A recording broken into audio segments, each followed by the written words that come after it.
1. Luke. I cannot believe you're the asshole who missed the team owner's funeral. The sigh that came from my chest was deep and slow, a technique I'd mastered early in my career when I was trying to hold my tongue. My agent, Randall, was good at his job. Really good. In the 12 years that I'd been a quarterback for the Washington Wolves, he scored me enough endorsement deals that I barely needed to touch my salary. What Randall was not good at was being understanding when he thought I messed up, even though I hadn't messed up. Faith broke her arm, Randall.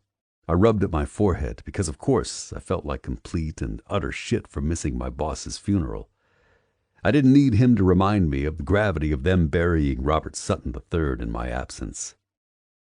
He let out a short puff of air, his exasperation clear. Someone else could have taken her to the emergency room. Another thing Randall was not good at was understanding what it was like to be a father. A single father at that. The extent of his fatherly instinct was to dump lukewarm water on the parched cactus that always sat on the window ledge in his office. I nodded even though he couldn't see me. Someone else could have. When he started to speak, I cut him off. Except that's not how I do things. It's the first time she's ever broken a bone, and my mom is out of town. Don't push me on this. It's over. The media didn't care, and my endorsement deals won't suffer. The vacuum of silence after I spoke told me two things. 1, I was crankier than necessary at his questioning my decision. 2, I was crankier than necessary because I was exhausted. Those two things carried far more weight than they should have on my already weighed down shoulders. To my right, Faith sat on the long gray couch and played quietly on her Kindle. One arm in a bright pink cast with only my signature on the fabric, the other deftly swiping across the screen for whatever game she was playing or book she was reading. The sun streaming in on her from the large sliding glass doors overlooking Lake Washington made her look far older than her 6 years. I rubbed a spot on my chest in the general area where her name was permanently inked into my skin, because sometimes the thought of her growing into a young lady was enough to make me think I was having a heart attack. Randall finally spoke, aware by my tone that I wasn't in the best of moods. It's the off-season, Luke. The media will make a story of anything they think will get hits, including you missing Robert's funeral. I'm not making a statement about it, I snapped. The guys know I respected the hell out of Robert. The front office knows that. There's no reason I need to explain shit to anyone else. I shouldn't have to. Agreed. His tone was placating, which pissed me off even more. You shouldn't have to, but you're in your mid-30s and you don't have Twitter, you don't have Instagram, your social media presence is worse than my 80-year-old grandma's, which means your fans don't have the window into all your thoughts they feel entitled to. There was a reason for that. When I got home after a long day of practice, I wanted to focus on Faith. I didn't want to take pictures and come up with hashtags or try to fit a clever thought into 140 characters. Or even worse, filter through the shit that used to come into my direct messages. The day Faith grabbed my phone and touched her thumb to the wrong place, opening up a message with a picture of a naked woman asking if I'd like to meet up, I deleted all my accounts. I didn't want to see it, so I certainly didn't want Faith to see it. It had nothing to do with football. None of those things were necessary for me to win games. Boobies! A 2-year-old Faith had exclaimed. It was enough to drive a non-drinking man to drink. Randall cleared his throat, and I forced myself back into the conversation. Randall, I sighed, I don't need those things to play football. Peyton Manning never did social media, and his career didn't suffer because of it. Are you comparing yourself to Peyton Manning? He asked innocently. I wanted to punch him in the scrotum. Faith winced when she shifted on the couch, so I pulled the phone away from my ear. You okay, Turbo? At her nickname, the one I'd given her when she was barely 2, she flashed me a quick smile. I'm okay, Daddy. Just hurt when I set it down too hard. I nodded at her answer and let out a deep breath before I turned back toward the kitchen counter, bracing my fists on the gleaming white surface after wedging my phone between my face and shoulder. Listen, I told him. Unless a reporter shows up on my doorstep asking why I wasn't there, I'm not making a statement. Why not? The sound out of my mouth was pure skeptical amusement. You wanted a list? Oh, media, how do I hate thee? Let me count the ways. Because it doesn't matter what I say, Randall. They'll make up their own version of the truth, twist my words, and make it fit their story with a neat little bow. Lord, you're cynical. Can you blame me? I asked. He was silent. I guess not. He cleared his throat. But come on, one sentence. No. The last conversation that I'd had with Robert before his sudden massive heart attack had been a good one. Substantial. He told me he was proud of all that we'd accomplished, but we had a long future ahead of us to keep achieving more. I told him he was a great owner, a good man, and he'd slap me on the back. I didn't need to share that story with anyone. It was my history with him, not to be used for a soundbite or fodder for public consumption. Through the speaker there was a sound of slight exasperation. You're such a stubborn ass, Pearson. Haven't you ever heard of being proactive? I almost laughed. Almost.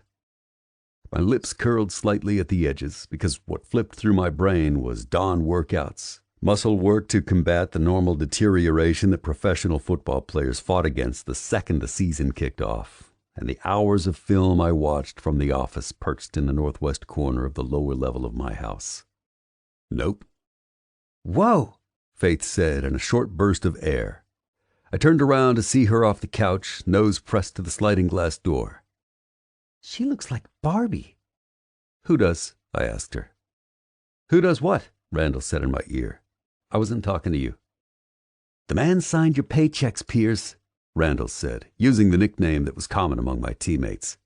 You need to say something about the fact that he ended up with his forehead down on the dining room table. Did you know that? Right on his dinner plate. Holy shit, Randall, I muttered, pinching the bridge of my nose. Faith didn't notice my slip, or else I'd have to put a buck in the swear jar. Have a little respect. He had a heart attack. At least he had the grace to do it before the season started. Maybe it won't upset the balance of anything too much. Do you know who's going to replace him?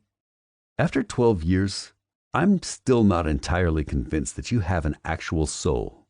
Of course I do. Faith's jaw dropped open, and I peered through the doors but couldn't see anything. She was standing so close to the glass I could see it fog up when she spoke. Look at her bathing suit.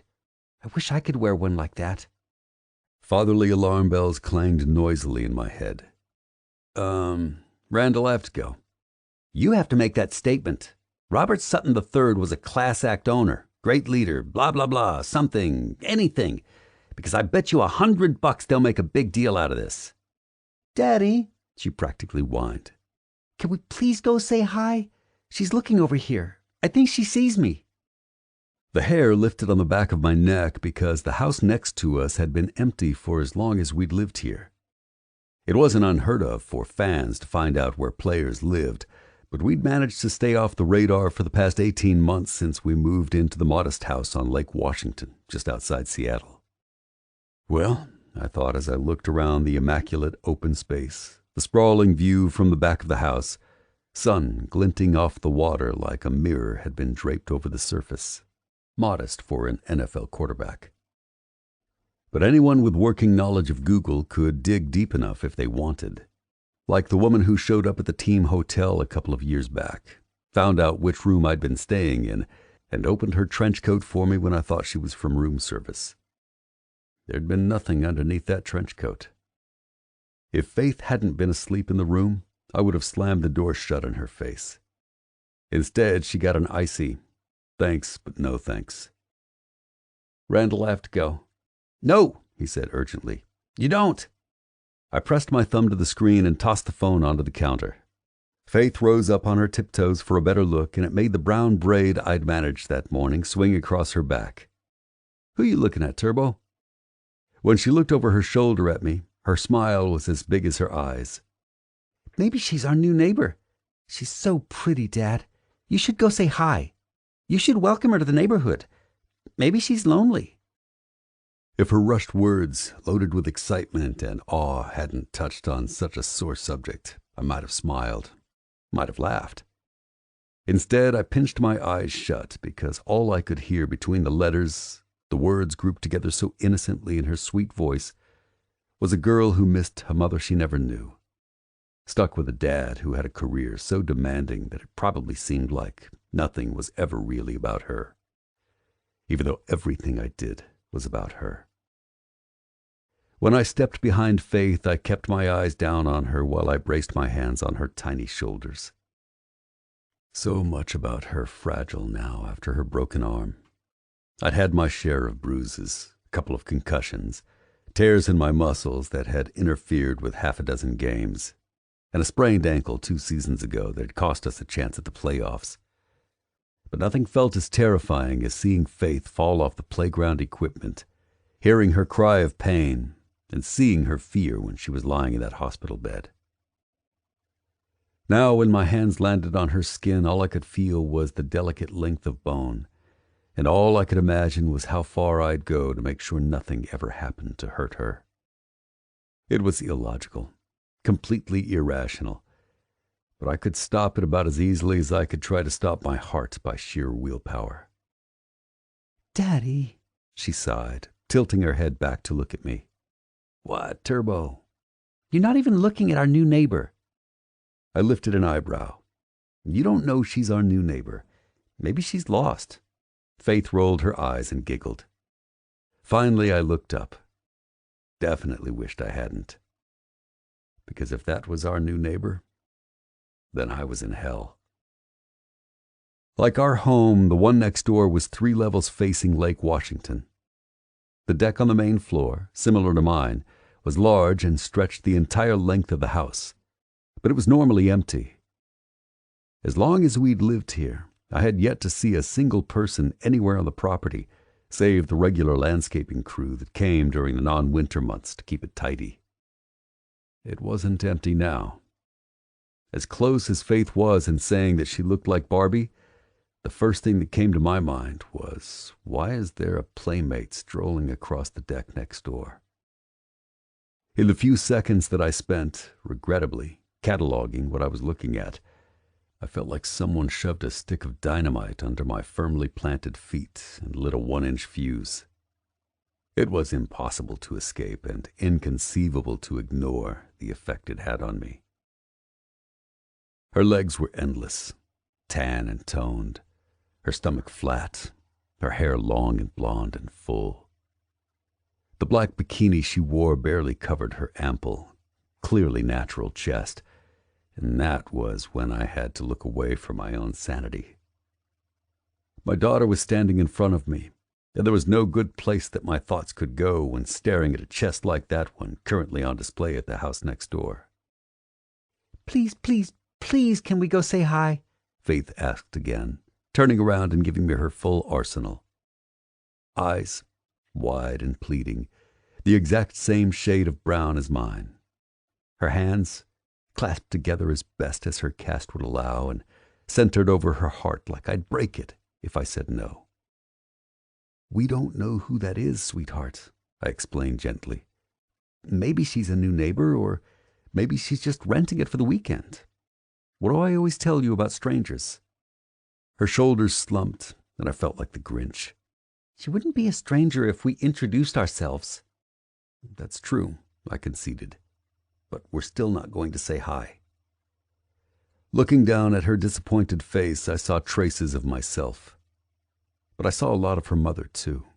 Something Faith would only be able to recognize from the few pictures I had of Cassandra. Our fling had been brief, the effects now permanent, and she died in a car accident before Faith had turned 6 months old. In those 6 months, I'd seen Cassandra's sweet and sexy nature slowly turn green with greed, her demands for child support increasing while the time she wanted to give me with Faith decreased at almost the same rate, unless I paid up. Her solution to my firm denial to be her unending ATM was to sell some bullshit story to the gossip rags about our romance, one I couldn't contest when she died a week later. At the risk of sounding like an asshole, I didn't want to brand her a liar when Faith would easily be able to use Google herself someday. The fact that we'd already done a paternity test at Randall's insistence was the only reason my claim on her in the wake of Cassandra's death was uncontested. The press had had a field day with that. The star quarterback was now a single father, and after the story she sold, my relationship with Cassandra had been romanticized to the point of being nauseating. It hadn't taken long for the frenzy over my story to die down, but it was enough to leave a sour taste in my mouth when it came to the media. It was those aspects of the game that I hated. The groupies thinking that because I wasn't married, I'd climb into bed with anyone who spread her legs wide enough. The media prying into details of my life, piecing them together until they resembled a story they thought would sell magazines and up their ratings. Faith pushed her bottom lip out in a pout when she realized I would not budge, but she didn't argue. Once she settled on the couch again with her Kindle, she gave me a sad look. I'm just bored. There's no one for me to play with here, and I miss Gramps.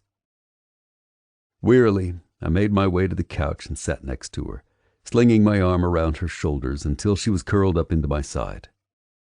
I know. She and Grandpa will be back in a few days, okay? You know she needs to take her vacations now because we need her help too much once I go back to work all the time. You're already working, she pointed out. The look on her face, sweet and a little sad, made my heart turn over. She wasn't wrong. I was at our team facilities every day to train, and we had team meetings every week, not to mention practices taking up my days. It wasn't the rigorous, exhausting schedule of the regular season, but it was still work. When did you get so smart? She smiled and snuggled in deeper. In first grade. I'll be even smarter in second. The directness of her answer, so literal, made me smile and close my eyes. At moments like this, I could pretend I was a regular dad who made crappy peanut butter and jelly sandwiches, who did lopsided braids because my fingers were too big to be nimble when faced with all her hair. I could pretend I didn't worry about whether the media would sensationalize my absence at Robert's funeral, or if the bombshell on the deck was a random groupie trying to get a closer look. My phone buzzed on the counter where I'd left it, and I dropped a kiss on Faith's head before I went to grab it. Randall. Turn on ESPN, you asshole. You owe me $100. Let me know when you want to make your statement. Instantly, it was like someone dropped a steel beam over my shoulder blades. I could feel the weight of it so clearly that it made my back ache. Aiming the remote at the TV mounted on the wall opposite the couch, I flipped to ESPN. The familiar desk and studio background of SportsCenter came into view. When I saw my picture in the graphic on the upper left of the screen, I scowled. Yesterday, friends, family, and members gathered to honor the life of Robert Sutton III, longtime owner of the Washington Wolves, who passed away suddenly last week from a massive heart attack. Noticeably absent, however, was the team's longtime quarterback, Luke Pearson.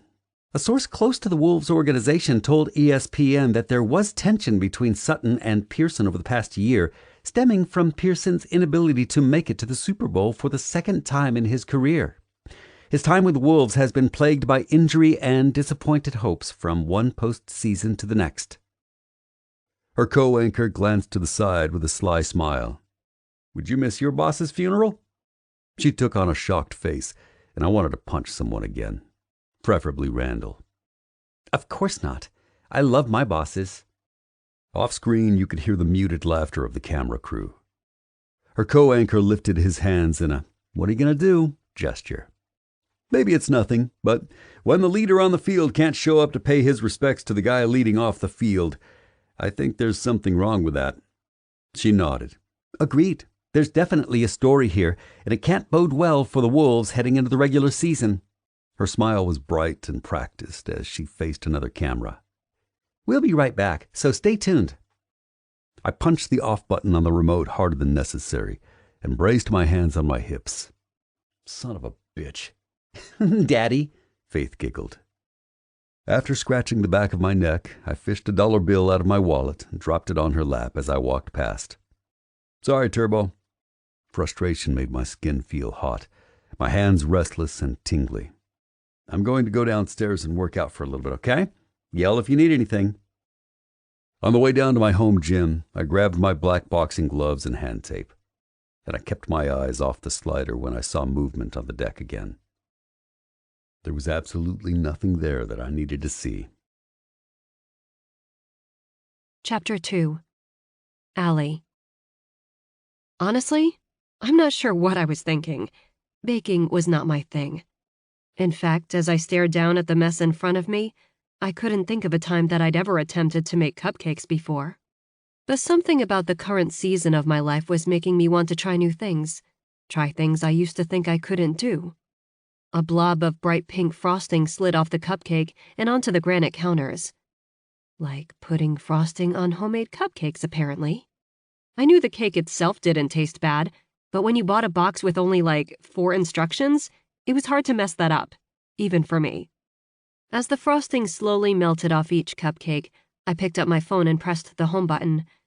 Siri, why is the frosting melting off my cupcakes? Oh, saying it out loud somehow made it worse. What 26-year-old didn't know how to frost cupcakes?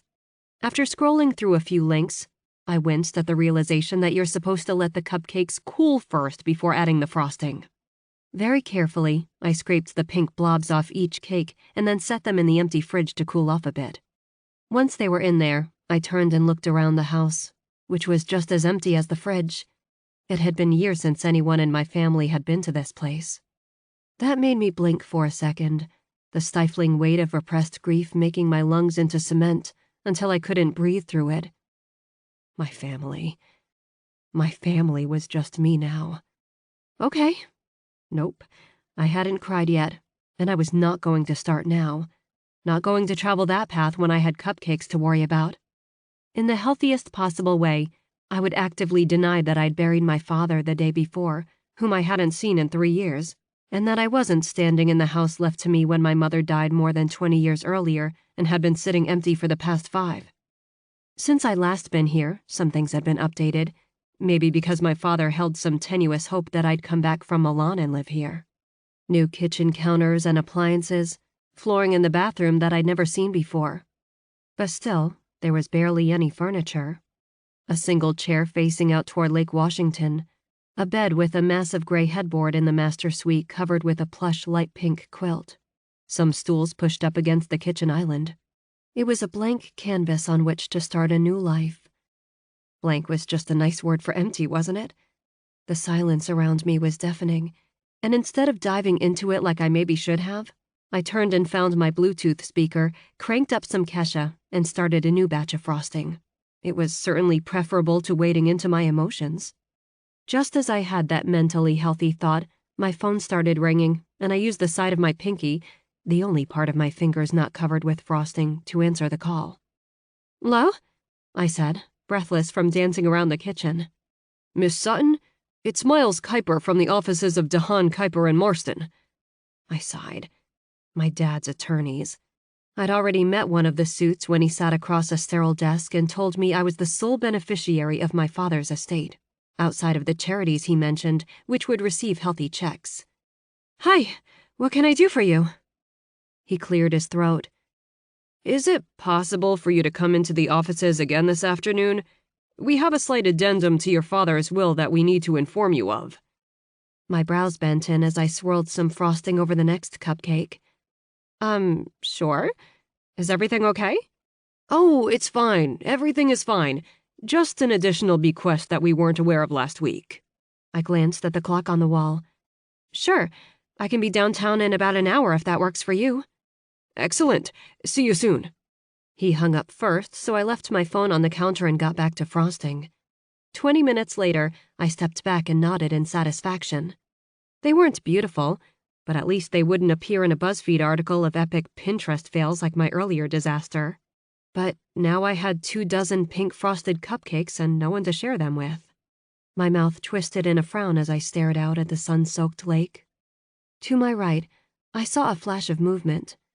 The blue house next door to mine had a massive sliding door overlooking the lake, and framed in it was a little girl staring at me with her hands pressed against the glass. When she noticed me looking, her face spread into a huge smile, and she waved frantically. Unbidden, my lips tugged up on the sides in a grin.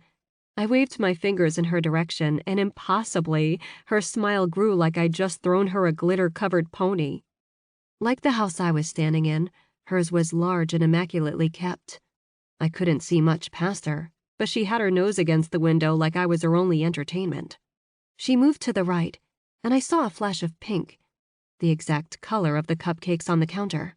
A cast covered her arm, and the fabric was so bright I almost pulled out my sunglasses. The idea sprang into my head like a flash, and I decided not to consider the complete foreignness of what I was about to do. People brought baked goods to new neighbors, right? Wasn't that what normal people did? As I set a few on a paper plate, a perfect circle of imperfectly frosted cupcakes, I had a moment when I wondered if they'd recognize me. Would her mom answer the door and know that I was Alexandra Sutton, daughter of a rich man, famous only because of his money and my ability to pose well in nice clothes and post shit to Instagram? Okay, fine, I'd done a few spreads in lesser-known magazines, but it was enough that I'd earned money on my own. But maybe she wouldn't recognize me. Maybe she'd be friendly and open the door with a smile and invite me in for coffee. Or even better, a glass of wine. I felt better about that. Maybe we could be friends. Before I walked out the door to find the small stretch of road that connected our houses, both on the end of the street, I slipped my flip-flops on my feet and shrugged a white cover-up on over my bikini. In the mirror hanging on the wall next to me, I gave myself a quick once-over. My hair was insane from sitting out on the deck, but my face held enough color from the sun that I didn't need any makeup. For a second, the fresh-faced woman looking back at me looked so much like my mother that I paused and stared. Everything about me, from the heart-shaped face to my full pink lips, was directly from her. Well, not my eyes. I got my ocean blue eyes from my dad. Getting good genes was like winning the lottery, because I learned in 26 years that even if you were born with money, some people had no trouble being assholes to you, but smiled prettily at them, and it was a sad fact of life that if they liked what they saw, they'd be more willing to give you a chance. So, with my cupcakes clutched carefully in both hands, I walked over to my neighbors with a smile on my face. The garage doors were closed, and the covered front door was shadowed since it was angled away from the sun. If I hadn't seen the girl in the slider, I would have thought the house was empty. Because of the way the street curved around with large trees and hedges, our houses were fairly protected from the traffic of the road. Making friends with them would be good. Not that I struggled with being alone. Nope. Definitely not. My smile wavered a little bit as I came up the concrete steps to the large front porch. 2 tall potted plants flanked the glossy white door, and the windows stretched up along either side of it were frosted for privacy. I was about to knock when my hand froze. Balancing the cupcakes carefully in one hand, I finger-combed my hair with the other. "Allie," I whispered, "she won't care if your hair is perfect. Just be yourself." With my smile stretched wide, I took a fortifying breath and knocked firmly on the door, stepping back slightly so I wasn't creepy close to her when she opened it. There was no answer, so I swallowed down the feeling that I was making a mistake and knocked again, a little bit louder this time. In the frosted window, I saw a flash of pink, and then it was gone. "Hang on a second," a small voice yelled through the door, and then I heard the unmistakable sounds of her feet running in the opposite direction. I blew a hard puff of air and shifted on my feet. "Don't chicken out, don't chicken out, don't chicken out," I chanted. Meeting strangers was the worst, because you had that moment where their reaction to meeting you was completely unfiltered. It was usually in their eyes and the set of their mouth. While I breathed through the nerves and anticipation, I could hear her little voice again, coupled with heavier footsteps. My smile spread again, as genuine as it was practiced. The door swept open, and my heart dropped into my stomach. Maybe it was because he was so tall, easily 4 inches past 6 feet, with broad shoulders and strong arms covered in ink. Maybe it was because his dark eyes were devoid of any sign of welcome, and his hard mouth was set in a straight line, framed by a jaw that would make Annie Leibovitz weep if given the chance to capture it on film. Definitely not the smiling mom I expected, the one who'd invite me in for wine and conversation overlooking the lake. "Can I help you?" he asked evenly, but there was zero warmth in the low tone. I swallowed and kept my smile wide and friendly. I came to bring you these. I held out the plate of cupcakes, and he stared at them for a weighty second. If it were possible, his eyes got even flintier. His chest was heaving, and the white t-shirt he wore was soaked in sweat, as if he'd been working out. His hands were wrapped in boxing tape, and it made my stomach curl. But not in the good way that you want your stomach to curl when standing in front of a gorgeous, sweaty man. I just wanted to introduce myself. Why? My smile dropped a fraction. Why did I bring cupcakes? His eyes met mine, and one dark brow lifted slowly. The cold, icy flush of embarrassment slipped down my spine, which I straightened stubbornly. Why did you want to introduce yourself? Because I thought it would be a nice thing to do, I told him, pushing brightness into my voice and refusing to drop my smile further. Asshole. That was the unspoken addition to the end of my sentence. I don't eat sugar. He folded his arms over his chest. Okay, fine. I pulled the plate closer to me like it was my very sugary, cupcakey shield. Rational, I know. Sorry, I was trying to be neighborly. Neighborly? He repeated, and his mouth twisted like he had just sucked on a lemon. I lifted my chin and smiled again, determined to salvage this. Yes, neighborly. Your daughter waved at me, and I thought I'd be nice and come say hi. If I thought he looked cold before, it was nothing compared to the way his face transformed at the mention of the little girl. His eyes narrowed and pinned me with enough ice that I actually stepped back. So, you're as smart as you are original. That's good to know. My mouth dropped open. Excuse me? I have a list of reasons used by women prettier than you, Blondie, and that's on the flimsy side when it comes to reasons you show up on my doorstep. The absolute freaking nerve of him made my jaw pop open. Who the hell do you think you are? One side of his lips curved up, but it was cold. Uh-huh. Can we be done now? Are you kidding me right now? I gasped. It was amazing how the body could switch from cold to hot without changing the shape of your skin and bones, because now I was on fire. Do I look like I'm kidding? He flicked his eyes up and down my body, and my sugary shield was no match for the derision I saw on his face. You can go back next door now. We're set on baked goods for the foreseeable future. You know, there were moments when I prided myself on my even temper, my ability to stuff my immediate reaction and keep a pleasant expression on my face, honed by years of practice of being marginally well-known and judged for every single piece of my life, from my face to my body to my upbringing and my parents' money. This wasn't one of them. Everything I'd been shoving down for the past week since I got the call about my dad's heart attack, all the silence that I'd ignored because it was hiding too much, the empty house, my empty family tree, the shitty cupcakes, and the fact that it was difficult enough for me to lift my hand to knock on the door in the first place, it all came roaring through my body in an ugly, messy rush of anger. That was the only reason I had to explain why I shoved the plate of cupcakes at his chest. The pink frosting stuck to his shirt for one horrifying, sluggish moment while he gaped at me, and I gaped at the plate like it hadn't come from my hands. But I closed my mouth and took a calm step backward. The plate fell, and so did the cupcakes when he swept his hand down his chest. The sloppy pile at his feet made me gulp with a whole different set of nerves. But I lifted my chin and gave him a smile as sweet as fresh lemonade, the kind that usually garnered me a few 100,000 likes. Enjoy the cupcakes, asshole! I turned on my heel and walked back to my empty house with my head high, my face hot, and my hands shaking. Behind me, a door slammed, but I didn't hesitate.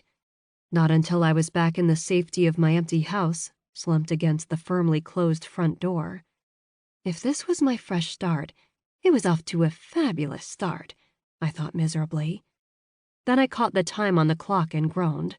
I had less than 30 minutes to freshen up and get downtown to meet with the lawyers. Whatever it was that my father had left me, in addition to, millions and millions of dollars, had better be good, because all I wanted to do was curl up on the couch with a giant bottle of Chardonnay. I'm sorry, I whispered. Can you please repeat that? Underneath my hands, the surface of the desk was ice cold. Or maybe that was my hands. Miles Kuiper had enough grace to look embarrassed, and he cleared his throat before pushing a pile of papers toward me over the glossy surface of his desk. "Which part?" "All of it," I ground out irritably. I didn't spare the papers a second glance but kept my eyes trained on his rat-like face. "Yesterday, we found this addendum to your father's last will and testament. It, wasn't filed immediately, which is why we missed it when we initially met with you to discuss your inheritance upon your father's untimely death. I assure we've had a firm discussion with the clerk who made the clerical error."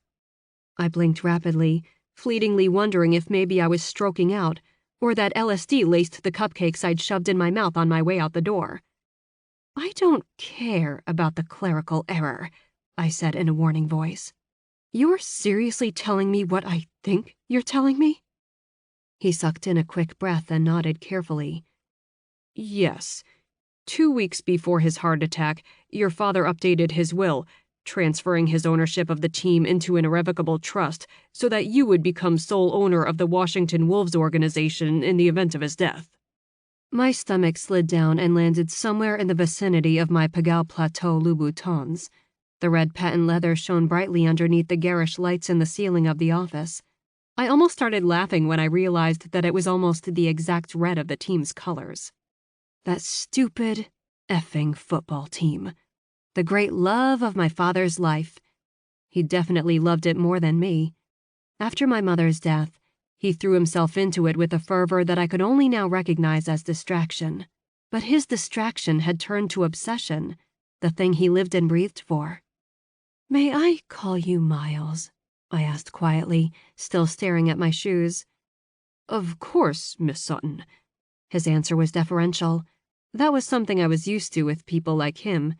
He knew I held the money and apparently a good deal of power now that my father was gone. I folded my hands in my lap so that he couldn't see how badly they were shaking and tried to meet his concerned gaze as evenly as possible. In reality, I was just trying to keep my shit together. Every inch of me felt like it was vibrating, shivering uncontrollably with the immense feeling of being out of control of my own life. "What in the absolute hell am I supposed to do with a football team, Miles?" He looked confused. "Is that a rhetorical question?" My head dropped and I started laughing. I rubbed at my temples. "I don't even know." "May I call you Alexandra?" he asked carefully. I lifted my chin and nodded. I was so tired. Maybe Miles wouldn't care if I slumped down on the floor and took a nap. Maybe Miles had a Xanax he could share with me. Maybe Miles had vodka in his desk that I could chase that Xanax with. "Allie is fine." "I'd suggest that you call your father's assistant, Joy, tomorrow morning. I have her phone number, and maybe she'll be able to explain some of this." He smiled sympathetically. "Unfortunately, your father didn't leave a letter or note with this addendum. I wish I could give you more clarity, but he didn't explain his actions to us, and it wasn't our job to ask." I counted to 10, breathing deeply the whole time. "So, this inheriting a team thing, does it happen often?" He thought carefully before answering. "While your father is the only team owner we've represented, I do know that as of 2015, this was voted in as something that could be legally done. The taxes on the purchase of a team are incredibly high. Him putting the team into a family trust was a prudent choice, which was the purpose of the irrevocable trust law in the first place, allowing current owners to ensure that the team stayed within the family without causing a financial burden to the person taking over." "How good," I said faintly. My heart felt like a rusted tin bucket behind my chest, clunky and useless. The last business venture I'd attempted had failed within the first year, a jewelry line that I'd invested a substantial amount of money in, and the conversation I'd had with my father afterward had consisted of him bemoaning the fact that I couldn't find something that I excelled at, something that was worthwhile and made a difference. And now, I owned a group of men who threw around a leather ball for millions and millions of dollars. I started laughing. My head tipped back from the force of it, the sound springing from the pit of my belly, loud and full. I wiped at my eyes when the laughter started leaking down my face. "Poor Miles. He stared in horror as the laughter turned to deep, body-racking sobs. I'd made it through the phone call about my father, the flight home, and the funeral without shedding a single tear. Now, I couldn't stop them. When I pressed my hands to my face and leaned forward to try to stem the way my shoulders shook and how my cheeks inevitably turned bright red from the flush of emotions, he cleared his throat. I peeked through my fingers and saw him leaning forward to hand me a handkerchief. With a pitiful sniffle, I reached out and took it from him, wiping under my eyes and trying to calm my breathing. Everything inside me rattled around in a confusing mess. Anger, confusion, and grief. Other than pictures, I hadn't seen my dad's face in years, and now I couldn't remember if his skin wrinkled around his eyes when he smiled. Panic swept like a messy wave. What was he thinking? I couldn't own a football team. "Are you okay?" I blew out a long breath, but didn't feel like I could speak without another wild swing of emotions, so I nodded. When I tried to give back the small scrap of white fabric with blue stitching around the edges, he shook his head. "Please, keep it. I insist." In my still shaking hands, I balled up the fabric and gripped it tightly. "Thank you. Do you need anything else?" Another bubble of laughter popped out of my mouth, but I coughed over it. "Just that phone number you told me about. I think I'm going to need it." Chapter 3. Luke. "That was shit. Do it again. Keep your elbow tucked in and snap those hips around." My chest heaved as I glared at my throwing coach, Billy. In his mouth was the ever-present toothpick, the wooden end bouncing around his gray whiskered mouth as he chewed frantically. I did snap my hips around. My hands were braced on said hips. My elbow throbbed, and I knew I'd need a hell of a massage after practice. He lifted an eyebrow, and Jack Coleman, one of our wide receivers, smothered a laugh. Jack wore light pads like me, and we were doing reps on the turf practice field in the training facilities outside of Bellevue. Normally, music pumped through the speakers while we threw the ball over and over and over, making rep after rep until both Jack and I were soaked in sweat and ready to murder each other over each missed catch or wobbly throw. Today, it was just the sounds of the team working. "Snap them faster," Billy said, sounding completely bored. That's when I knew I needed to keep my mouth shut, because when he sounded bored, it meant I probably had a shit ton more work to do to make him happy. I nodded to Jack, who took off on a post route. With light feet, I jogged back a few steps and pulled my arm back, fingers gripping between the white laces. When Jack pivoted to the right, I snapped my arm forward, snapping my hips straight, keeping my other elbow tight into my ribs. The ball was a perfect spiral as it arced toward Jack, landing deftly into his waiting hands. He whooped as he ran into the unguarded end zone, and I blew out a breath. Billy harumphed behind me. "Better." It was better, which meant I'd need to do it 1,000 more times for it to feel like second nature. "I still don't like how my elbow feels when I tuck it in like that." "Because you want to stick it out in the air like a damn chicken," he grumbled. "How the hell do you think you injured it in the first place?" Couldn't argue with that. Things that I could get away with in college, along with 100 other things, didn't cut it anymore at almost 36. I had to work harder, longer, study more, and pay attention to every single muscle that I trained until it was rote, far more than my younger teammates. They still partied each week while I was at home braiding my daughter's hair and watching film during the off-season while she slept.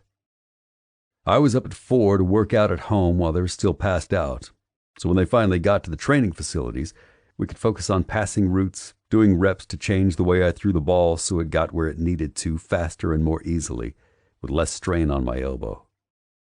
Jack jogged up to us and tossed me the ball, a stupid-ass grin on his face. "Better, old man. I didn't even have to reach for that one."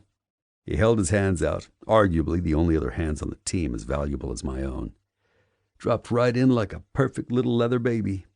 I shook my head. The thought of you with a child is terrifying. Billy clapped me on the shoulder and walked away. Jack laughed and ran backward, holding his hands for the ball. I lobbed it easily, and he still missed it. Idiot. "Faith loves me, don't you, Turbo?" he called out. From the side of the practice field where she was sitting up against the wall reading a book, she giggled.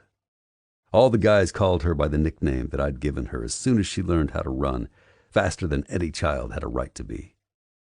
Faith is a terrible judge of character, I said dryly. He winked at my daughter. Faith did love him. He was often over for dinner when my mom cooked or on holidays when he couldn't make it back home to Michigan. He was a second-year player out of Michigan State, and since I graduated from Michigan, we'd bonded pretty quickly. That, and he was a hell of a receiver, which we'd been missing for a couple of years. Going into this season, we were already projected to do better than we'd done in years, simply because of his presence on our team. He finished toweling off his face while we walked in Faith's direction. "Why is she here again?" "My parents are visiting my sister. Normally they wait until right after the season ends or a bye week, but Kaylee just had another baby. Once school starts back up for Faith, it's not such a big deal for my mom to be gone." "Why don't you just, hire a nanny or something?" "Because this is cheaper," I said with a raised eyebrow. Shortly after Cassandra died, my parents just up and moved to Seattle. Without a second thought, they sold the modest ranch in Brighton that they'd lived in my entire life and graciously allowed me to buy them something equally as modest near Faith and me. It wasn't something I asked them, but they knew I'd need the help. Nobody wanted a stranger to raise my daughter, not in our family. Jack rolled his eyes. "You make $22 million a year, Piers. And most of that is sitting in nice investment accounts, making me even more without me needing to lift a finger. You should take notes." He stretched his arms over his head. "You sound like Robert." We both fell quiet at his mention of our late owner. Jack was right. Robert had been financially brilliant, and the best advice I'd gotten since starting for the Wolves hadn't been from paid financial advisors, but from Robert. "Yeah," I said quietly. "I guess I do." "What do you think will happen?" Jack asked, looking as young as his 22 years suggested. Sometimes I forgot he was still a damn kid, barely old enough to legally drink. Not that that stopped him. "They haven't made any announcements from the front office." I shrugged. The whole situation gave me a sick feeling in the pit of my stomach because the team being sold to a new owner could have untold and unpredictable results. Teams had moved cities for less, not to mention how it could affect coaching positions, how the money was spent, and who ran the front offices. Robert was smart, I told him. He spent 20 years building a machine that ran seamlessly without much interference, so maybe Cameron will take over. Cameron Michelson was our president and CEO and had been for the past 10 years. He'd do a good job, and we'd continue exactly as we were now. "Maybe," Jack said doubtfully. "Wouldn't we know that by now, though?" Around us, teammates continued to do drills on the bright green turf lined with white. Some were jumping, some tackling, some running.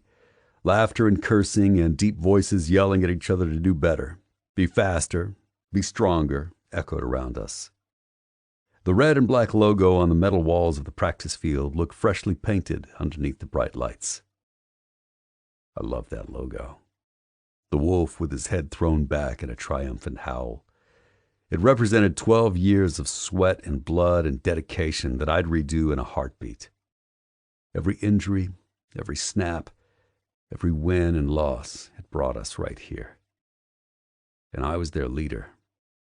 Maybe I wasn't the coach or the suit in the front office, but on the field, I was the guy who screamed in their faces when they needed it, slapped their helmets when they made an uncatchable catch, stretched for an impossible tackle, got sacked from staying in the pocket too long, and then stood and took the next snap in order to get them the ball. I was the guy who'd held a shining silver trophy only once before in his career and desperately wanted to do it again. And if I didn't step up at moments like this, then I wasn't deserving of the position of team captain. I laid a heavy hand on Jack's shoulder. On the field, he was all about running his mouth and crazy touchdown dances that pissed off the safeties who were defending him. But then, looking at me, all Midwest country boy, he looked every bit as young as his 22 years. What matters is what we're doing right here. We practice and get better, and in 3 weeks we'll start another season and win, no matter who's in that corner office. It doesn't affect the work we do or the hours we spend making ourselves better, okay? They can't make us win or lose. That's on us. Jack nodded and elbowed me in the stomach. Yeah, you're right. I'm always right, I told him. Faith was watching us with a tiny smile on her face. She loved being at the facilities, loved hanging out with the team, loved hanging out with their kids and wives and girlfriends. It was a trait she'd undoubtedly gotten from Cassandra, because I didn't have much extrovert in me. But Faith, she loved being around people. Aren't I, Turbo? She giggled. Not always. Jack crouched down and leaned into her conspiratorially. Okay, sweetie, you'll have to give me a list of when he's been wrong so I can use it against him. Faith twisted up her lips and glanced at me. Just like it did every single day, my heart turned over painfully. Maybe I didn't get out and party. She was worth every second of it. Then she opened her mouth. Well, he wasn't very nice to our new neighbor. Damn it, damn it, damn it. I'd used every single shred of control not to replay that strange interaction on a loop, since she'd chucked the entire plate of cupcakes at me and waltzed away like a queen. Jack pretended to take notes on his phone. Tell me more. Faith, we need to go. No, you don't, Jack said. Proceed, fair lady. Faith leaned in. She looks like Barbie, and she brought cupcakes over after I waved at her, and Daddy wouldn't let me come to the door with him, and then he was mean, and he dropped the cupcakes everywhere. Is that so? Jack drawled. I glared at him, kicking at his shoe, which he swatted away easily. Barbie? My daughter nodded. But prettier. Jack's stupid face got very serious. Prettier, you say? Faith's eyes widened dramatically. Way prettier. What was she wearing? Okay, I interrupted, leaning down to pick up Faith's bag. That's enough. Jack pouted about as much as my 6-year-old when she stood next to me. But her story was just getting good, old man. Faith scampered off and I punched him in the chest. Ouch, asshole. He rubbed at the spot where I'd hit him. Seriously, though, what happened? I shrugged a shoulder. Chick showed up at the door wearing a bathing suit and holding a plate of cupcakes, which she threw at me when I told her she wasn't very original. His face froze, then he shook his head in disgust. You are such a waste of a professional football player. Do you know how many guys wish for that shit to happen? I clapped him on the shoulder. Just wait, it'll happen to you too. The second you decide you don't want to sleep with random football groupies, they can smell it like a newly opened bottle of free champagne and will start showing up everywhere, usually with very little clothing on. Promise? He asked dryly. It's only fun the first few times. I cut him a look. Trust me, once you realize they'd screw anyone in a jersey, it gets a lot less exciting. I just don't think that's the case. What, that it gets old? Come on, he practically whined. You telling me she was at your front door and nothing happened? I narrowed my eyes at him with a look filled with so much annoyance that he actually backed off, which was amazing because Jack had the self-control of a puppy whenever he wasn't on the field.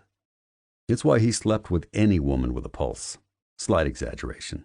Since he regularly hassled me about my lack of sex life, this was exactly what he didn't need to hear. He didn't need to hear that Playboy Barbie had indeed showed up at our front door, even more stunning up close than she'd been from a dozen yards away on her deck. Standing there in the shade of my porch, I could see the blue-green of her eyes and the small beauty mark above her perfect pink lips. It didn't matter that she'd covered her black bikini. The loose fabric covering that body didn't hide the fact that she was a 10, maybe even an 11. Nothing happened. Although it was written all over his face that he didn't believe me, he wouldn't push me either. He knew better. And for that I was glad, because the last thing I wanted to do was discuss the kind of woman who was now living next door to Faith and me. There'd been a moment, a fleeting, insane moment, where I'd wondered if I'd pegged her wrong when she shoved the cupcakes at my chest. Her eyes flashed furiously, but not from rejection. I'd seen that look often over the years since Faith came along. Rejection had a distinct coldness to it, a disbelief that made features hard and unflinching. That was not what I saw from Playboy Barbie. But my problem wasn't what flashed in her eyes, because if I was lucky, I'd never have to talk to her again. Chapter 4. Allie. There was a beat of silence, then laughter. All the laughter.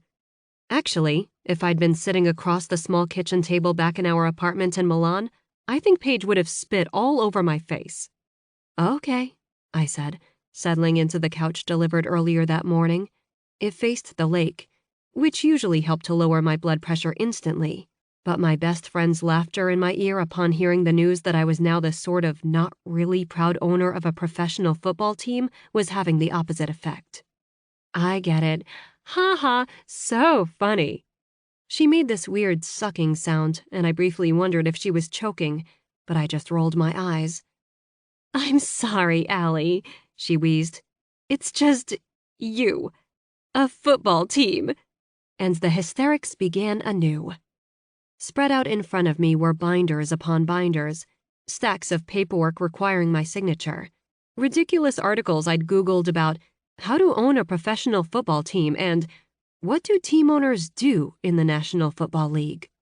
Surprisingly, they weren't very helpful in my current predicament. My brain was overloaded with facts and figures, team structures from around the league and why they were or weren't successful, bios on the people who apparently now worked for me. Incredibly successful men who now worked for the woman known for the pictures she took and the jewelry line that was now defunct, which left my savings account less full than it had been 2 years earlier.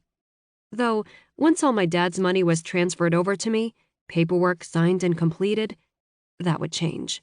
Holy bananas, was that going to change.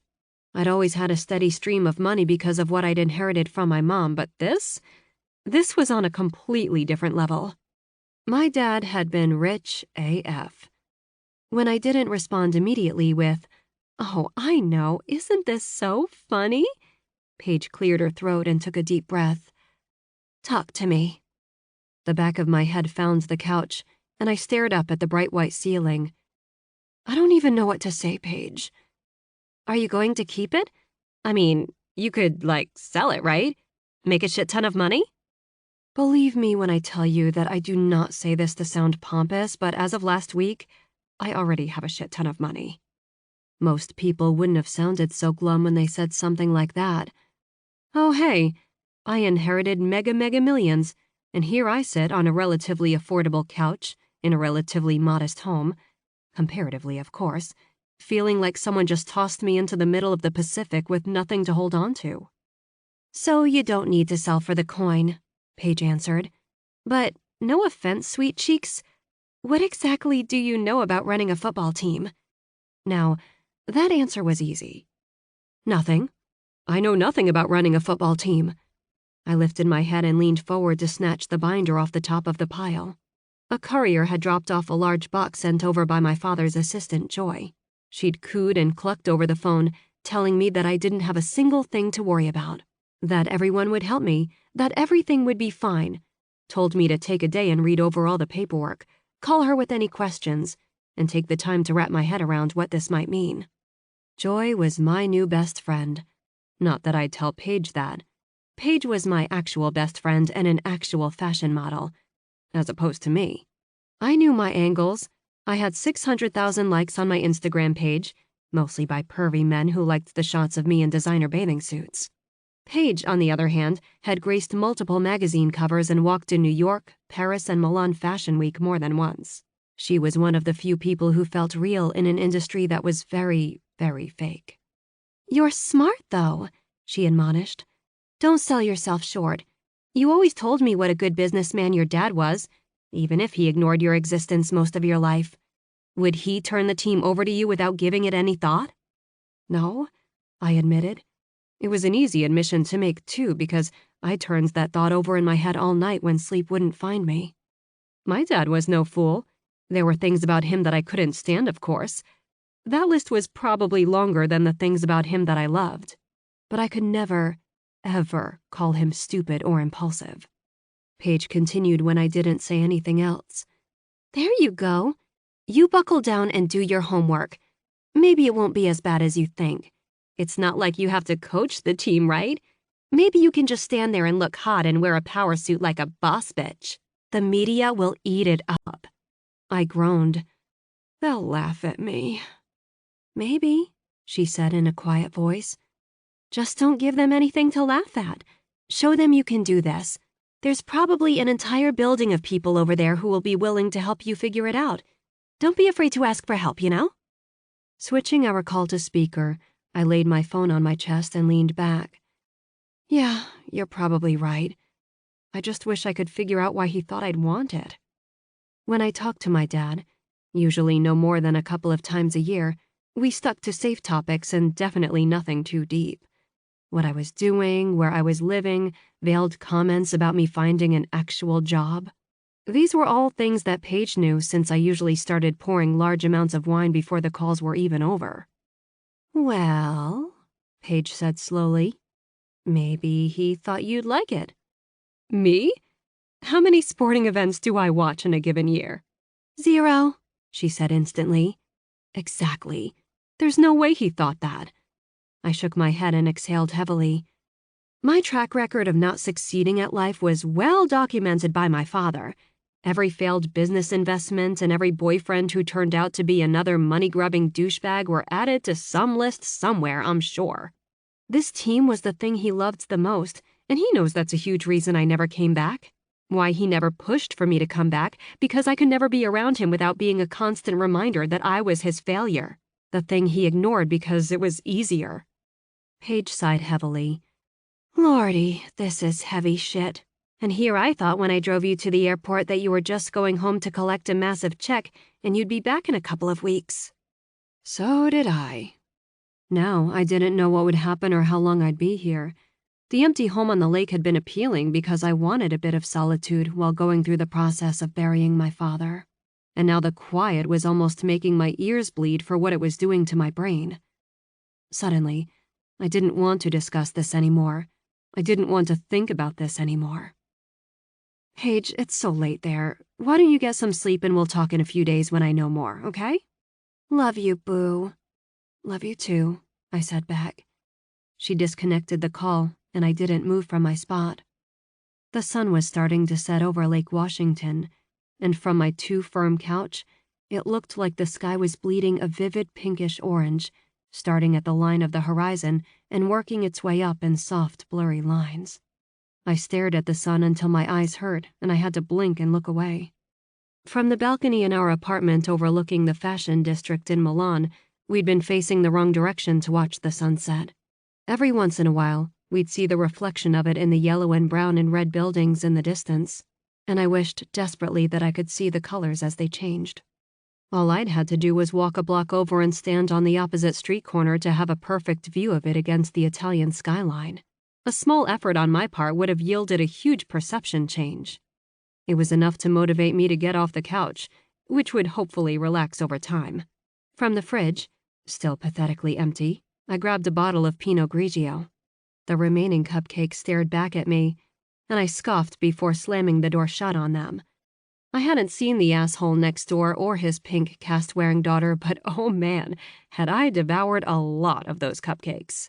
The amount of working out I did was so that I could eat shit like that, not so that I'd have to abstain. The cupboard next to the fridge held all the glasses, and I snagged a lowball with 2 careful fingers. With my Bose speaker tucked under my arm, I walked downstairs and made my way out into the long, narrow yard that ended at the lake. A small patio table sat next to the hot tub that I'd yet to test out, and I sank into the chair that would afford me the best view. Carefully, I set down the wine and my glass, then connected my phone to the Bluetooth speaker. While I sipped my cold wine, I felt the stress slip from my body. Finally, I settled on Imagine Dragons and let out another deep sigh when the music started, and I could sit and watch the colors bleed slowly into a deep blue. As thoughts of the team filled my head, all the unanswered questions looped and circled in an annoying beat that I couldn't stop. I turned the volume louder and closed my eyes, hoping that would help, hoping it would drown out whatever was in my head. I needed to make a decision and stick with it, own the choice for my future. I could take the stack of papers on my coffee table and find someone else who would gladly take them off my hands.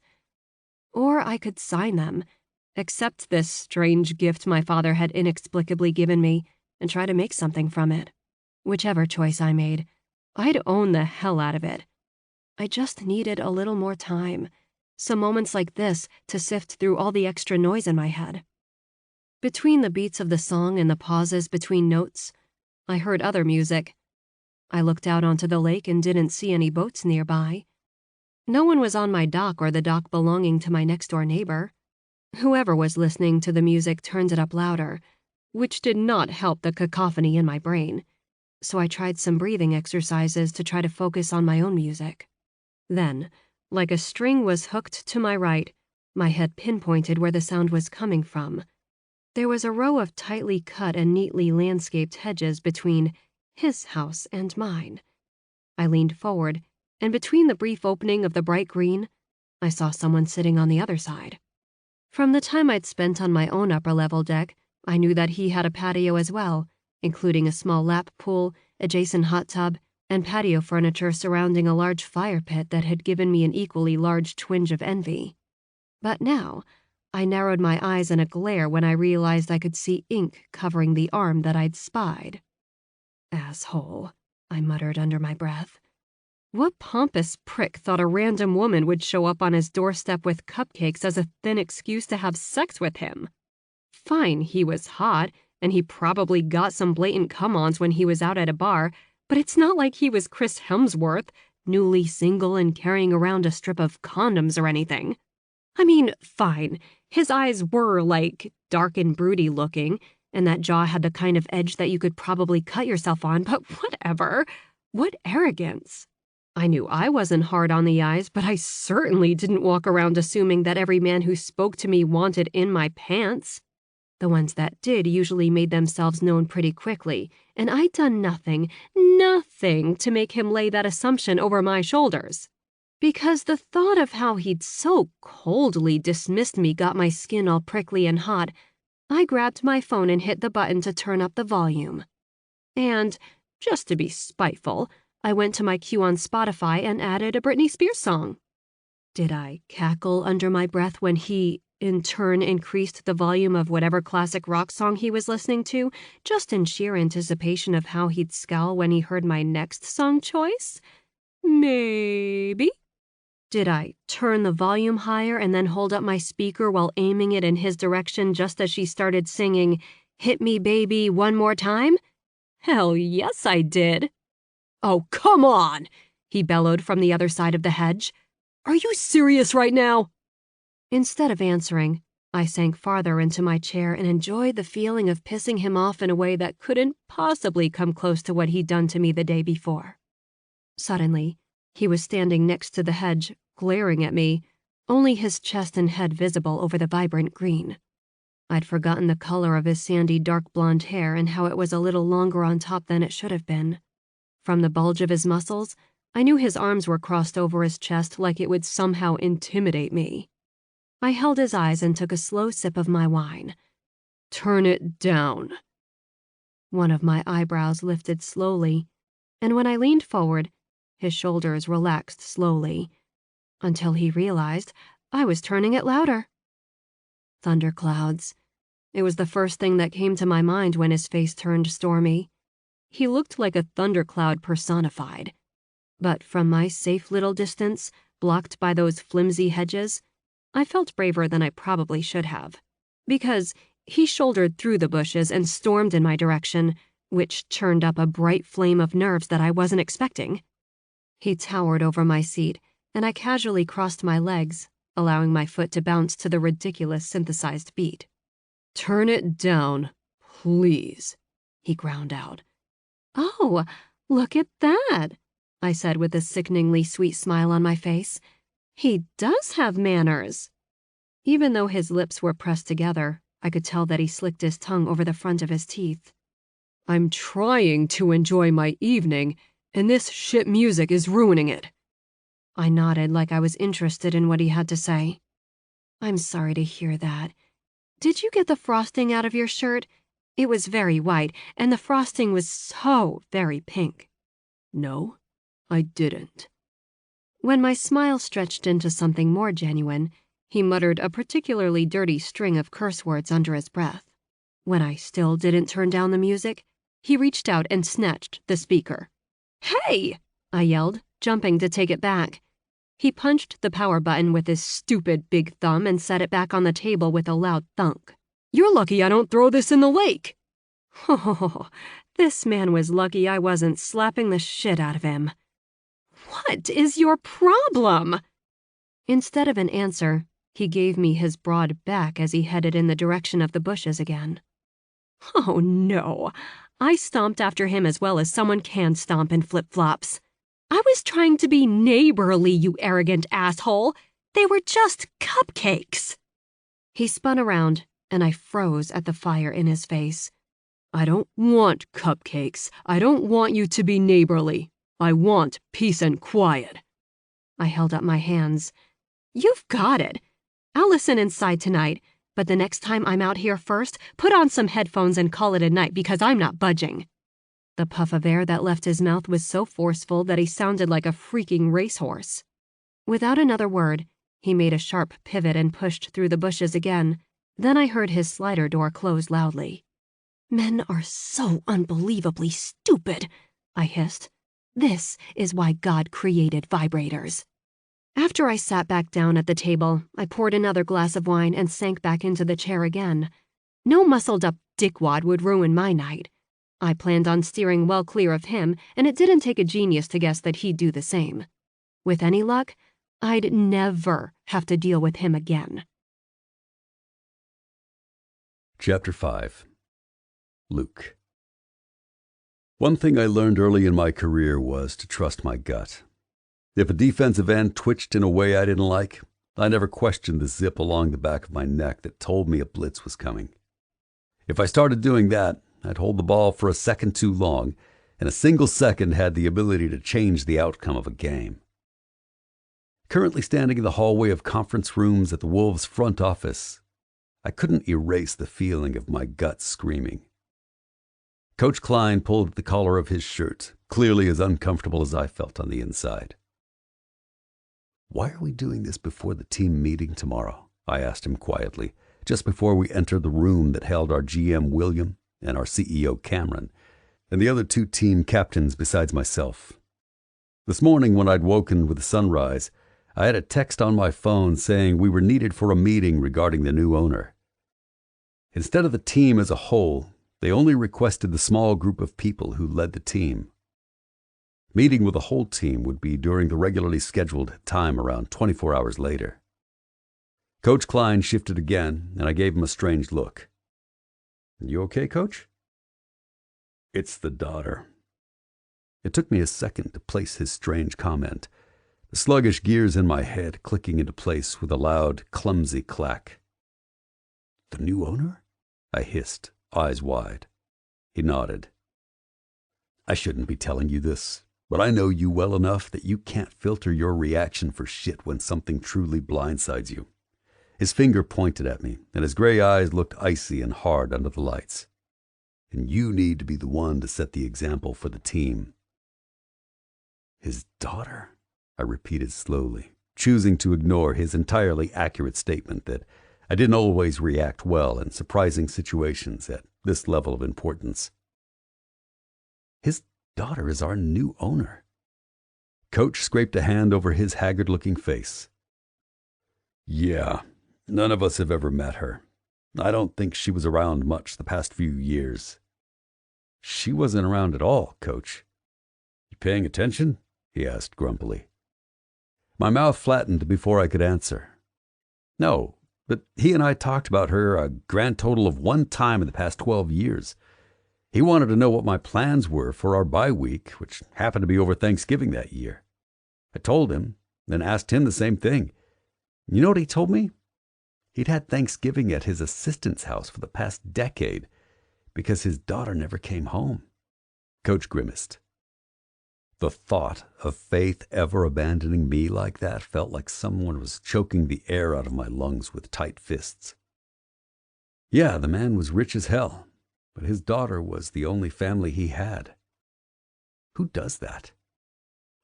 She was living somewhere in Europe, I said when Coach didn't say anything. Off playing dress-up. Some business she'd tried to open failed horribly from what he told me. And now we're giving her the reins of all of this? I gestured down the hallways. Anger ripped through me, frustration like a hot wind coming right on its heels. Because whoever she was, she hadn't done a damn thing to earn the right. Coach rubbed his forehead and sighed heavily. Does she know anything about football? I asked furiously. I don't know, Pearson, but you better not ask her that in this meeting. I propped my hands on my hips and worked to breathe evenly. I don't like this. I really, really don't like this. You don't need to like it, he reminded me with lifted eyebrows. You need to play football and play it well. That is your job. Got it, I said through tight lips. A burst of laughter came from the conference room, and I put on my game face, hypothetically speaking. Coach saw the transformation and nodded in satisfaction. She in there? I don't think so. Cameron wanted to explain it to the captains first before she came in for introductions. He pointed at me again. Now, no matter what you happen to think about this situation, remember that she lost her dad last week, and this situation can't be any easier for her than it is for us. I barely held back my snort of disbelief. Yes, it must be terribly trying for the only child of Robert Sutton III.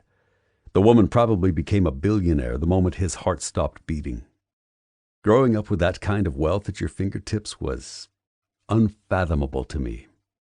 The son of a school secretary and a mechanic meant that we never went hungry, always had a roof over our heads, and clothes that fit us, even if they were second-hand. But my roots were humble and as blue-collar as the grease-stained uniform that my dad wore every single day of his life. He drilled into my sister and me that wealth was fleeting, money wouldn't cure unhappiness, and if you were smart, you'd keep your head down, pay your bills, and live a life that didn't break your bank account, saving the rest so your family would have a good future. Growing up in mansions and a world of private planes and boarding schools was as foreign to me as if someone had dropped me into a different country without speaking the language. The wealth I had now still felt fragile and flimsy, which was why I lived modestly. I never wanted Faith to think that her privileged life was anything she was entitled to, that it was normal, because I damn well knew it wasn't. You coming? Coach asked when I hadn't moved. Following him in, I greeted the other two captains. Davon, our left tackle, was huge and hulking and terrifying when you didn't know him, and he was the only man I'd trust to protect my blind side, which he did amazingly well. He held his fist out when I passed, and I bumped mine against it. Hey man, did you thank Monique for those cookies she gave Faith? I asked him. At the mention of his wife, he smiled widely, his teeth bright white against the dark skin of his face. She wants to take that girl home with her every time you bring her in. Says that after having 4 boys, she needs to try one more time so she can get a little girl just like Faith. I laughed, a small knot of tension unwinding in my chest as we spoke. I could do this. It would be fine. Logan, our veteran safety and the captain representing the defense, lifted his chin in greeting. I did the same. No fist bumps for us or small talk, since Logan was a quiet guy when you weren't part of his inner circle. Not something I would hold against him. He led the defense the same way I led the offense, by example and with thorough preparation. Cameron, the team president and CEO, sat at the opposite end of the long rectangular table, flipping through some papers in front of him. When I reached the empty chairs on the other side of Davon, he held his hand out. His face looked more lined than usual, so maybe everyone was having some trouble adjusting to the change. Pearson, he said when I shook his hand. Thanks for coming in. Of course. Like I had a choice was what I wanted to say.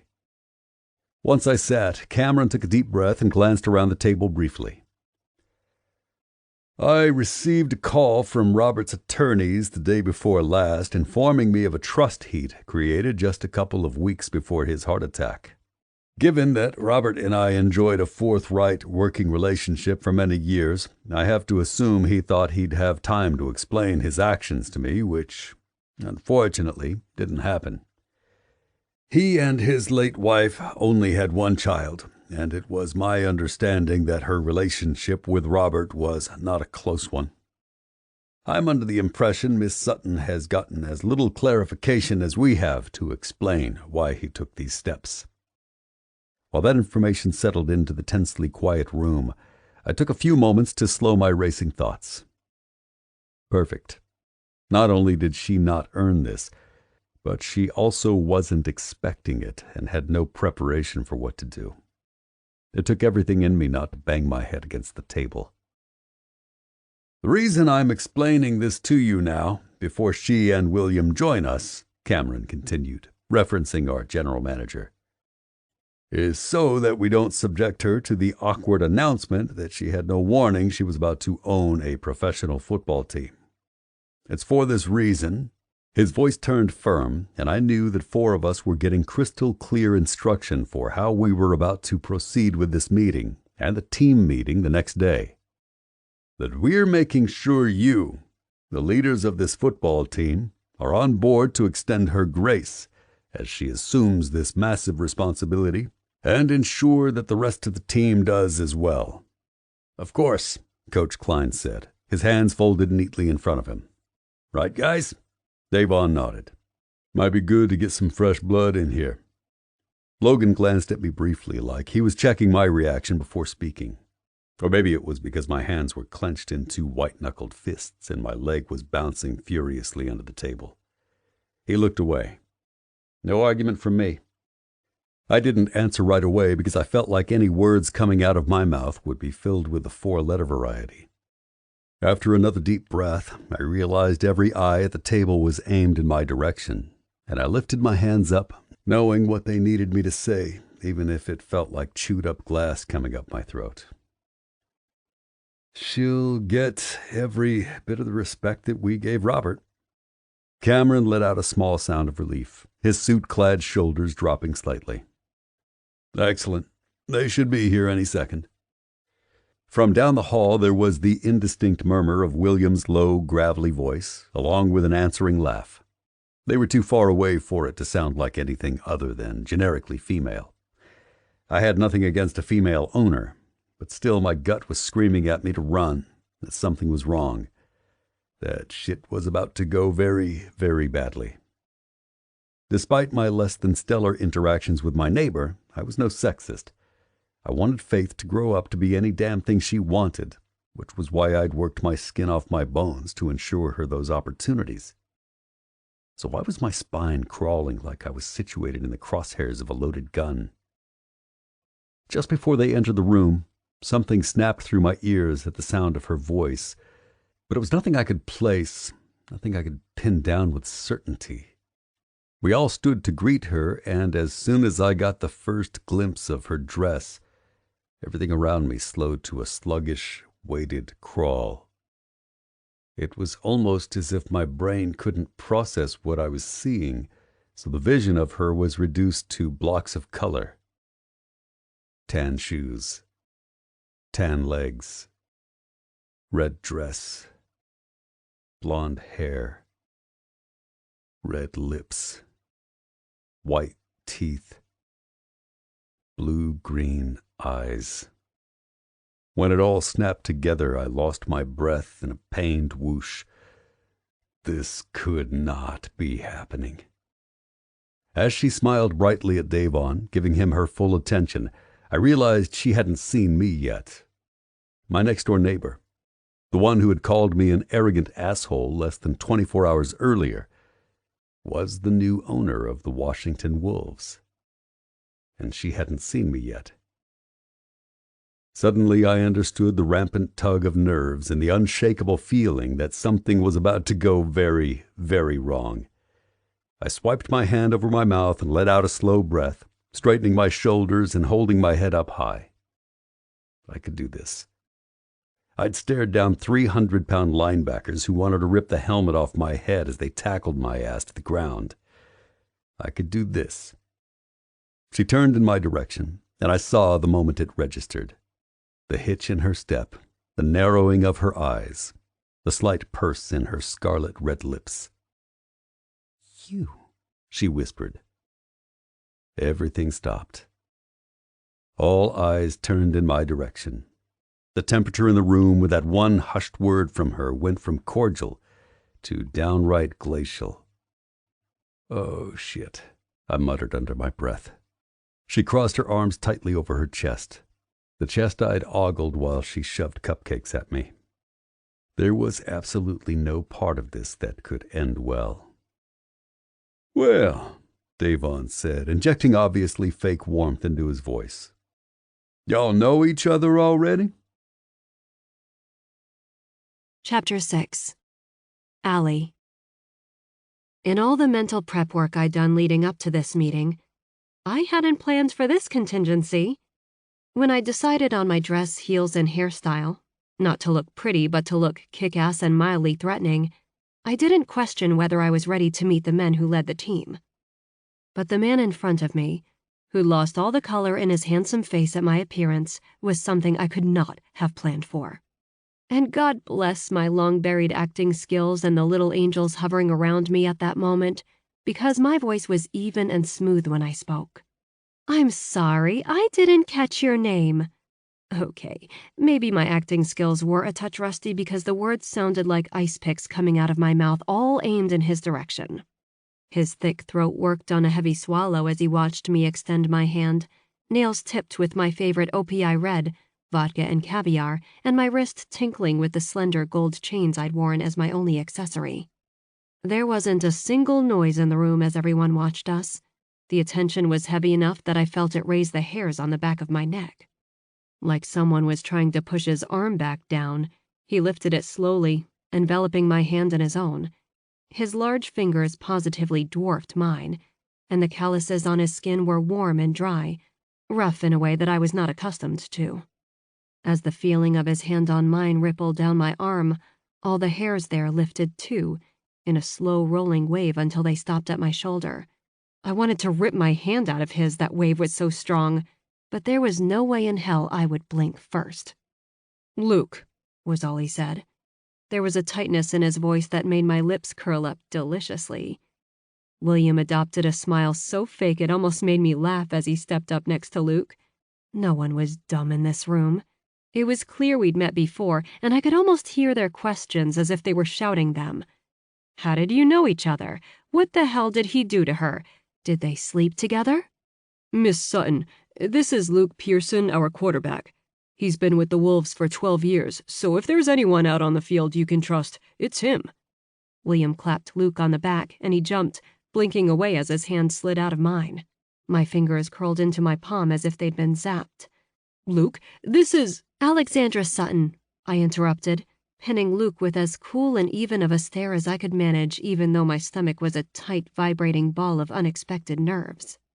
"I guess I'm your new boss." His jaw clenched, and his dark, dark eyes narrowed slightly on my face.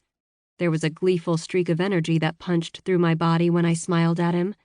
Petty to the 100th power, I could admit it, but as we stared at each other, I knew he was thinking about how he'd spoken to me when I showed up at his door in our exchange just the night before in my backyard. Unlike the other times I'd seen him, he wasn't wearing a t-shirt and jeans. Today, his inked, muscled arms were covered in a simple blue dress shirt that fit him like it was custom-made, which it probably was. It was a good look on him, intimidating just because of his sheer size, but a good look nonetheless. The coach cleared his throat, and I turned slightly to take his hand. He was a stern-looking man in his 50s if I had to wager a guess, but his eyes were warm as he welcomed me to the Wolves, so I let out a quick breath. The last person at the table that I hadn't met was a tall, lean man with a sternly handsome face and serious eyes.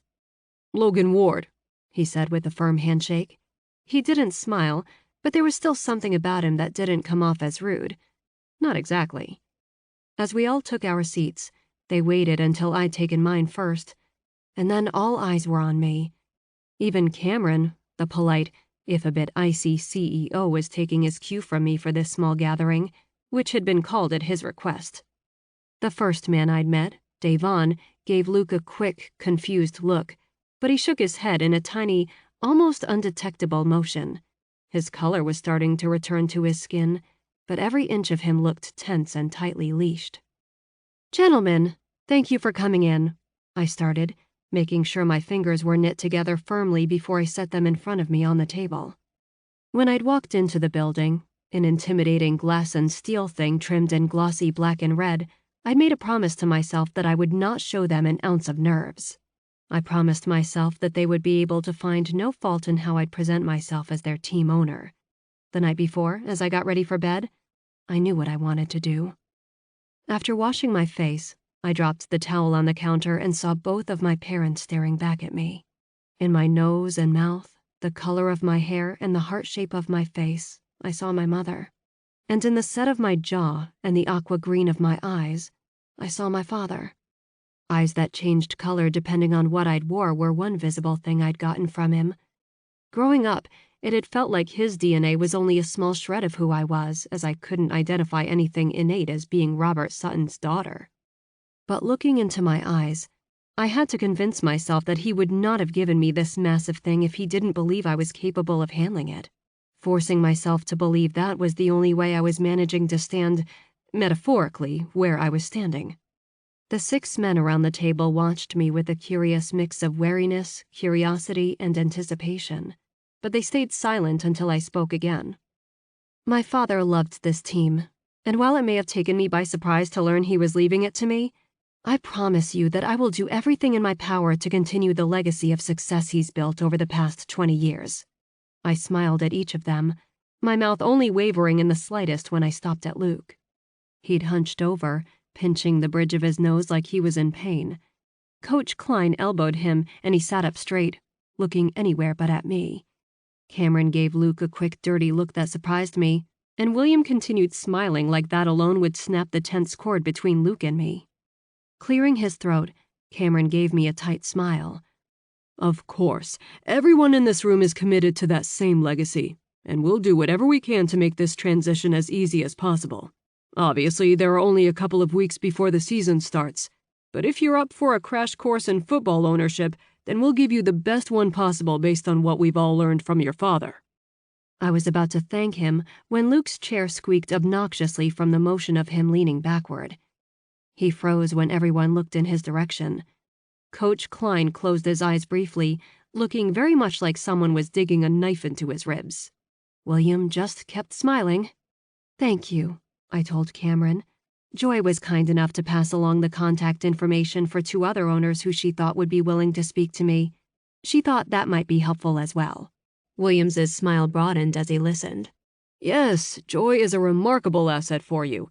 She worked with your father longer than anyone in this room did. Great idea. Good." He drummed his fingers on the table. "Excellent." Luke scrubbed a hand over his face and made a sound deep in his chest that sounded like he was in pain. The reactions to that were varied. Cameron looked like he would strangle Luke with his bare hands. Coach was rubbing the back of his neck and staring at a fixed point on the wall. Davon was giving Luke an incredulous stare as if he'd sprouted a second head. Me? I smiled. I thought about dragging this out just a bit longer when he was so clearly miserable, but it wouldn't help our current predicament to leave the rest of the room in the dark. I cleared my throat in as ladylike a way as I could. "Luke is my neighbor," I said, "in case you're wondering why he's acting like an insane person right now." Cameron's mouth dropped open. Williams's smile fell, and Coach buried his head in his hands. For the first time since we sat, Luke's eyes were directly on me, and I could clearly see the warm flecks of gold in the brown. He was just as confused as the rest of them, but still, he said nothing. As much as it pains me to say this, because my first impression of him was hardly a good one, don't be too hard on him right now. He had no clue who I was, and vice versa. Casually, I rested my folded hands on my lap and held his stare. He let out a slow breath and glanced over at Coach Klein. That told me everything I needed to know about Luke Pearson at that moment. He was a player, and the person he would defer to would be the man leading the team on the field, not from a luxury box or a corner office overlooking the Seattle skyline. Finally, he spoke. "If you guys wouldn't mind, I'd like a few minutes alone with Miss Sutton." His eyes found me again. "To apologize for my previous behavior." What I hated most was that I hadn't asked for privacy first. The second, I hated that his voice was low and commanding without being overbearing. He carried his leadership as effortlessly as he wore that blue shirt. Like, I almost found myself getting up out of my seat and leaving the room simply because he'd asked it. Cameron gave me a look to question whether it was fine, and I nodded. After they'd filed out, William shut the door behind him with a quiet click.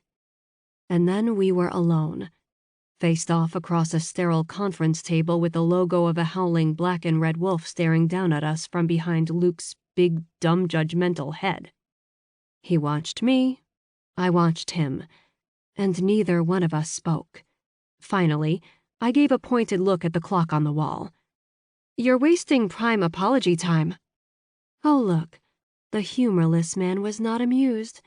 He folded his hands on the table in front of him, taking up far more space in the chair than I did, his biceps looking very much like boulders straining under the fabric of the shirt. "Why not sell? You can't possibly want this team." Oh, that observation rankled, but I refused to let him see it. I tapped my chin. "Strange version of I'm sorry, but I can work with it." One of my eyebrows lifted slowly. "If I thought for a second you were actually sorry for being a complete prick to me." Luke slicked his tongue over his teeth and regarded me steadily. Other than those first few minutes when I'd taken him by surprise, I could now see the unflappable side of him emerging, the side of him that would manage a game with a steady, calm hand. "I'm sorry that it was impossible for me to have any clue who you were when you showed up at my front door." He lifted a hand and gestured in my direction. "Similar to how you could have had no idea who I was when you shoved a plate of cupcakes at me." My cheeks burned hot, and his lips finally bent in a satisfied smile. "Still," I said with a sniff, "you weren't exactly giving me the benefit of the doubt, were you?" "No," he conceded. "I've had years of experience behind me to back up the fact that when a woman who looks like you shows up at my house in a bathing suit, flaunting her baked goods, it usually only means one thing." "A woman who looks like you." I nodded slowly, letting the slow burn of anger sweep through me.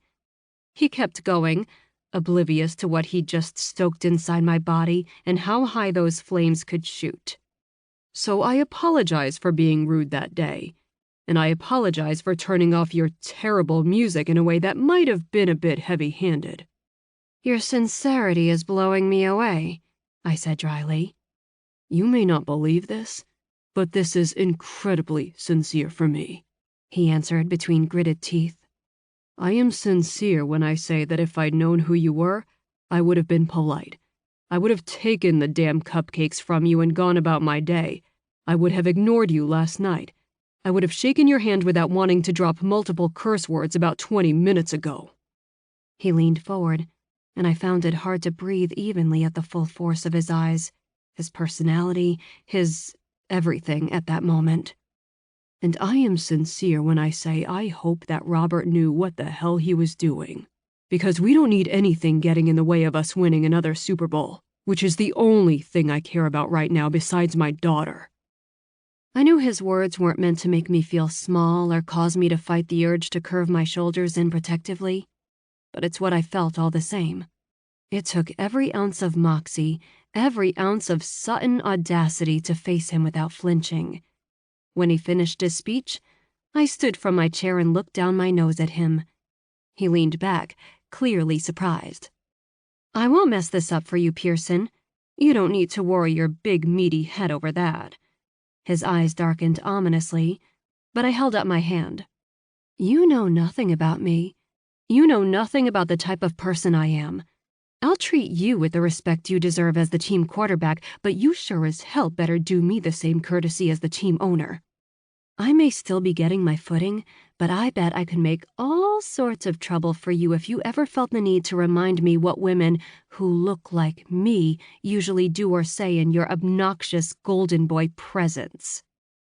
Luke's jaw was granite, his shoulders rippling with tension, but his mouth was shut, and that was all I cared about.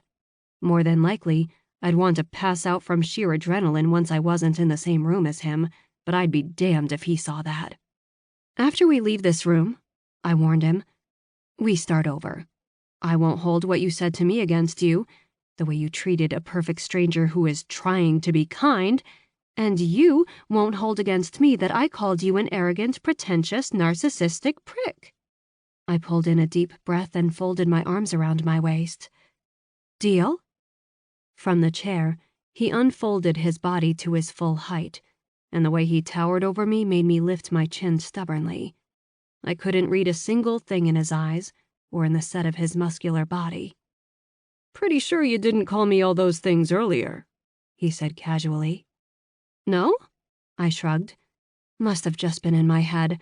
I think all sorts of interesting things when I'm not worried about when I'll get my next manicure. Luke's nostrils flared, but he was smart enough to know he had zero grounds to keep pushing me. My entire life, I'd used charm and a sweet smile to smooth over situations like the one I currently found myself in. This was the first time I tried on my badass bitch suit, and even if it didn't fit perfectly yet, at least I knew it was passable. Do we have a deal, Mr. Pearson? I held out my hand again. For one eternal second, he stared at it like it was made from poison, but then he took it.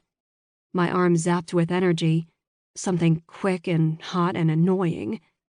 The moment our hands separated, it stopped, and I felt the after effects strongly enough that I wanted to rub the skin of my palm.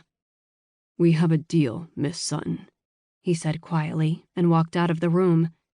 As soon as the door shut behind him, my knees gave out, and I sank into the chair. Awesome, I said into an empty room. An excellent first day at work, I think. Chapter 7. Luke. From the moment I woke up, I knew it would be a shit day. I'd forgotten to close my bedroom curtains, and as my room faced east, I opened my eyes to a painfully bright sun shining directly into my eyes. Like the day dawned with the intent to make my journey into wakefulness as harsh and jarring as possible. I made my smoothie without a single glance toward her house. While I was actively not looking that direction, my blender broke. $4 made their way into Faith's swear jar. Faith's eggs ended up on the kitchen floor when she knocked her plate over on accident, and then she put her own dollar into the jar. My mood was already so foul by that point, in anticipation of the team meeting, I couldn't even bring myself to punish her for her creative use of curse words. I almost ran out of gas driving Faith to Monique and Davon's house. During my workout, my elbow was sore and tight. In the shower afterward, my shampoo bottle was empty. Each successive thing reduced any remaining good humor I had into a snarling, snapping tangle of energy. The team meeting was only about 10 minutes from starting, and by the time I found a padded seat in the main room, I felt very much like a leashed lion. If anyone dared get too close, I'd swipe with a heavy paw and pray to inflict damage. What had Coach Klein said the day before? I didn't always react well when genuinely surprised. While that was true, this was something different. This wasn't me. I wasn't the guy who remained steadily, purposely mute around my laughing, chatting teammates. Whatever they saw in the set of my mouth, my eyes, and my body language was enough for them to give me a wide berth. In front of me on the table was my binder for team meetings. Scribbled notes in the margins, readable only to me. Diagrams with X's and O's and lines and arrows. Plays that unfolded in my head when I would sit and listen to Coach talk or our offensive coordinator discuss the defense we would be facing next. All the small things that I did on a daily basis that added up to wins during the regular season. It was discipline. In every meeting, every workout, and every morning that I made my smoothie and chugged it down. Sitting in that chair with my eyes shuttered and my jaw locked tight, I didn't feel very disciplined. I felt like screaming. The jumble in my head was messy, a tangle of past and present. My conversation with Robert about her business failures, her absence in his life, and how she was posting pictures as she worked her way through Europe while her father sat home by himself for every holiday. Her face at my door, cupcakes in hand, her smile at the meeting yesterday. It was cacophonous, discordant mess in my brain. Nothing I could make sense of even if I wanted to. Of course I wanted to. It was what I did every day on the field. To anyone else, a line of players shifting in motion looked like chaos. But I knew what it meant when someone went left and another went right, when their eyes darted back to the edge of the field. My fingers tingled with the need to scoop into my thoughts and find the one thread that I could pull to make all this make sense. Any kind of sense. But I had the feeling that if I pulled the wrong thread, it would only tangle the knots further. So I'd sit and wait and keep my mouth shut. Say a prayer to the football gods above that she didn't come in and fire everyone in the front office and replace them with Victoria's Secret models, even if that would make Jack sublimely happy. I let out a slow breath as the volume in the room increased with each new teammate appearing through the door. No Alexandra yet. Just the thought of how they would react, how they'd see her, had me leaning forward and pinching the bridge of my nose. This was a disaster. It was everything I didn't want for us. Someone sat heavily in the empty seat to my right and nudged at my elbow. Gomez, my center, laughed at the dark expression on my face. "Who pissed in your Wheaties, Piers?" All I did was sigh and lean back in my chair. I just want this over with. We'd played together for 6 years since New England traded him for 2 of our draft picks. He balanced me well, all smiles and jokes, amping up the old line with his positive energy. His forehead wrinkled at my tone, but he knew me well enough not to push. Then he leaned in. "I heard about her." Of course he did. I pinched my eyes shut and tilted my chin up. "Heard she's hot. Like, really hot." Someone sat down on my left. "Dude, you've never seen her before?" It was Jack. Like I wasn't sitting between them, he leaned closer so that Gomez could hear him above the steadily rising noise in the room. "No. I mean, I know she must have been at the funeral, but I wasn't exactly looking. You know what I mean?" Jack nodded. "Same. I looked at her Instagram last night." "No shit?" Gomez asked. I pushed my tongue against the inside of my cheek and glared at Jack, who was completely oblivious. "She's got this one shot on a beach or some shit. Let me pull it up." He whistled under his breath. "No top. I'm telling you, dude." Under my breath, I made a strange noise that almost sounded like a growl. He ignored me as Gomez laughed. His thumbs flew across his phone screen, and I fisted my hands under the table to keep myself from choking him. Just as he whistled softly and turned to hand his phone to Gomez, someone stood in front of us and blocked the light. Logan snatched Jack's phone out of his hand and tossed it back at his chest. Not gently either. "Knock it off, Coleman." My eyebrows lifted slightly as Gomez sat back in his seat. Jack mumbled something that didn't sound very kind and shoved his phone back into his pocket. "What's your problem?" Jack muttered. "You have a sister?" Logan asked. Jack looked away. That was a no. "I have 4, all younger." My eyebrows went even higher. Logan gave me a long look. "Were you in that meeting yesterday or not?" he asked. The undercurrent of his quiet voice was pure steel, and the implications, the fact another captain was chastising me, flanked by 2 members of my offense, made my face hot. "You know I was," I replied evenly. Logan leaned in close enough so that no one outside the 2 of us would be able to hear him. "Then act like it," he bit out. He sat in the row in front of us, oblivious to the fact that I was glaring daggers and knives and swords and all manner of weaponry at the back of his head. Later, when I didn't feel like I was one fraying thread away from punching someone, I'd have a talk with him about verbally reprimanding me. Of course, when you're wading through the thick mud of a bad mood, you can't possibly entertain the notion that they're right in what they did. I shoved that train of thought down when Coach Klein and William entered the room. The volume around me flared quickly, briefly, until she walked in. Then there was a hush, a vacuum of sound so intense it was as if they all pulled in a breath at the same time. Inexplicably, it made me want to break something apart with my hands. Her hair was pulled back this time. No waves or curls in that sunny bright hair. No red lips. Skinny black pants, a loose white top, and a red tailored jacket covered her body. She looked sleek and bright and polished. Rich. Powerful. Confident. And I hated her at that moment because she was so beautiful that it hurt to look at her. Like waking up in the morning to find the sun aimed straight at me when I wasn't prepared for it. The guys all shifted in their seats while William introduced her and gave them a similar brief overview of where we currently found ourselves as an organization.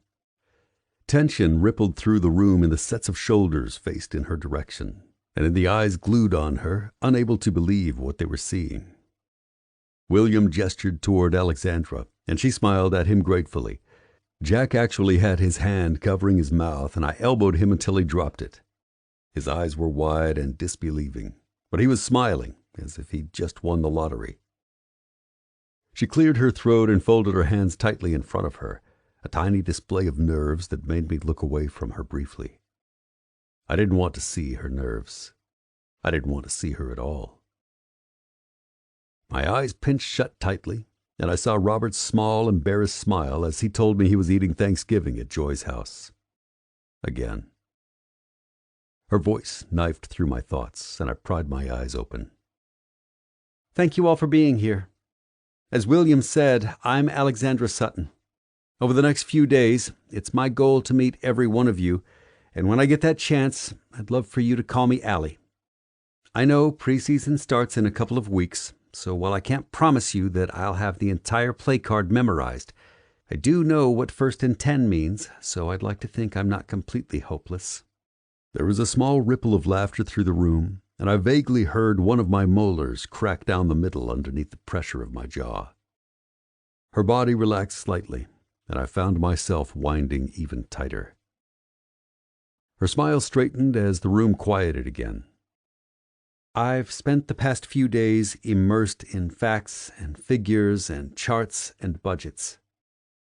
But those papers don't adequately convey the amount of love and respect my father had for the Wolves organization. It's humbling to know that he trusted me to try to fill his shoes. She glanced down at her spiked black heels and exhaled a laugh. Metaphorically speaking, of course. This was my nightmare. Staring at her, all I could see in my head was her on my front porch with that plate of pink cupcakes. Her sitting at her patio table and holding her speaker up in my direction. Her holding my gaze fearlessly the day before in our meeting while she laid out her terms of how this would go. And now we were joking about her shoes in the team meeting. I'd keep my end of the bargain. When I shook her hand, slim and cool in my own, I meant it. I wouldn't do or say anything to disrespect her in front of anyone. But I also couldn't force myself to sit here and laugh and joke and think it was funny that the person who owned our team promised us that she knew what 1st and 10 meant. It wasn't funny to me. She posted topless pictures that my star receiver had already drooled over, and God knows what else was out there. I wanted to win another Lombardi trophy before I retired while she had bounced around Europe on her daddy's dime. I wanted to prove that I could make it to the top more than once in my career, that it wasn't a fluke. Crafting a perfectly constructed social media presence was how she lived her life, and I would do anything to avoid that kind of bullshit veneer. I wanted to play football. I wanted to win. And I wanted to do it without distractions and games and circuses surrounding the team. Let our performance do the speaking. Allie's bright gaze briefly tangled with mine, and I refused to blink or look away.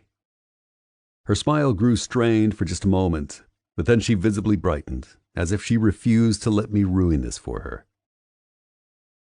When I was looking through some of my father's files, I found a scrap of paper with his handwriting on it. She held up her hand, and even from my spot a few rows back I could see the frayed, torn edges. Allie stared at it for a second, and there wasn't a single sound in the room while we waited to hear what it said.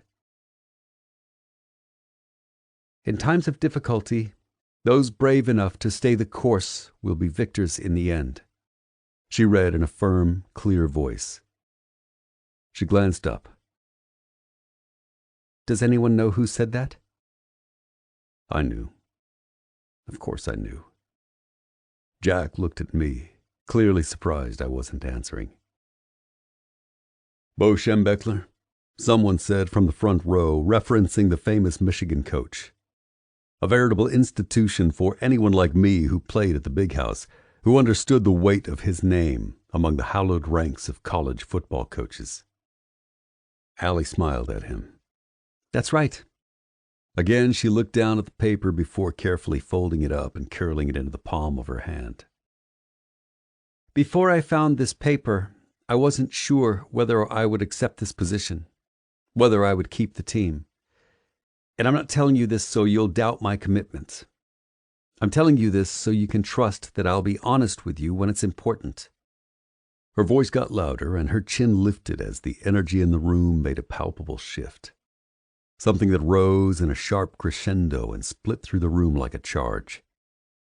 I could see it take shape in how they were nodding, listening intently to what she was saying. She smiled, clearly seeing what I was. "I'm choosing to be brave enough to trust my father's decisions, to trust that all of us can work together to stay the course and be victors in the end. If you're brave enough to trust someone who has a lot to learn, who won't be afraid to ask for help, then I believe we can do incredible things." "Hell yeah, we can," Davon said from behind me. Allie laughed along with everyone else, except me. An irritating swell of something pushed through me. It wasn't admiration, not exactly. But in less than 15 minutes, she had this entire room eating out of her hand. When I glanced around, my teammates were nodding their heads, smiling, some even clapping. No, admiration wasn't the right word. A grudging admission that I'd underestimated her was certainly part of it. A muted shock that I seemed to be the only one who felt uncomfortable in how this was playing out. Maybe none of them had spoken to Robert about her. Maybe none of them would view that conversation with the same stomach-sinking gravity that I had as a single father myself. I wouldn't be the one to tell them, but I'd sure as hell keep my eye on her, for whatever good it might do.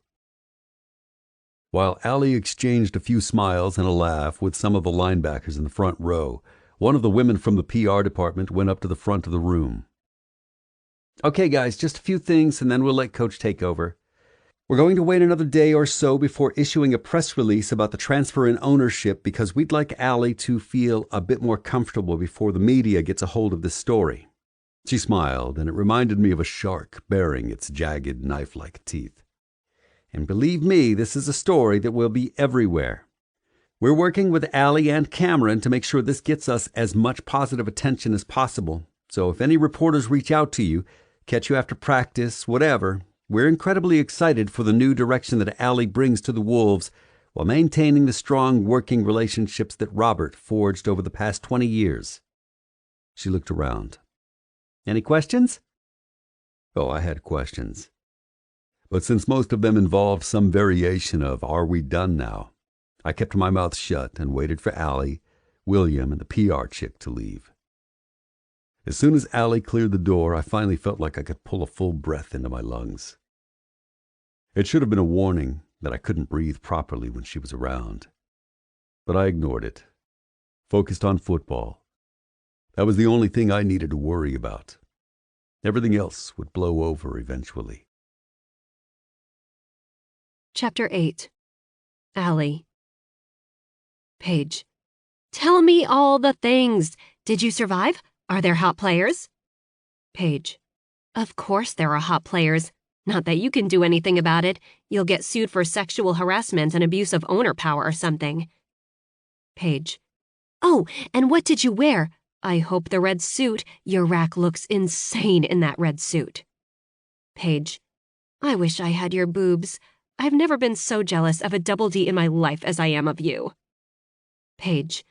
"Why are you ignoring me?" Me. "Oh my word, I was peeing. Calm down." Paige. ... Paige. Don't you take your phone into the bathroom with you? What does peeing have to do with anything? I rolled my eyes and settled into the striped chaise lounge, adjusting the top of my blue one-piece before responding to her. Paige was, for lack of a better term, in a serious relationship with technology. Her phone was her boyfriend, and a healthy relationship it was not. I was surprised her thumbs hadn't fallen off by now. Me. No, I wore the black cigarette pants, the white Michael Kors blouse, and the red jacket from that store we found right before I came back. Paige. Satisfactory. I still think you should have done the red suit. Me. Probably not an appropriate choice, considering the amount of cleavage it shows. I was meeting the players for the first time. Paige. I fail to see the problem. I would totally switch teams for you when you wear that. My laugh felt foreign on my lips because it was genuine and unforced, and outside of whatever meetings I'd been attending, I'd been alone at home with all my football binders. No one, outside of Joy and the lawyers and Luke, knew that I was living in the lake house, and since the press release about me taking over the team went out, the sports world had exploded with the idea of a 26-year-old woman owning a football team she inherited from her father. It felt easier to hide out than try to come up with a succinct statement about how it was going or how I felt about it. The truth was that I still didn't exactly know. Speaking to the team was the most comfortable I'd felt since this whole crazy thing started, because I'd been met with smiles and welcome and warmth, and several of them went out of their way to introduce themselves once the meeting was over. Everyone I'd met had been polite and respectful, supportive. Except, I thought with a slight glare at the blue house next door, Luke effing Pearson. During the whole meeting, he watched me like I was a ticking time bomb. Not once did he smile, not once did he look at me with any hint of warmth on his chiseled face. And what absolutely pissed me off was how quickly I'd searched him out in the room of large, imposing, handsome men. He certainly wasn't the only one with broad, muscular shoulders, and he certainly wasn't the only tall, good-looking man in the room. There were many of them in there. But his eyes were the only eyes that I felt burning through the clothes covering my body. Get him out of your head right now, I said out loud. I blew out a breath and adjusted my sunglasses. It was a beautiful day with cloudless sapphire skies and enough breeze in the air so lying out in the sun wasn't stifling. It came off the lake and crossed my yard, bringing with it the sounds of boats, laughter, and some music coming from somewhere far in the distance. What I needed was a distraction. Stacked on the ground next to my chair were more binders that Joy had given me. I'd read them the day before until my eyes started crossing, but it was helpful. Overwhelming, but helpful. Thankfully, I wouldn't have to concern myself with most of the details. There was a CFO who worried about the money, a manager who worried about the talent, a president who worried about everything else. The truth was that my father had spent the past 20 years hiring people who knew their shit. He was the figurehead, but they ran the team and ran it well. My main concern was making sure that the wolves didn't suffer because of my surprise presence. I knew as well as anyone that the media could spin many tales, as long as they got people to tune in, and I wanted to keep the players from resenting me. I leaned over and grabbed the binder that held the team roster. Joy had each player, each coach, and each coordinator sectioned off with brightly colored tabs for easy reference. I flipped page by page, looking at their picture and saying their name and position out loud. Some of the faces I recognized from the meeting, but most I didn't. Of course, they'd all been at the funeral, but most of that day was a blur of handshakes and air kisses, condolences and black suits, and the numb realization that I had no living parents. I finished looking at the page for Jack Coleman, a smiling guy who I recognized as the one sitting next to Luke at the meeting. The wide receiver from Michigan State had been with the team for 2 years. His numbers could have been impressive, or they could have been shit. I really had no idea. His smile was wide and carefree in his picture, and I found myself smiling back. Idly, I flipped to the next page and froze. Luke's image smiled up at me. Smiled.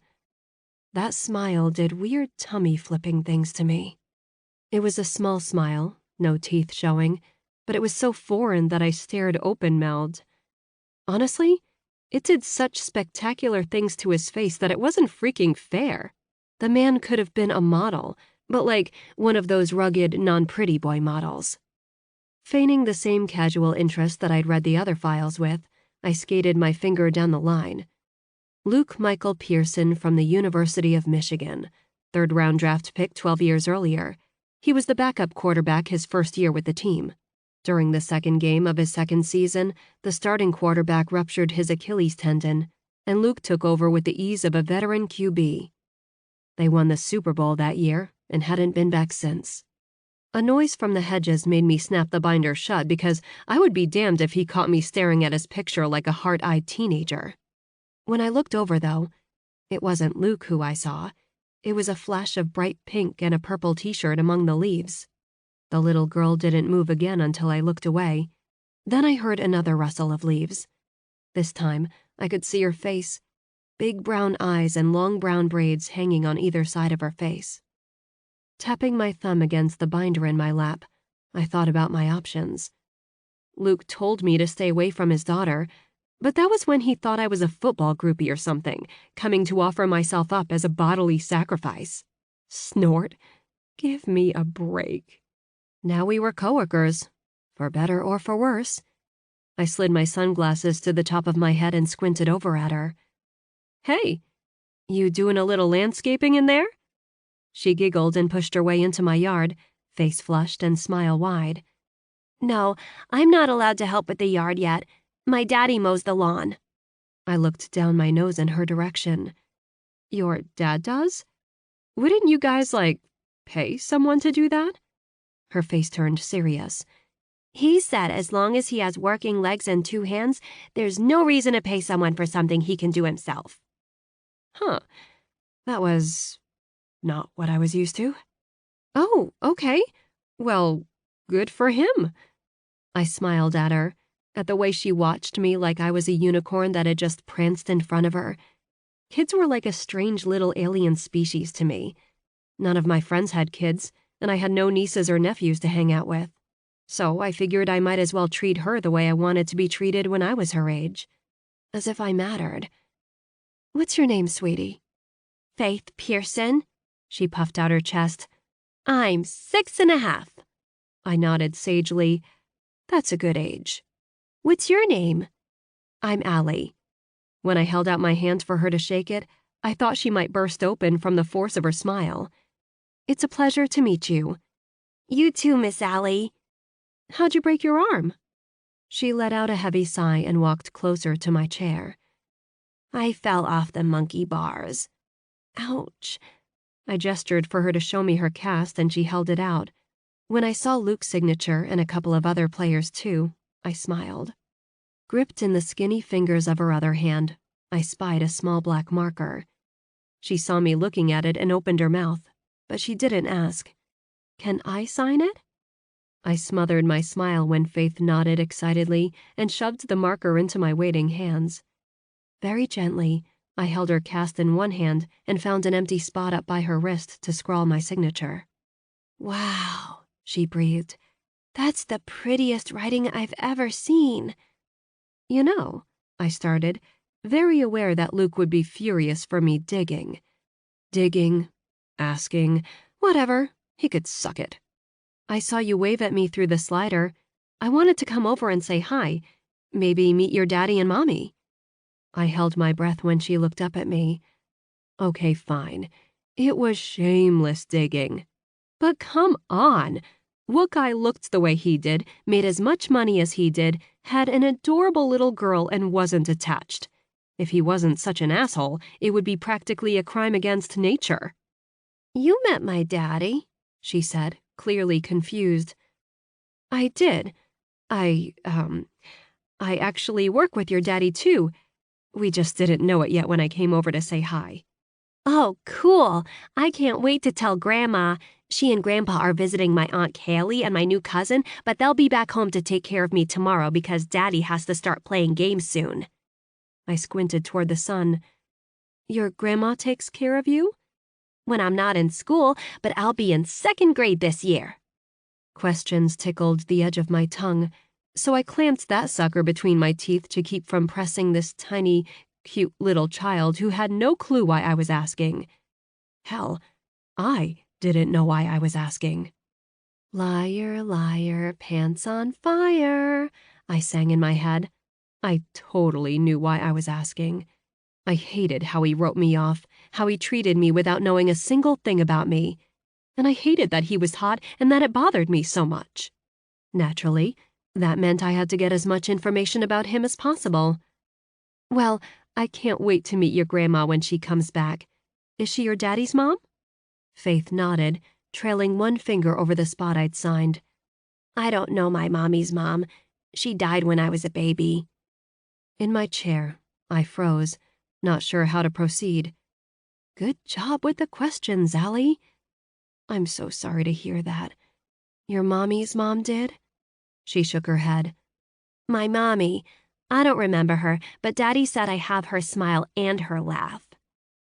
And just like that, folks, my heart went kablooey in my chest. I was the biggest asshole in the entire world, thinking I would ask this cute kid a few innocent questions. Unsure of what to say next, I closed my eyes and tried to remember what I felt like when people had asked me about my mom when I was not much more than her age. I have my mom's smile, too, I told her gently. Were my eyes wet? I hadn't cried once about my father, but Faith's big brown eyes were absolutely gutting me. You do? She asked. Is your mommy in heaven like mine? I nodded slowly. She is. Faith? Luke boomed from the other side of the hedge, panic clear in his deep voice. Right here, Daddy. I'm talking to Miss Allie. Well, shit. I slid my sunglasses back down like they'd shield me from the incoming wrath of Luke Pearson. Like he had the other night, he shouldered through the hedge with a furious look on his face. When his eyes moved from me to Faith, he visibly gentled. Kablooey Part 2, ladies and gentlemen. You scared me, Turbo. I didn't know where you were. He crouched down next to her and cupped her shoulder in one massive hand. If you want to leave the yard, you have to come and ask. Okay, Daddy. She beamed at him. For a moment, I tried to remember if I'd ever smiled at my own father like that. No, I hadn't, because I didn't think I ever heard the kind of concern in his voice that Luke was showing Faith. In the bright sunshine, I could see the ink covering his arms more clearly. Dates and Roman numerals and a couple of names, all slightly faded like they'd been there for years. Nothing looked new in the way it was printed into his tan, smooth skin. Stop looking at his skin. Can you go back home while I have a quick chat with Miss Allie? He asked her in a deceptively kind voice. My stomach sank like a rock, imagining him turning to me and asking what exactly I'd been talking about with his daughter. Slowly, I swung my legs over and sat sideways in a chair, using the striped towel on the ground to cover my shoulders. Before he stood, Luke's eyes flickered to my bare legs, and I very much wished I hadn't seen them do that because now I felt naked. Faith waved at me as she ran back toward the hedge. Bye, Miss Allie. Thanks for signing my cast. You're welcome, sweetie. It was nice to meet you. Luke and I were silent as she slipped through the widening space in the hedge, apparently the unofficial spot that the Pearsons walked through to get into my yard. Once she was gone, and the sliding door into their house opened and closed, the silence between Luke and I bloomed into something big and uncomfortable. But holy shit, I was not going to speak first because what would I say? Sorry, I was just pestering your daughter about your apparently dead wife? Girlfriend? Ugh, no matter how I phrased it in my head, I sounded like an asshole. So, he said slowly, all dangerous and low and quiet, and it raised goosebumps on my arms. Care to tell me what the hell that little conversation was? Chapter 9. Luke. Just being neighborly, Allie answered instantly. She followed it up with a sweet smile that set my teeth on edge. Aviator sunglasses sat on her face, and I didn't like that I couldn't fully see her as they blocked her eyes from view. But I didn't have to see them to know that they were the same color as the lake today. Now, if I was a less stubborn man, someone less determined once I'd chosen a course of action, I might have worried about why I was thinking about the fact that Allie's eyes matched the lake when the sun hit it just right. But I wasn't worried. It was a natural reaction when you'd been celibate as long as I had to notice things like that. It was natural, damn it. What did you talk to her about? Allie tapped her chin and leaned forward, but I kept my eyes trained on my own reflection in her sunglasses, not the deep V of her simple navy bathing suit. It shouldn't have looked as sexy as it did, but I'd wager a guess that on her, anything would look sexy. Well, first I asked her if she knows what your type is. She paused, cocking her head to the side while I rolled my eyes. Oh, wait. No, I didn't. That's not right, because my world doesn't actually revolve around you. When I braced my hands on my hips, she stood from the chair and mimicked my pose. Except on her, it just looked like something you'd see in a fashion magazine. With her mussed-up blonde hair, the high cut of her suit on those impossibly long, toned legs, and the curve of her hips into her waist and back out at her breasts. Allie Sutton was a fucking stunner. I hated it. And because I hated it, I found myself snappish and surly just from being in her presence with no buffer, no one waiting in a hallway for us to be done. My daughter is off limits. I hardened my face, making myself bigger in the space between us, except she did the same. Your daughter came over here, thank you very much. Do you want me to ignore her? Make her feel like she's a nuisance? Allie scoffed, shaking her head at me in disgust? Disappointment? Get over yourself, Pearson. Of course I don't want you to make her feel like a nuisance, I ground out. Good, because I know how that feels, and if she talks to me, I'm going to talk back. My brain hiccuped over that, and I tried not to give her a narrow-eyed look of suspicion. What was that supposed to mean? Something about standing in front of her made me feel like a fraud. The thought came from the part of my brain that had the flimsiest of filters. She'd been raised with every opportunity presented to her. She could have done anything with her life. Choices laid out in front of her like a smooth arc of cards from a dealer's hands, probably on a silver platter. Just by being born to the right people, she now wielded an immense amount of power. She could fire anyone in the front office if she wanted. Any of the men and women who made the wolves run smoothly day in and day out. Which was why I wasn't stupid enough to snap back at her, even though the words were ready to spring from my mouth with ease. Don't worry, I'll tell Faith to leave you alone, I said before turning and going back home. I heard that sound again, the annoyed huff that scraped my skin like a cat's tongue, rough and uncomfortable. When I let myself back in my house, I took the stairs 2 at a time and found Faith sitting on the couch, my phone in her hand, and she was smiling at the screen. I'm talking to Grandma, Daddy. Faith turned the phone, and my mom's face greeted me. I gave Faith a mock angry look. Who taught you how to FaceTime? You? She giggled. With one hand, I ruffled her hair. What a terrible idea that was. Faith was just telling me about your new neighbor, Miss Allie, my mom said, voice heavy with meaning. As in Allie Sutton? She'd heard the news then. I kept my face even since my mom had this horrible ability to see right through me, especially when I didn't want her to. Hey, Turbo, I said to Faith, why don't you go play in your room for a little bit, okay? I want to talk to Grandma. For a second, she opened her mouth like she was going to argue, but nodded glumly instead. I'll see you tomorrow, Grandma. Love you. My mom smiled. Love you too, baby. I'll see you at the airport. I'll be the one with the suitcase. Faith gave the screen a smacking kiss and ran down the hall to her bedroom. Your neighbor is Alexandra Sutton? My mom asked immediately. I rubbed my forehead and centered the screen so she could see me better. Yes. Don't sound so excited about it. Her face was lined with concern. I'm not.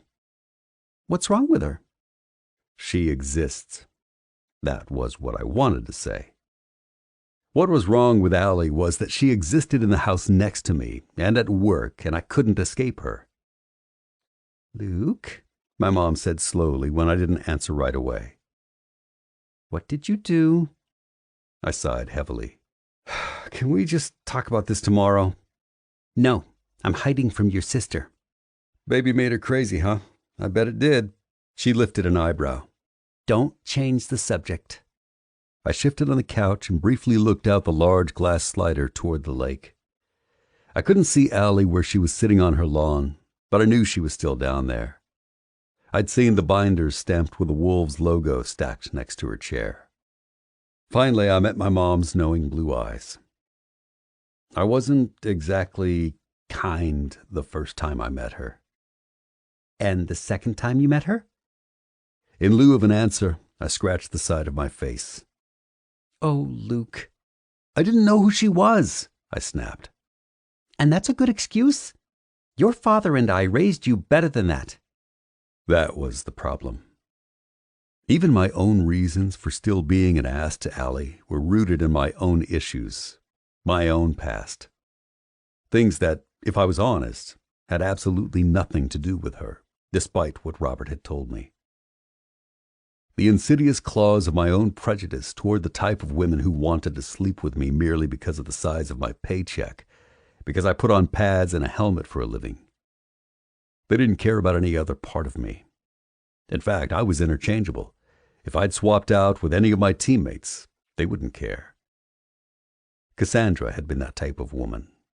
And she wasn't the first like that who I'd slept with, but because the consequences of my fling with her had been far-reaching and so life-altering, it left sand and dust in my mouth any time I thought about venturing down that road again. It was the cheapest part of this rich life I now led. And Allie had looked like the prototype of that nightmare. That wasn't her fault, and I knew it. I just didn't want to say it out loud. I didn't want to voice that she represented all the things I actively sought to keep out of my life, out of Faith's life. That I'd had a prejudice against her even before I'd ever met her, which also wasn't her fault. I know you raised me better than that, I told my mom. But you also didn't raise me to be an idiot. It's for Faith's benefit that I'm just a little suspicious. But you don't have the reason now. She shook her head and looked away from the screen, her disappointment like a shard of glass wedged under my skin. Think about what that poor woman has been through. She lost the last parent she had in this world. She didn't exactly see Robert as it was. She clucked her tongue. So judgy. Who does she have now? No one. She's got an entire football team, I said dryly. Like only a mom can, she ignored my wonderful attempt at sarcasm. Have you apologized to her? I slicked my tongue over my teeth. In only the most technical sense. But had I meant it at that moment? With embarrassment, I had to admit to myself that no, I hadn't. She'd stood by that table, secure in the knowledge of the position she now held, whereas my own felt flimsy and fragile. Shift too far in one direction, and it felt like I'd tumble off my perch with the team. So I'd said the words, but that was it. Kind of, I told my mom. Even from 1,000 or so miles away, when my mom narrowed her eyes at me, I wanted to shrink away. Luke Michael Pearson, you go over there right now and try again. Bring Faith the phone and I'll keep her occupied. You apologize to that nice woman. How do you know she's nice? I muttered grumpily. If she didn't fire your ass, then she's probably nice. I had to lift an eyebrow in concession. Good point. I mean, there's that pesky little thing called a contract, but go. I'm going. I stood from the couch and brought Faith the phone. She snatched it and started showing my mom all her dolls that she'd set up in a tea party. Alone in her room with blank-eyed toys for company. No wonder she went to talk to Allie. I'll be right back, Turbo. You stay here and talk to Grandma. 'Kay, Daddy. I kissed the top of her head and slowly walked back downstairs as if a rusty-edged guillotine waited for me and not Alexandra Sutton. As I opened the slider, I knew why. Because they could both inflict massive damage if used properly. Careful to close the door quietly, I made my way across my own emerald green lawn with slow and steady steps, making sure my head and gut were in line. She was just a person who'd been subjected to the ungracious side of me that I wasn't always proud of, but still used like armor. A person who'd only risen to the bait when I'd practically forced her to. A person who'd extended me more grace than I'd extended her. And she'd made my daughter smile with enough force to light the entire state of Washington. As much as it pained me to do so because I felt like I was betraying his memory, I had to set aside what Robert had told me as if it was proof of some crime she'd committed. Maybe her manners were superior because that was how she was raised. Maybe it was because she was a nicer person than I was. Either way, I was a big enough man to admit that I could do better when it came to how I treated Allie. From the other side of the hedge, now visibly battered in one spot from the newly introduced traffic between our yards, I heard a deep sigh. I pinched the bridge of my nose and felt a deep welling of shame. As soon as I walked through the hedge, her head lifted on a sharp snap of surprise. "Is it okay if I interrupt for a couple of minutes?" I asked. Allie licked her lips and then nodded, those sunglasses still covering her eyes. Instead of towering over her while she laid on the chair, I gestured to the patio set. "May I?" "Of course." Pulling one of the chairs out from the table, I angled it toward her and sat, rubbing my hands along the tops of my thighs. Her fingers, long and graceful, tapped the surface of the binder in her lap when I didn't immediately speak. "My apology the other day," I started, closing my eyes briefly before I spoke again. "It sucked." Allie let out a surprised laugh. The hand on the binder lifted so that she could push the sunglasses into her hair. Her face was free of makeup, but still held no less impact than when she was fully made up. With it or without it, I knew that I was looking at one of the most beautiful women I'd ever seen. The thought made me swallow hard, because how she looked didn't matter. How I treated her did. "We all have reasons for why we do what we do," I told her, a vague explanation, but it was all I wanted to give. "But my reasons don't matter in this instance. They don't really have anything to do with you, so they shouldn't affect how I treat you. So I apologize for how I've spoken to you, and I hope we can start over." For a moment her eyes narrowed as if she doubted my sincerity, so I refused to look away. It wasn't easy because those thick-lashed eyes, bright and vivid in her flawless face, were surprisingly astute. "Apology accepted," she replied quietly. "And in turn, I'll apologize for calling you a pretentious prick after the meeting." My lips hooked up on one side in a begrudging smile. Well, not an unfair label, given the circumstances. "True." I pointed at the binder. "What are you working on?" "The roster," she said, flipping open to a page. "I want to know everyone by name by the time preseason starts." The page she was on was Logan's, and I grimaced, thinking about how he'd done what I should have been doing at that team meeting. "Ward is okay." "Yeah?" I shrugged. "For an Ohio State grad." Allie smiled politely, but I could tell she didn't get the reference. "Our colleges are rivals," I explained. "Ah," she squinted out at the lake. "Does that stuff really matter once you're in the pros?" I shook my head. "No, it doesn't.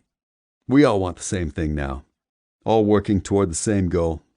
It makes it easy to forget all the things that seemed so big when you were playing college ball." Her thumb tapped lightly, and I could tell she was thinking, especially when her eyes darted over to me briefly.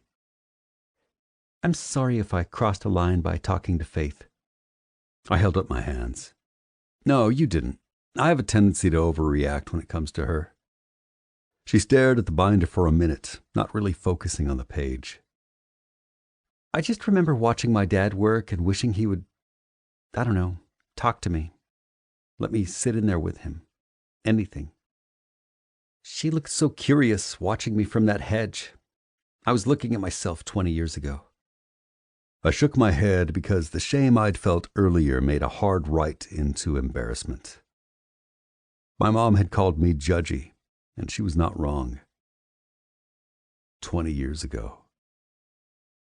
That was when Robert bought the team, and she was just a little girl without a mother. After a long sigh, I swiped a hand over my mouth. There were so many things she could relate to with Faith. A father who worked an ungodly number of hours in order to be successful. The void left behind from not having a mother around. And even though I tried very hard to live well below our means, having a life of wealth and ease, free of the everyday struggles most families had to deal with. What kind of person would that shape Faith into? Would she travel the world, known simply as the daughter of a football player? It was a perspective that allowed me to watch Allie through the lens of curiosity instead of judgment. Like I'd finally given myself permission to view her more clearly and not through the foggy lens of my own bias. "Can I ask you something?" She smiled. "In the spirit of this football-related truce, sure." I clasped my hands together and they hung between my spread legs, elbows propped on my thighs. "The other day in the meeting, I asked you why you didn't sell, but you never really answered." There was a spark of humor in her eyes as she watched me. It did something luminous to her, as if someone lit a match behind a piece of wavy blue-green glass. You could see the glow, maybe even feel the warmth, even if you couldn't make out the source of where those things were coming from. "Maybe I didn't answer because you spit the words at me like they were weapons." "Touché." Allie sat up, bringing her knees up to her chest and wrapping her arms around the front of her legs.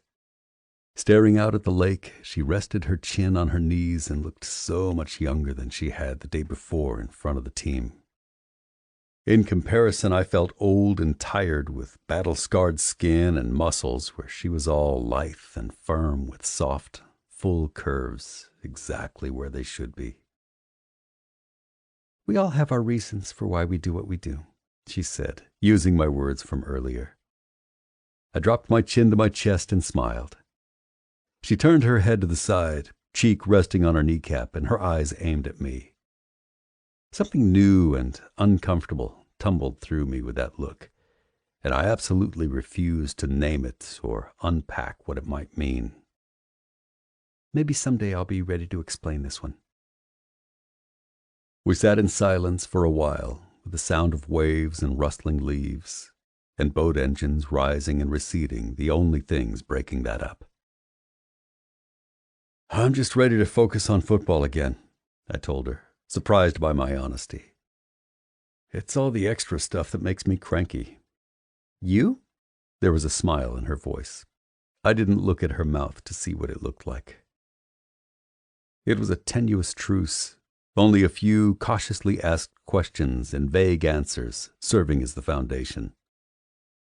But it was a start. Chapter 10. Luke. I hate this. The PR lady, I was quite sure her name was Ava, gave me a steady look that told me everything I needed to know. Before she broached this topic with me, she damn well knew what my reaction would be. It was well known to the team that dealing with the media was my least favorite part of this job. "It doesn't matter if you hate it or not, it's a huge opportunity." Her eyes were the same green as the practice turf, and I closed my eyes from the steely reserve I saw there. "When's the last time Sports Illustrated wanted to feature us on their season kickoff article?" Never. But I swallowed that word down like I had a gun to my head. Behind me, Jack was practically vibrating with excitement. "Come on, Piers, this is huge." Slowly I rolled my neck. I don't want to do it. It'll turn this team into a three-ring circus. "Or," Ava said, "it will get our fans excited. The league is eating this up." I gave her a dry look. Of course they are. If it can increase ticket prices or gain more sponsors, they love any sort of controversy. "It's not controversy," Jack, the idiot, butted in. She just happens to be hot. Hot people sell magazine covers. It's not rocket science, dude. Ava pinched her eyes shut at his complete lack of tact. Clumsy phrasing aside, he's not wrong. From behind me came her voice. Of course he's not wrong. It was my turn to shut my eyes, but against my arm I felt the whisper of air when she stood next to me. Even though she didn't touch me at all, I felt her like a static charge, as if she had her own energy field that I had to plant my feet against or be pushed back by the force. Miss Sutton, Ava said warmly, giving Allie a respectful greeting even though they were pretty much the same age. Allie, please. When I dared to glance at her, she was smiling at Jack. And you're Jack Coleman, right? The kid puffed up like a peacock, extending his meaty paw as if he was bestowing a gift upon her. That's right, ma'am. It's a pleasure to finally meet you. While they shook hands, his smile spread even further. Or can I call you boss? I like that better. The fact that he'd called her ma'am at all was ridiculous. Dressed in slim, dark jeans and a simple white t-shirt, with some thin gold jewelry around her neck and wrists, she looked no older than he was. I'd long learned that the most dangerous of women were the ones who could wear something simple and look like they'd stepped from a magazine. No frills, no embellishments, just them. That was how you knew they were beautiful, and you knew they knew it too. She cocked an eyebrow. Allie is just fine. Briefly she looked at me and sent a subdued, albeit polite, smile. Luke? I nodded my chin. Allie turned back to Ava. What are they asking for exactly? They want to feature you, Luke, and Jack on the cover to kick off the NFL regular season. The article will be about you as the new owner and how you're stepping into a system that's been in place for years. Ava scrolled through something on her phone, and with every word out of her mouth, my skin crawled even further. They'd wanted me and Jack shirtless, no doubt, and Lord knows how Allie would be dressed, draped over both of us. Why just the three of us? Jack asked. Ava gave him a casual once-over. Well, you're not hard on the eyes, and you two are easily the Wolves' most recognizable players. Even casual football fans know the star offensive players at a glance. Who's the photographer? Allie asked, and I gave her a quick look. Even in the team meeting, this was as businesslike as I'd heard her. Ava hummed and scrolled further down her phone. While we waited, Jack spun the football in his hands and gave me a wide-eyed look of disbelief. I'd been on the cover of SI before, but it was a shot taken on the field of me hoisting the Lombardi trophy over my head. No photo shoots, props, makeup, bright lights, or reporters asking us questions for the sole purpose of digging for some juicy tidbit. Hadn't I said this was my nightmare? Because this was my nightmare. When she found what she was looking for, Ava said the name, and Allie lifted her eyebrows appreciatively. Is that good? Jack asked. It is, Allie answered. He does a lot of fashion photography, too. My friend Paige has shot with him before. Said he's great to work with. Against her denim-clad thigh, her perfectly manicured nails beat a furious rhythm. Ava noticed it, as did I. What are you thinking? She asked Allie, because I sure as hell would not. Before she spoke, Allie glanced at me, then at Jack. There was a determined jut to her chin that I'd never seen before, even when she was chewing me out after that first meeting. Around us, the guys practicing gave her sideways looks as if she was an exotic animal let loose among our ranks. What made it even stranger, their watchful curiosity, the impression that they were all circling her warily, was that every single one of them were used to seeing beautiful women. Beautiful women were a given, an expectation when you reached the level that we were at. Teammates were married to former Playboy bunnies, models, socialites, actresses. But she was more than that because of her position. Just take this small private conversation as an example of how different Allie was when it came to what we were used to within the walls at work. The moment she showed up, the dynamic shifted. The moment she showed up, we all deferred to her. It made me as wary as my teammates because it was usually a position that I held. Call them back and let them know that we'll agree. When I made a small sound of dissent, she lifted a hand, her eyes holding mine. On the condition that they only photograph me. The guys can be there for a few questions. Make sure I don't make a fool of myself if too many football-specific questions come up. And we'll do a behind-the-scenes featurette for their website that includes the three of us. Something light, something funny, something very shareable to drum up interest for the article. Jack was staring at her in a way that could only be described as awestruck, and I wanted to smack the worshipful look off his face. Even if I felt a streak of appreciation for the way she'd read between the lines of what I wanted, or didn't want. And if they push back? Ava asked. Her fingers were flying over the screen of her phone. Allie was confident when she answered. They won't. Let's face it, this is the biggest story the league has right now. The last season, ratings were down by almost 10% on every network that aired games. That's a huge hit for advertisers to the tune of millions of dollars, including outlets like Sports Illustrated. If people don't care about the stories, they're not buying magazines, and they're certainly not tuning into the games. If they're smart, they'll latch on to anything that will get fans excited to watch. And the fact that they reached out to us means they're very smart. It was my turn for my jaw to pop open, and Jack snickered when it did. I snapped it shut, thankful that Allie didn't seem to notice. Seemed she was doing more studying than the team roster. Ava's hands froze over her phone, and she was studying Allie the same way everyone else was. Who the hell was this woman? When she snapped into motion, her movements were brisk and efficient, crackling with energy. You're sure as hell right about that. I'll let you know what they say. She looked at all three of us, giving only the slightest warning with her eyes. Don't screw this up, was what I read loud and clear. On the field, they all relied on me with complete trust. It was off the field that I tended to cause a few participation issues. I hated post-game press conferences, especially when we lost. I'd answer a few questions, but I wasn't the guy to joke with reporters or go the extra mile to make them feel like they knew me. If anyone would put a wrench in this agreement, Ava damn well knew it would be me. When I didn't say anything right away, Allie turned slightly, giving me a patient look that seemed to non-verbally remind me of our tentative truce. Even though my very bones ached with a desire to just focus on football, focus on plays and games and offensive schemes and tape of my opponents, I promised that I would try. And I hated that that patient look was going just as far into me as anything else.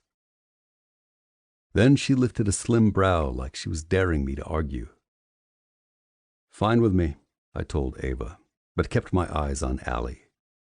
Her bare pink lips curled slightly at the edges. Hell yeah, Jack said. And, if they just want me on the cover with you, Allie, I'd be game, even if the grumpy old man isn't. She broke the connection when she turned toward Jack, laughing as she did. I'll keep that in mind. Maybe they'll let us take a few snaps just for fun. Are we finished here? I interrupted, voice gruff and clearly annoyed. Ava gave me a surprised glance. Jack rolled his eyes, and Allie just studied me as if I was the wild animal, not her. She wasn't completely wrong, because I felt itchy under my skin. The anticipation of sitting behind some bright lights and watching her pose with Jack skittered like bugs I couldn't scratch away, which was stupid. Completely, utterly stupid. So why did it piss me off so much? We're done, Ava said. Allie, if you could come with me, we want to get some stuff for the website and our social media. The two women walked off, and I watched them until they left the practice field. As soon as the door snapped shut, the volume increased back to normal, as if the guys were tempering the level at which they spoke in her presence. Nothing felt normal. Toss the ball, I told Jack, and he did. Slant route, about 25 yards. Not needing any further explanation, he took off, and I dropped back.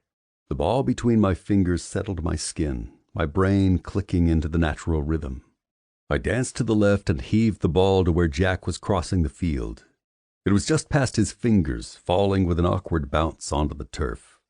Like it never happened, he scooped it up and tucked it against his midsection, running toward the end zone where some defensive linemen were working out. Shit, I whispered. After a few mediocre seasons, playoff disappointments when we did make it to the postseason, it had been a while since the Wolves were the center of the NFL media attention. I didn't like it. Not like this. I wanted us to be the focus because we were winning, because Jack and I had developed an unstoppable offense cadence, because our defense hammered our opponents into submission, not because the most interesting thing about us was that we had a pretty face at the helm of the ship. I'm going to go hit the showers, I told Jack, suddenly exhausted. Coach watched me from the sidelines but didn't stop me as I walked out of the building. The hallway leading to the locker rooms was empty, but when I turned the corner, I heard the buzz of chatter. A handful of reporters were standing off in their designated area, media badges around their neck and cameras in their hands if necessary. "Pearson!" one called. I kept walking like I didn't hear him, mainly because I couldn't stand the guy. He looked like a rat and always managed to ask questions that pissed me off. Most reporters weren't like him. Most were fair and respectful, but I think he had a history of paparazzi somewhere in him. The slime covered him like a coat he could never quite shed. "Come on, Piers," he said in his nasally voice. "One question and I'll leave you alone." With a sigh, I stopped. "What?" His thin eyebrows raised slightly. "Aren't we friendly today? If you have a question about football, just ask it. Otherwise, I'm not talking. We've got enough distractions around here to think about anything else, including my mood." When he smiled, I should have been nervous because he held up his hands. "Nope, I'm good, thanks." But I was too frustrated and too wrapped up in untangling the knots in my head into some semblance of normalcy. So I took the out when I was given it, going to the locker room for the coldest, quickest shower of my life so I could get the hell home. If I'd known what would be waiting when I finally got there, I would have stayed in the shower all night. Chapter 11. Allie. For all of about 10 minutes after I got home, I felt really damn good about my day. The Sports Illustrated cover, my interactions with Ava, Jack, and Luke, and the social media stuff we'd worked on afterward. After letting myself into the house, I dumped my purse on the kitchen counter and made a beeline for my bedroom, where I stripped unceremoniously out of my jeans and top and changed into soft sleep shorts, a blue lace bralette, and a threadbare t-shirt that proclaimed my favorite color was pizza. The wine I poured in my stemless glass was plentiful, and the sigh that escaped when I sank onto the couch came from the depths of my very soul. I was exhausted, but exhilarated. It was a feeling I hadn't had in a really, really long time. It was like when you pull a couture dress down your body and realize that it fits you perfectly. Like the silk was made to fit you precisely, and the seams were measured for all your curves and edges. That was when my phone buzzed with a Google News alert. Against Ava's suggestion, I'd set up a news alert with my name and the team's name. Now I understood why she thought it was a shit idea. Wolves veteran QB sick of distraction of the new owner, wants to focus on football. The news outlet was legitimate enough that I couldn't dismiss it, but oh, how I wanted to. I wasn't someone who got angry. Upset, yes, annoyed frequently. But anger was not an emotion that I could easily label when I felt a strange, hot thrumming through my blood. From the top of my head to the tips of my fingers, I felt a fuzzy, indistinct sensation crawl through me. Maybe that was why I couldn't understand what compelled me to stomp down my steps into the lower level of my house, through the slider, across the patio and bare feet, and through that damn hedge into Luke's backyard. It had been about 3 hours after I'd last seen him, and well past the point when the sun had disappeared out of the sky. So many thoughts went through my head, many combinations of 4-letter words that I'd never strung together in one sentence in all my 26 years. All because I had the sticky, messy sense that I'd been duped. As a branch scratched my arm, I hissed under my breath, "Football truce my ass." The lower level was dark, so it was enough to make me hesitate before making my way up the steps to his deck. My anger, or whatever it was, ebbed with my indecision. When I lifted my phone, the article was staring back at me, all ridiculous and infuriating. My eyes narrowed as my definitely unnamed emotion whipped back up like an icy wind. Just as I started across the patio toward the slider, a light turned on beyond the glass, and Luke came down the stairs with his own phone in hand and a frown over his chiseled face. There was enough light on the porch that I slowed down, spread my legs, folded my arms across my chest, and waited for his traitorous ass to see me. He glanced up, then did an instant double take, but there wasn't a moment of surprise anywhere in his eyes or the set of his wide, unsmiling mouth. I saw his broad chest expand on a sigh, almost as if he'd been expecting me. From across his backyard patio, through the double slider, to where he stood at the bottom of his stairs, we stared at each other. A weird, crackling stalemate that I could feel through all those barriers between us. Then he was moving, swift and silent, until he pulled open the slider. "I did not say that you were a distraction," he said hurriedly. I lifted my phone as if it alone could prove him wrong, being all the damning evidence I could possibly need. The way he glanced warily at it did nothing to soothe my raised hackles. It was a look of guilt. "Well, you said something, Luke." To my utter surprise, he growled and threw his arms out, muscles popping in his biceps as he did. "This is why I hate dealing with the media. They twist everything. This is why I don't want to do that stupid Sports Illustrated article." "Stupid because they want to talk about me?" I snapped. "They're journalists. Journalists cover the big stories, and whether you like it or not, this is a big story." His eyes darkened and his jaw tightened, a pop of muscle where it took a sharp turn under his skin. "Oh, trust me. I'm aware." That tone.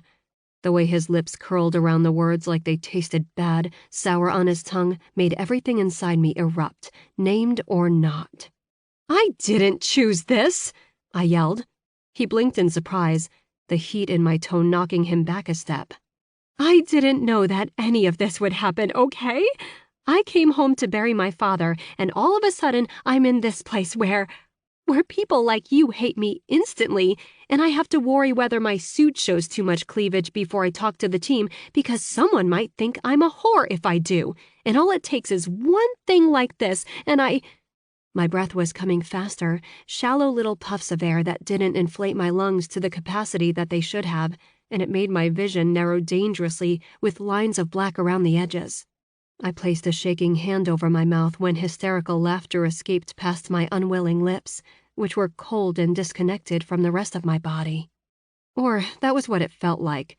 All the pieces of me were separate, split apart from the panic pushing at my seams. "Allie, stop," Luke commanded, grabbing my shoulders with hard, hot hands. My head snapped up in surprise, and all I could see were his eyes, a lighter brown than I thought they were from this close to him. "Take a deep breath." Inexplicably, I complied. Just once. He nodded. "Another." Sweet, lake-scented air filled my lungs to capacity, and his face relaxed when I blew it out through my lips. "Good." His hands loosened but stayed on my upper arms. "One more for me." My eyes burned at the way his fingers curled over my skin. In the past 2 weeks, I'd shaken countless hands, but no one had hugged me since Paige, since the day I left Milan after receiving the news of my father's heart attack.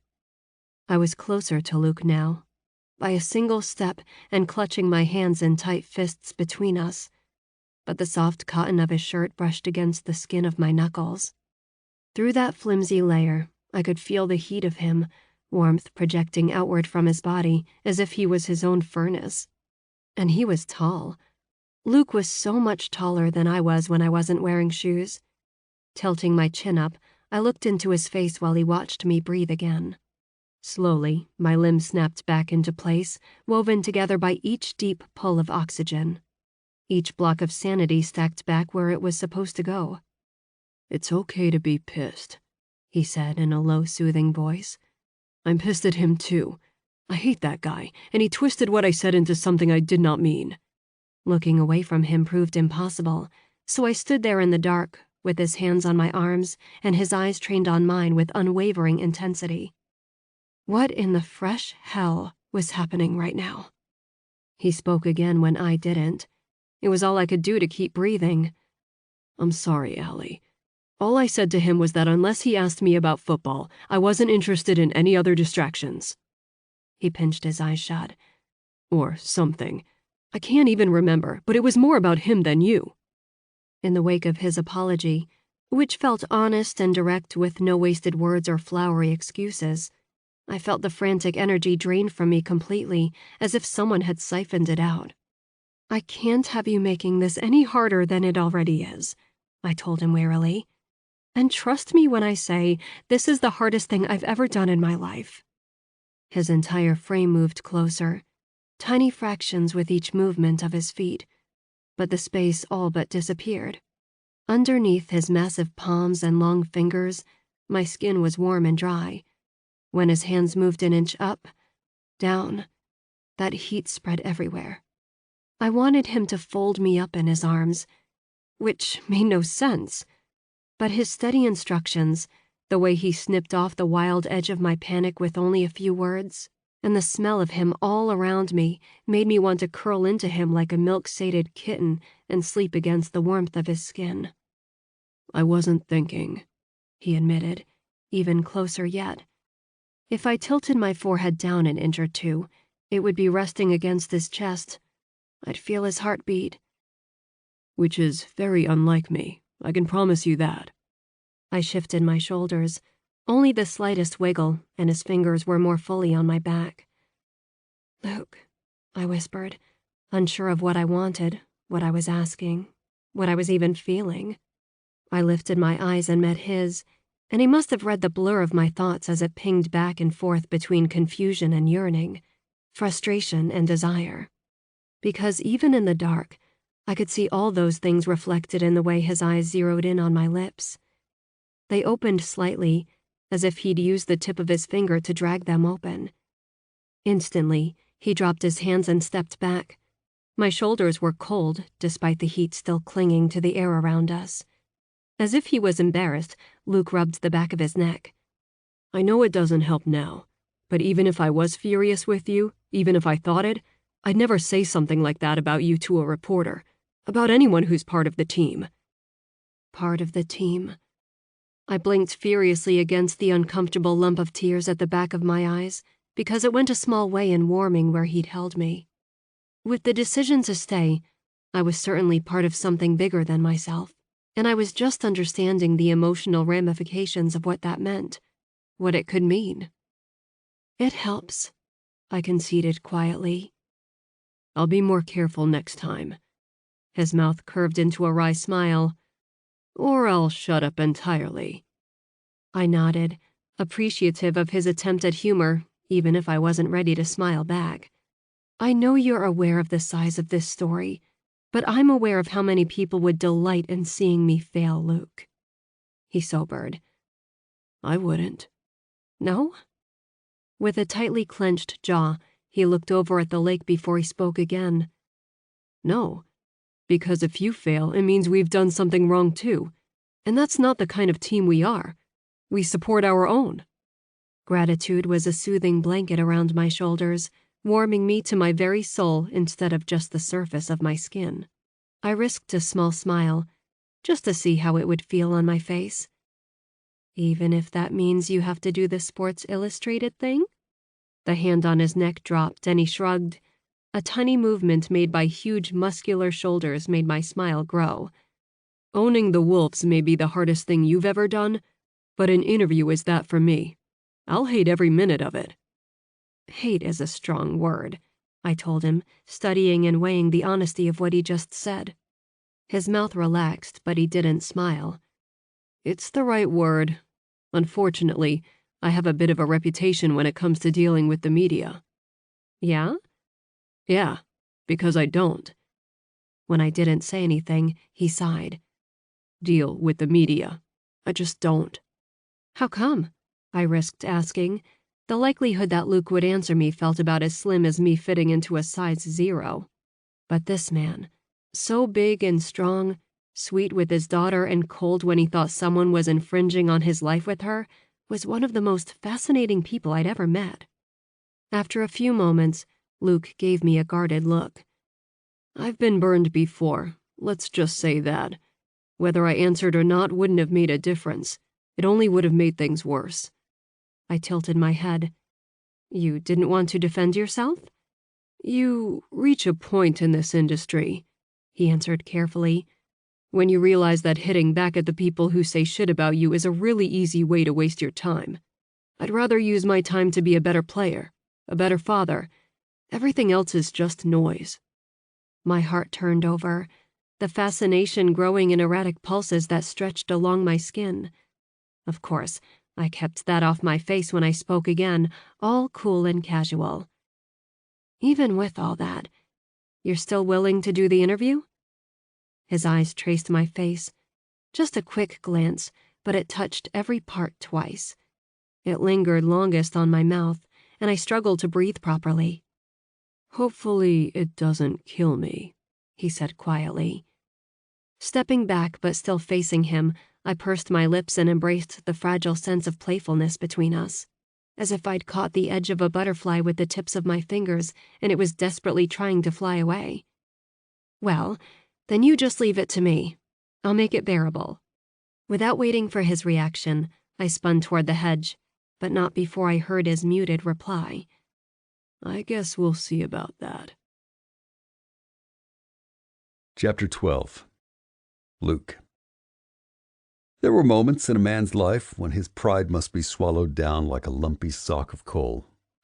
One of those moments was when his 6.5-year-old daughter somehow manipulated him into a pool party with his boss/neighbor/star of the dream he had the night before, but was actively trying to forget because it involved her in a bikini. The day had started innocuously enough. The weather was beautiful and bright and hot. My mom didn't feel well, so I did my workouts from home, had a phone meeting with my offensive coordinator, and promised Faith we could go swimming. Strictly following the house rule that she wasn't allowed in the pool if no adult was outside with her, she waited patiently on a patio chair while I ran inside to change into my board shorts and grab the sunscreen. And that was when everything fell off the rails. Because my evil genius daughter saw Allie sunbathing in her backyard, walked through the hedge, and must have begged her to come sit by our pool so that she could get in, thereby skirting around my absence and winning some quality time with the neighbor she clearly idolized. That was the scene I walked outside to, folks. Allie sitting on the top step of my pool, wearing a slim-cut red suit that looked nothing like the bikini she'd had on in my dream, and my daughter tossing a beach ball at her while they both laughed.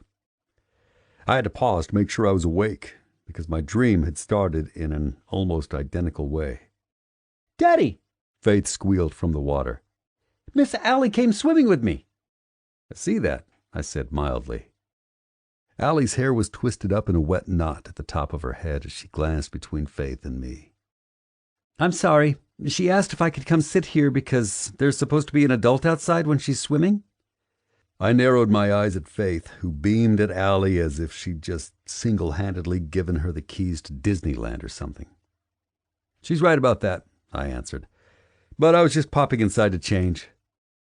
Allie wasn't wearing sunglasses, and her eyes tripped down my bare chest before quickly darting away. She started to stand. "I can go." "No," Faith pleaded. Oh, great. She pulled out the puppy dog eyes. They were practically a weapon of mass destruction when she unleashed them on someone who wasn't used to their power. "Can you stay for like 20 minutes? Or maybe just an hour?" Allie laughed at the clear misjudgment of time increments, and I rubbed the back of my neck. I wish I'd slipped on my sunglasses so that my eyes would have some sort of barrier, some way to block Allie from seeing where I was looking.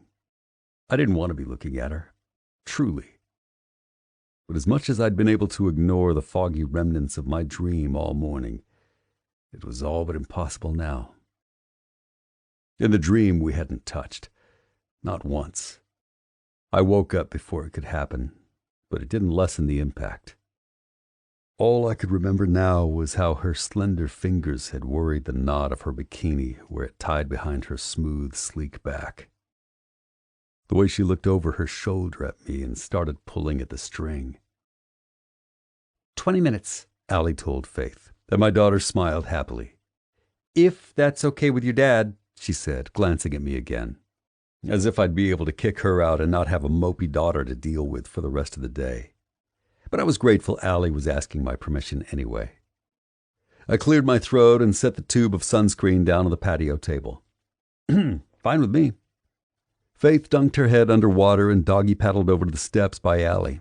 Her waterproof pink cast looked wavy and distorted under the water, but barely hampered her movements. Would it be nice if adults were so adaptable? For instance, I should be able to adapt to Allie's presence, right? By now I knew she was beautiful, and I understood and accepted that she was in my life, even though to what capacity was still a bit murky. So I should be able to just deal with it. I'm going to be in second grade, Faith announced as soon as she swiped the water from her face. Allie smiled at my daughter. Yeah? You're getting pretty old, huh? Did you like second grade? Faith asked. And thus the tone of this little impromptu pool party was set. Faith peppering Allie with question after question, each answered patiently and honestly, and not once did she look uncomfortable or annoyed. No, that role was left for me. I was more than uncomfortable because I was completely superfluous to everything that was going on. All I could do was sit at the edge of my pool, watching my daughter interview Allie with the skill of Barbara Walters, and try very much not to stare at the way Allie's bare legs swished back and forth under the water. What's your favorite flower? Allie tilted her head and pursed her lips. Pink tulips. Really? Mine are daisies. Those are kind of like tulips. I smothered my smile before Allie or Faith could see it because my daughter's clear insistence to form a connection with this woman was in every answer, no matter what Allie said. Allie's favorite season was fall and Faith's was spring, which both had leaves in it. Allie's favorite color was blue and Faith's was pink, and those were really, really close because they used them in Sleeping Beauty for Aurora's dress. Allie's middle name was Leanne, and Faith's was Catherine, which both had the letter N in it, etc., etc. And we kept doing that for 18 more minutes. This was something I could adapt to. Surface-level questions answered quickly and easily, and nothing about it shifted my perception of who Allie was as a person. Then, with roughly 2 minutes left, Faith went in for her kill shot. Did you go to the same school I go to, Miss Allie? That long, tan leg stopped moving under the water, and Allie peered thoughtfully at my daughter. It was the kind of question that should have been answered with the same ease as the others, but she took a deep breath, making her slim shoulders rise up and then down. I forced my eyes away because I didn't want to be dissecting her body language. I didn't. She cleared her throat and tucked a non-existent hair behind her ear. Actually, I went to a school where you sleep over. Faith's eyes widened. You sleep at the school? I leaned back and watched with unfolding interest, somewhere in my brain noting that this was a piece of the Allie puzzle that I might not want to know about. Allie nodded. I was a few years older than you, and my father thought it would be good for me to go to that kind of school. It's called a boarding school. Whoa, Faith breathed, no longer moving in the pool. Can I go to a boarding school, Daddy? No way, I said instantly, then gentled my tone when they both looked at me with surprise. I'd miss you too much, Turbo. Allie swallowed and looked away, out at the lake, when it dawned on me how that might have sounded.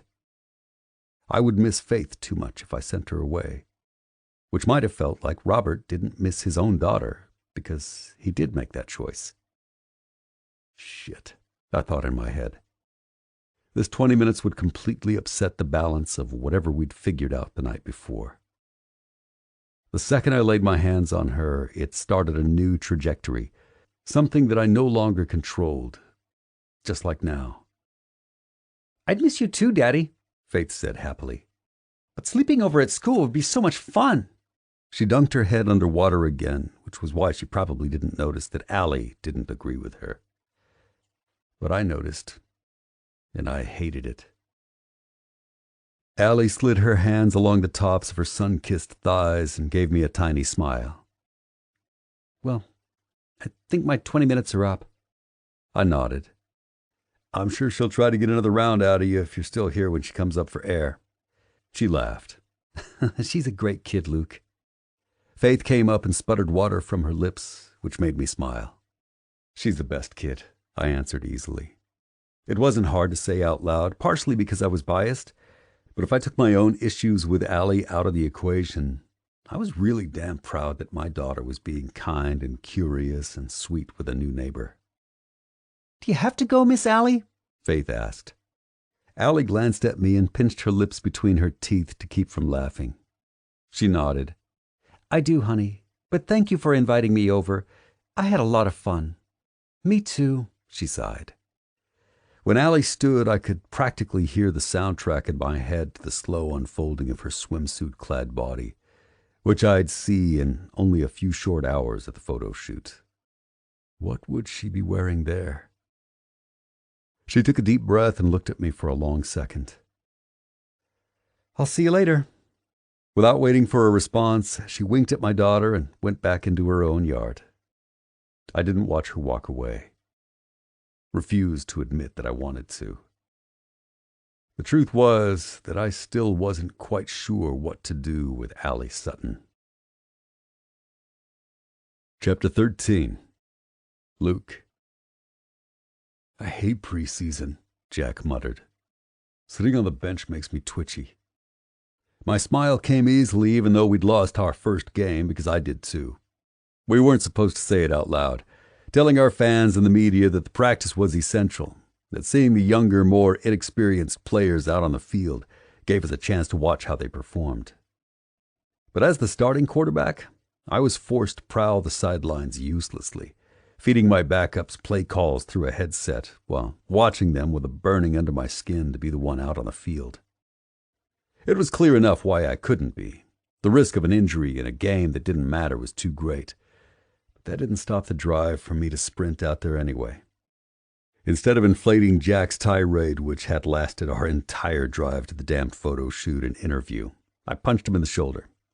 Necessary evil, and you know it. They'll never get rid of it. We decided to drive together since they really only needed us for the interview portion. Ava texted me earlier that we were combining the shoot and the interview because of Allie's idea for behind-the-scenes footage, which meant we'd have to look like we weren't complete slobs. I hate interviews, I told him, since we're in a sharing mood. Jack snickered. You say that like someone doesn't know you hate interviews. He started ticking off his points on his fingers, which I was not allowed to break, unfortunately. Everyone on the team knows you hate them. The front office definitely knows you hate them. And I don't know? Do you think the media knows you hate them? Yeah, let's count them twice. I shifted uncomfortably in my seat. Can't blame me. Considering how much younger Jack was than me, he may not have been on the team when I was forced to deal with the fallout of Cassandra's story, followed by her accidents and the glorification of single dad QB. But he was old enough to remember it happening. No, I guess I can't. From the passenger seat, he glanced at me quickly. Did you catch a lot of shit from PR about the article about Allie being a distraction? A bit, I told him. That was all I planned on telling him too. By now the whole thing had blown over, the happy byproduct of a media with a predictably short attention span. But the night I saw the article, receiving an ear-blistering phone call from Ava and stemming a panic attack from Allie in my backyard, was one I did not care to repeat, for numerous reasons. Seeing her staring at me the way she had when she couldn't breathe, those big ocean blue eyes full of panic and fear and the sheer overwhelming size of what she was at the center of, I couldn't remember the last time I'd truly felt ashamed about something I'd done. Not just what I'd said to the idiot journalist who twisted my words exactly the way I'd feared he would, but also everything leading up to that moment. Allie had no reason to trust me. In fact, showing me that soft underbelly of what she was going through should have lit every warning bell in her head. If I was a lesser man, a weaker man, It would be so easy to use against her. Manipulate her into quitting, selling, going back to the undoubtedly easy life she had before Robert died. The shame was tangible enough that I was showing up early at the address Ava had texted me, ready to do what I needed to do for this whole song and dance with SI. It was the realization that leadership took on humbling forms from time to time. Doing things that I wasn't comfortable with, that I couldn't control, was just another opportunity to show my teammates that I warranted the respect they gave me every single week out on the field, during the week in practice. "This it?" Jack asked, leaning forward to squint out the windshield at a nondescript gray building covered with gray brick. There were a few cars and a large white work van in the parking lot, and a small plant in a square black planter next to the door, which was painted bright red. "I guess so." Jack paused before he got out of my car. "Listen, I'm up for doing some shots with her for the cover because I think it would be bad as hell to have a Sports Illustrated cover under my belt. But I know they want us both." I lifted an eyebrow. "Your point?" "Just have an open mind about it. Maybe it won't be so bad." Except it was worse. It was much, much worse. Which was saying something, considering after said panic attack, I'd had a dream about a scantily clad alley, and then had to live through the little pool set up by my darling daughter. We were shown down a long, brightly lit hallway by a smiling assistant, ushered into a massive room filled with lights under white canopies, solid color backdrops draped strategically from the industrial-style ceiling. The black backdrop was sitting empty, ignored, but there was an ornate gold chair in the middle of it. Through the milling bodies of photographers' assistants, people with clipboards, Ava in the corner on her phone by a rack of clothes, and a hair and makeup setup that had me yanking on the collar of my shirt, there was Allie. Jack and I froze when she came into view. "Holy hell on earth," I said under my breath. Pointed at her was a fan, making her teased, curled hair blow across her face. Sex hair. That was what it looked like. She never stopped moving, no matter how the camera clicked or the flashes burst in bright, fast succession. Some of the people in the room watched her, but most were going about their business, completely used to a beautiful woman moving the way Allie was moving for the camera. But I wasn't used to it. She was wearing black leather leggings, slicked tight to her long legs.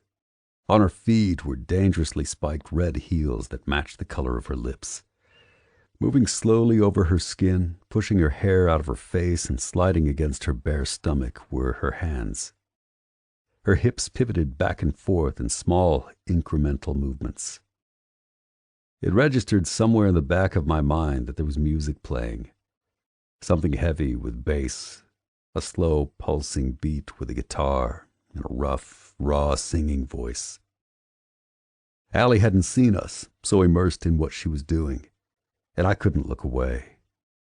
Moving the way she was, eyes open and then shut, mouth curved in a smile and then set in a fierce line, she looked like a dancer. There was so much grace in every line of her raised arms, above her head, pushing her hair back, that I was completely entranced. With tight fists, she gripped the sides of her black leather jacket, which was covering a white and red t-shirt that I recognized from some of the team's licensed merchandise, and pulled it open, her head tilted down to the side and her lips open in a visible inhale. Yeah, I recognized the t-shirt all right. In block red letters across her chest spelled Wolves. But unlike the version in our shops and website, hers was cut in a ragged line just underneath her breasts, as if it had been sawed off with rusty scissors. All it left beneath it was the tight, toned skin of her stomach and the perfect circle of her belly button. With the jacket pulled open like it was, she looked like every straight man's wet dream. Who the hell thought that was a good idea? Who dressed her? Shouldn't she be wearing a power suit? Maybe a turtleneck? A muumuu? That would be best. Didn't we have a black and red muumuu for the love of all things holy? Jack snapped his fingers in front of my face, and I jumped. The asshole was smirking at me, so I shoved his chest and walked over to Ava. "What you staring at, Piers? Go screw yourself, rookie," I muttered. Great. Now I sounded like a petulant child who got caught with his hand in the proverbial cookie jar. Yesterday it had been Faith. Today it was Jack. There were few things I liked less than being caught truly unaware, and it seemed to be happening more and more around Allie. Moments when I didn't question who could see me because all I could see was her. "Great, Allie," the photographer yelled from behind the constant click of his camera.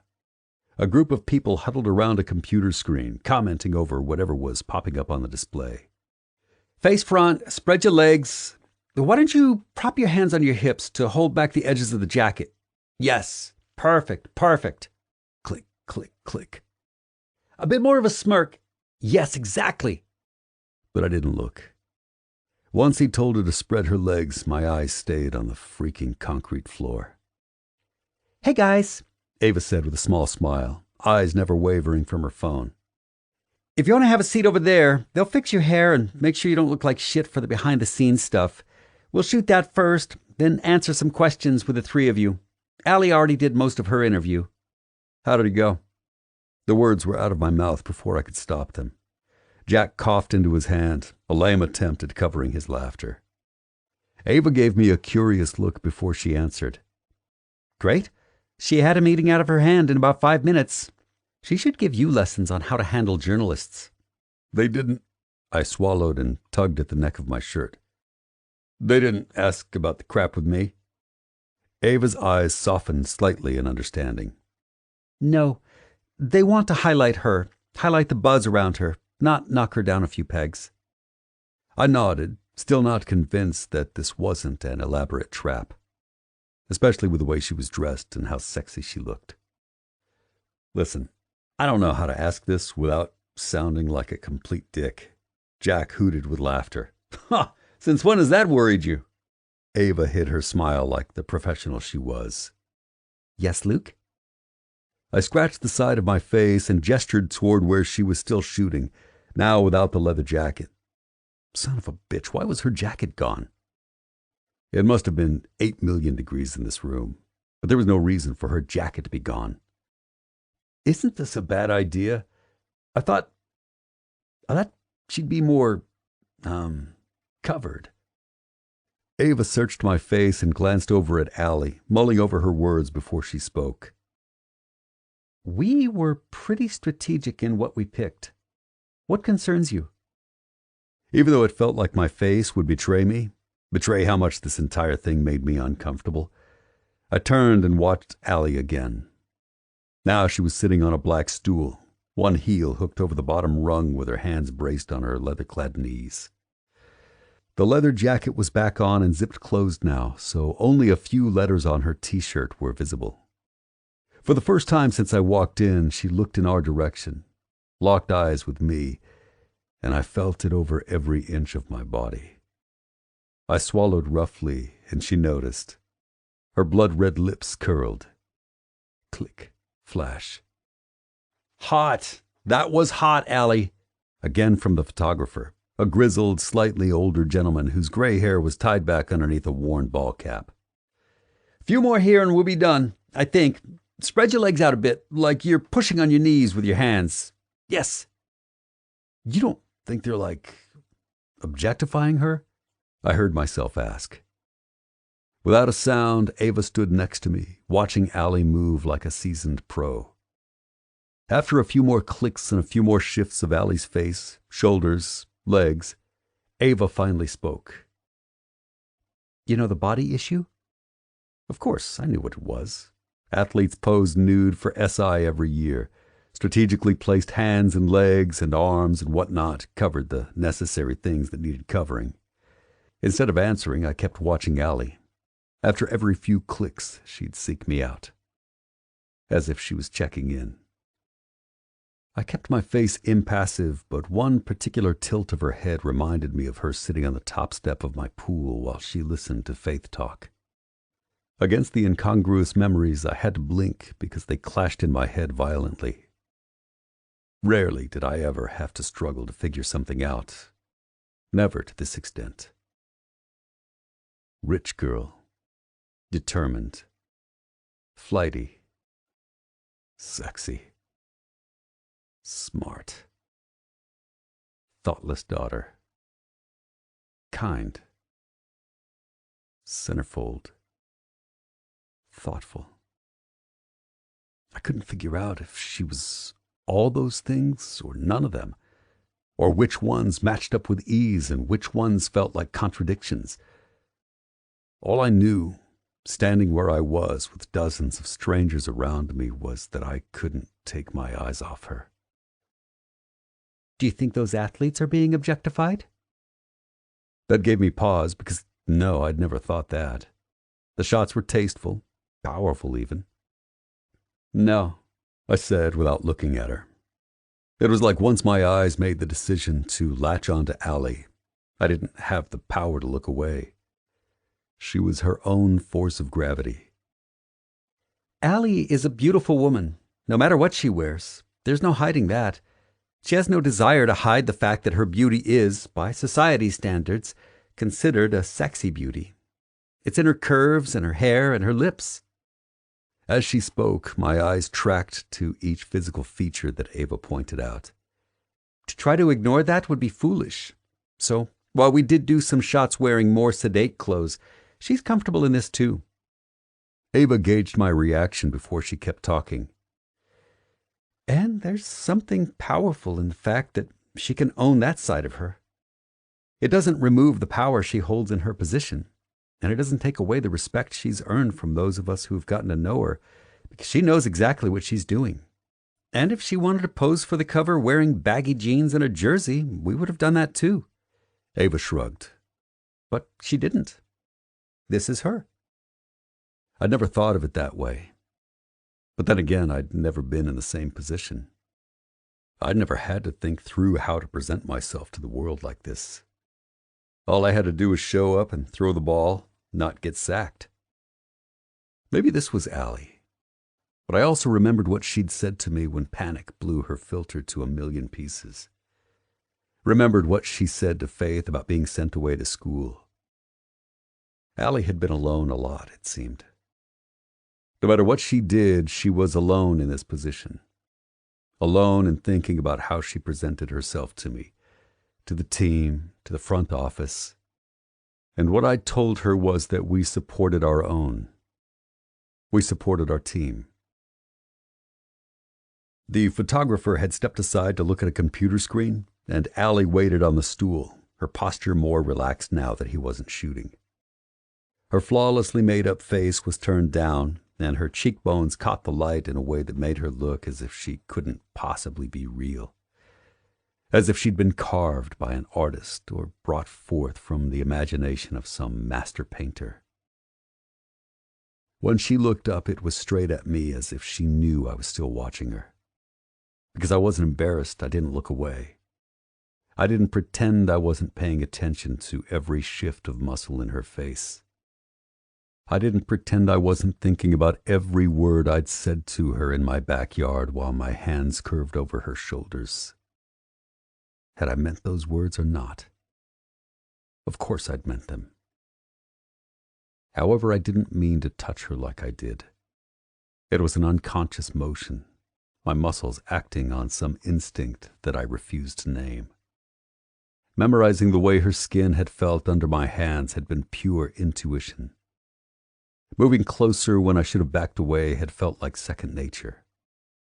A reflex I didn't know I'd honed after going so long without a woman to soothe, to comfort, to touch as I'd touched her. Not with passion, but with intimacy. So yes, I'd meant what I'd told her. There were a lot of things Allie had to do alone, making the decision she'd made, but this wasn't one of them. If she wanted the support, that was it. Instead of asking Ava or the photographer, I tipped my chin and addressed Allie. "Do you still want some shots with us?" The whole room went quiet. The photographer shot his hand up. "I do." Allie smiled at him, then stood from the stool. She walked over to Ava and me and Jack, who was now hovering at my other shoulder. "Why'd you change your mind?" she asked me. I folded my arms over my chest, pretending I didn't see dozens of pairs of eyes trained right on us. "Just trying to mean the things I say." Her lips didn't move, but I saw the smile in her eyes. She nodded. "Let's do it." "Hell yeah," Jack exclaimed, thumping me on the back. "Wait, I didn't bring anything else to wear." Ava lifted a finger. "There are jerseys for both of you on the rack, or shirts to match hers if we want to go that angle." She looked at the photographer. "Any preference?" He looked us over, fuzzy gray eyebrows low on his forehead. "T-shirts on them. Have her wear a jersey over the leggings." Then he clapped his hands. "Come on, let's make it happen, people." The room sprang to action. Jack got pulled in one direction, me in another, and someone took Allie by the elbow and directed her behind a changing shade. It covered her just past her chin with the heels she was wearing, but she turned away and pulled the tattered T-shirt over her head, her blonde mess of hair falling down her back. Before it did, I saw 2 knots of bone at the top of her spine, underneath her golden skin. An assistant handed her 2 jerseys, one black and one red. Ava walked up to Jack and me, tossing us plain white T-shirts with wolves stamped in red across the chest, a mirror image of what Allie had been wearing. "Just had these laying around, huh?" I asked wryly. "I don't suck at my job," she said with a tiny shrug. "But if I hadn't prepared for the contingency that you'd decide to do some shots, then I would suck at my job." With one hand, I pulled my shirt off over my head, catching Allie's profile as she looked away quickly. I wasn't the most muscular guy on the team, my position demanding that I be tall and fairly lean. But if they'd asked us to pose without shirts on, I definitely wouldn't have embarrassed myself. A flash of how Allie's eyes had trailed down my chest by the pool made me breathe deeply. I slid the wolves shirt on, not surprised when it was tight across my chest and biceps. Jack was grinning like a fool as a blushing woman in a headset brushed some powder over his forehead and cheeks. She came at me with that same brush, her smile falling as she looked at the grim set of my face. But I closed my eyes and let her sweep it over my skin. "It just cuts the shine from the lights," she said as if she was apologizing for doing her job. "It's fine," I told her gruffly. I opened my eyes when she was done, giving her a small nod. Those cheeks pinked up again. Leave it to me to be an asshole to a young kid whose only job was to powder noses. Ava was behind the privacy screen with Allie, using her hands to turn her around. Then she looked over at Jack and me. "The red, I think," she said quietly. Allie nodded, giving me a quick, searing glance before she peeled the black jersey over her head and tossed it away, like she was checking to see if I was watching. Did she want me to watch? My stomach clenched at each flash of skin that I saw, each line of her neck or shoulders when she turned and allowed someone to pull the jersey down her body, covering the magnificence that I knew was underneath it. I made my way to Jack's so I wasn't tempted to look anymore. Someone cranked up the music again as Jack and I stood in front of the white backdrop so they could test the lights. The photographer gave us a brief handshake when he came to move the stool between us. Then he shook his head.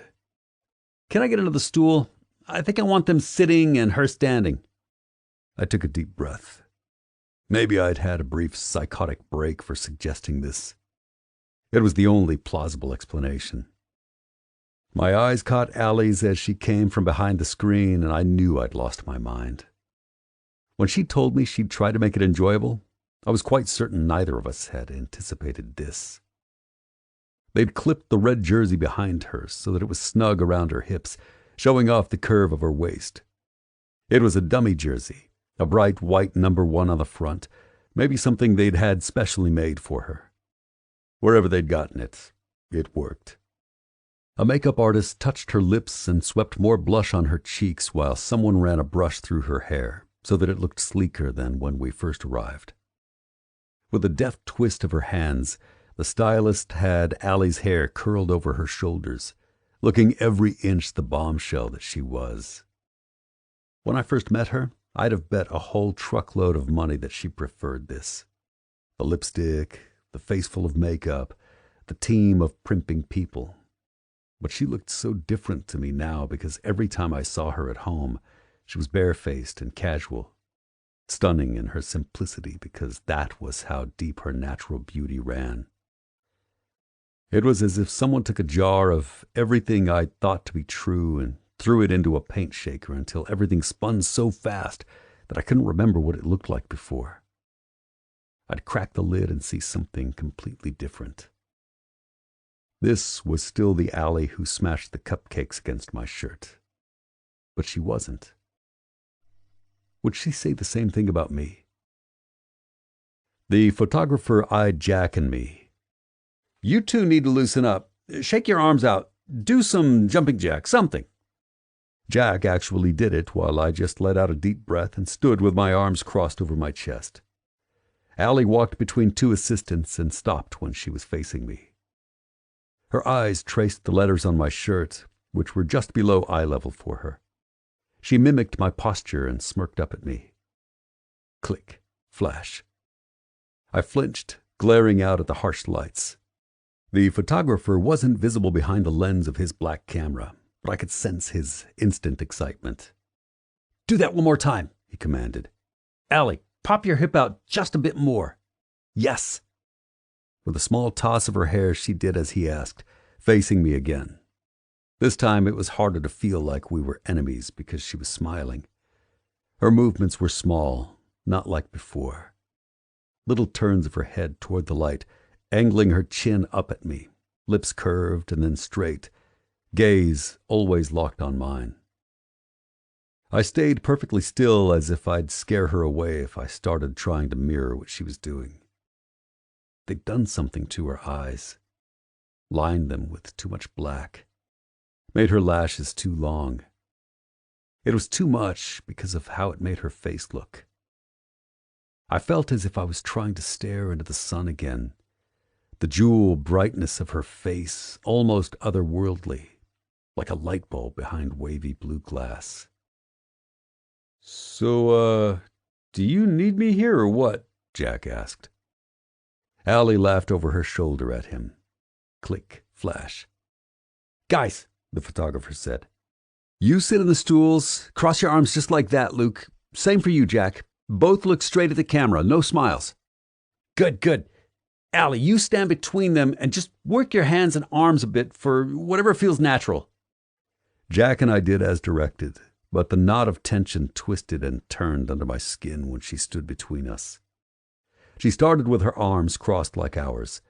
Then the music got louder, the bass heavier, and her body moved again. She never stopped her slow, smooth movements. At the first touch of her hand on my shoulder, I managed not to jump out of my skin. On the back of my neck, I could feel the tips of her nails.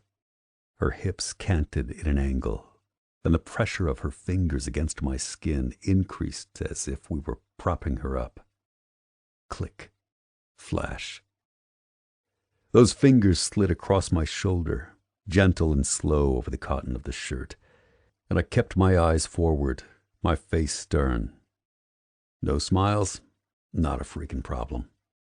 What might be a problem was that if I stood, the entire room would see that our bombshell boss had just given me an inconvenient boner. Breathe in, I told myself. Breathe in and breathe out. Was she touching Jack this way? I risked a quick glance to the side, and no, her wrist was resting casually over his shoulder, but staying firmly in place even as her fingers trailed over the line of my neck. Breathe in, breathe out. My hands tingled and my blood roared. This was unfettered, unencumbered attraction, and I'd forgotten how incredibly powerful it was. "Great! This is great, guys!" His finger snapped away. How many freaking pictures could you take of one stupid pose? "Now stand up slightly behind her. Someone grab a football, okay?" Jack stood first. I recited my dead grandma's name in my head over and over and over until I felt like I could stand without embarrassing myself. When I finally did, Allie was staring at me with a quirked eyebrow. I shook my head and went behind her. As I rolled my neck, it occurred to me that we'd exchanged 2 sentences since I walked in the door. That was it. And for some reason, I felt like she was the one in the room who knew exactly what I was feeling. With that disconcerting thought, I waited patiently while they arranged for her to hold a football against her hip with one hand as she faced the camera. I propped my hands on my hips, as did Jack. When I inhaled too deeply, the front of my chest brushed against her back, and I saw Allie suck in a deep breath. Good, Jack. Move to the left a bit. He looked around his camera and squinted. While I got situated, I cleared my throat. Allie glanced up at me over her shoulder, and I kept my face even. But inside I burned. Inside, where I could smell her, where I could feel her heat just in front of my chest, where I knew without checking that I could span her ribcage with one hand. I burned with a violent heat that I'd never felt in my entire life. She blinked and looked back at the camera. So did I. Click. Flash. And that, the photographer said in a satisfied tone, is our cover shot. Chapter 14. Allie. There was music, and people cheering, men stretching on the field in really tight pants, and I was frozen in the tunnel that led out to the field. You can do it, Allie. I pinched my eyes shut and gripped Joy's hand. Her knuckles were large from some arthritis she said didn't bother her much. Why does this feel so important? At her soft laugh, I finally opened my eyes. Would she think it was weird if I held her hand all the way out onto midfield? Probably. This was freaking ridiculous. I knew it. When Joy and I talked about the regular season, she told me all about my father's rituals on game day. He walked the field while the team warmed up, speaking to each one. Once he'd done that, he retreated to his box, where he watched the entire game before heading home to eat some cherry chocolate chip ice cream, win or lose. Before his departure for frozen dairy, he'd visit the locker room to provide encouragement if they lost and join in the celebration if they won. I'd made it through preseason, 2 losses and 1 win, but I'd stayed in my owner's box for each one, just trying to make it through each game without asking stupid questions. But this, everything was bigger and louder. There was a crackle in the air that lifted the hair on my arms, a churning, fast energy from the fans in the stands, already in their seats early just to catch a glimpse of the players as they warmed up. It feels important because it counts now, sweetie, she said, squeezing my fingers. You go on out there and talk to your guys. You know all their names. I'd wager you know all their wives' and girlfriends' names, too. I sure as hell did. That binder was worn from me studying it during the preseason. I turned to her, taking her other small hand in mine. How do I look? She smiled, then gave me a decisive nod. Like a boss bitch. My laugh was loud and decidedly unfeminine. Thank you. For as much as I loved the looks we chose for the photo shoot, I went far more severe for the first game. It was away, so we'd flown out as a team a couple of days earlier, and I wanted to fade into the background as much as possible tonight. Tonight, it was about the team. Everything was on their broad shoulders. My hair was slicked back in a low ponytail, my lips bare, my feet clad in flats. My jeans were dark and fitted, and the shirt I'd picked from the pro shop was bright white with a small Wolves logo on a tiny pocket over my right breast. It was simple, and I loved it. My father maybe would have worn a suit, but this was me. I needed to figure out how I would do things, which was why I let go of Joy's wrinkled hands and walked out onto the field with my chin lifted. Behind a few paces were 2 nondescript security guards with no necks and massive arms, a precaution that Cameron insisted on for our first regular season game, especially since we weren't at home. So far, they'd shadowed me in a way where I didn't notice them, but out on the field, I was grateful for their presence. Phones lifted immediately as I started walking down the line of our defensive linemen, stretching out on their tree trunk legs. A couple of fans shouted my name, and I gave them a smile, even though they were wearing the home team jerseys and not ours. Devon, one of the captains I'd met on the first day, stood from a stretch and held out a meaty fist. I tapped it with my own. "How you doing tonight, Miss Allie?" I held my hand over my stomach. "Nervous? Is that normal?" He laughed, and the sound was so warm that I found myself relaxing. "If you weren't a little nervous, I'd wonder about you." With wide eyes, I stayed next to him and surveyed the massive field. Players ran drills, did stretches, laughed, and talked with opposing players and coaches. At midfield, standing tall on the bright green grass like a Greek god, was Luke. He dropped back and launched the ball down the field into the waiting arms of one of the tight ends. It was so effortless, so beautiful. He nodded and motioned for another go. I hadn't seen him since the photo shoot. Watching him in this arena, the place he stepped up and became the leader, I had to fight the urge to lay my hand on my stomach again. He looked larger than life, strong and fast, sure in his actions.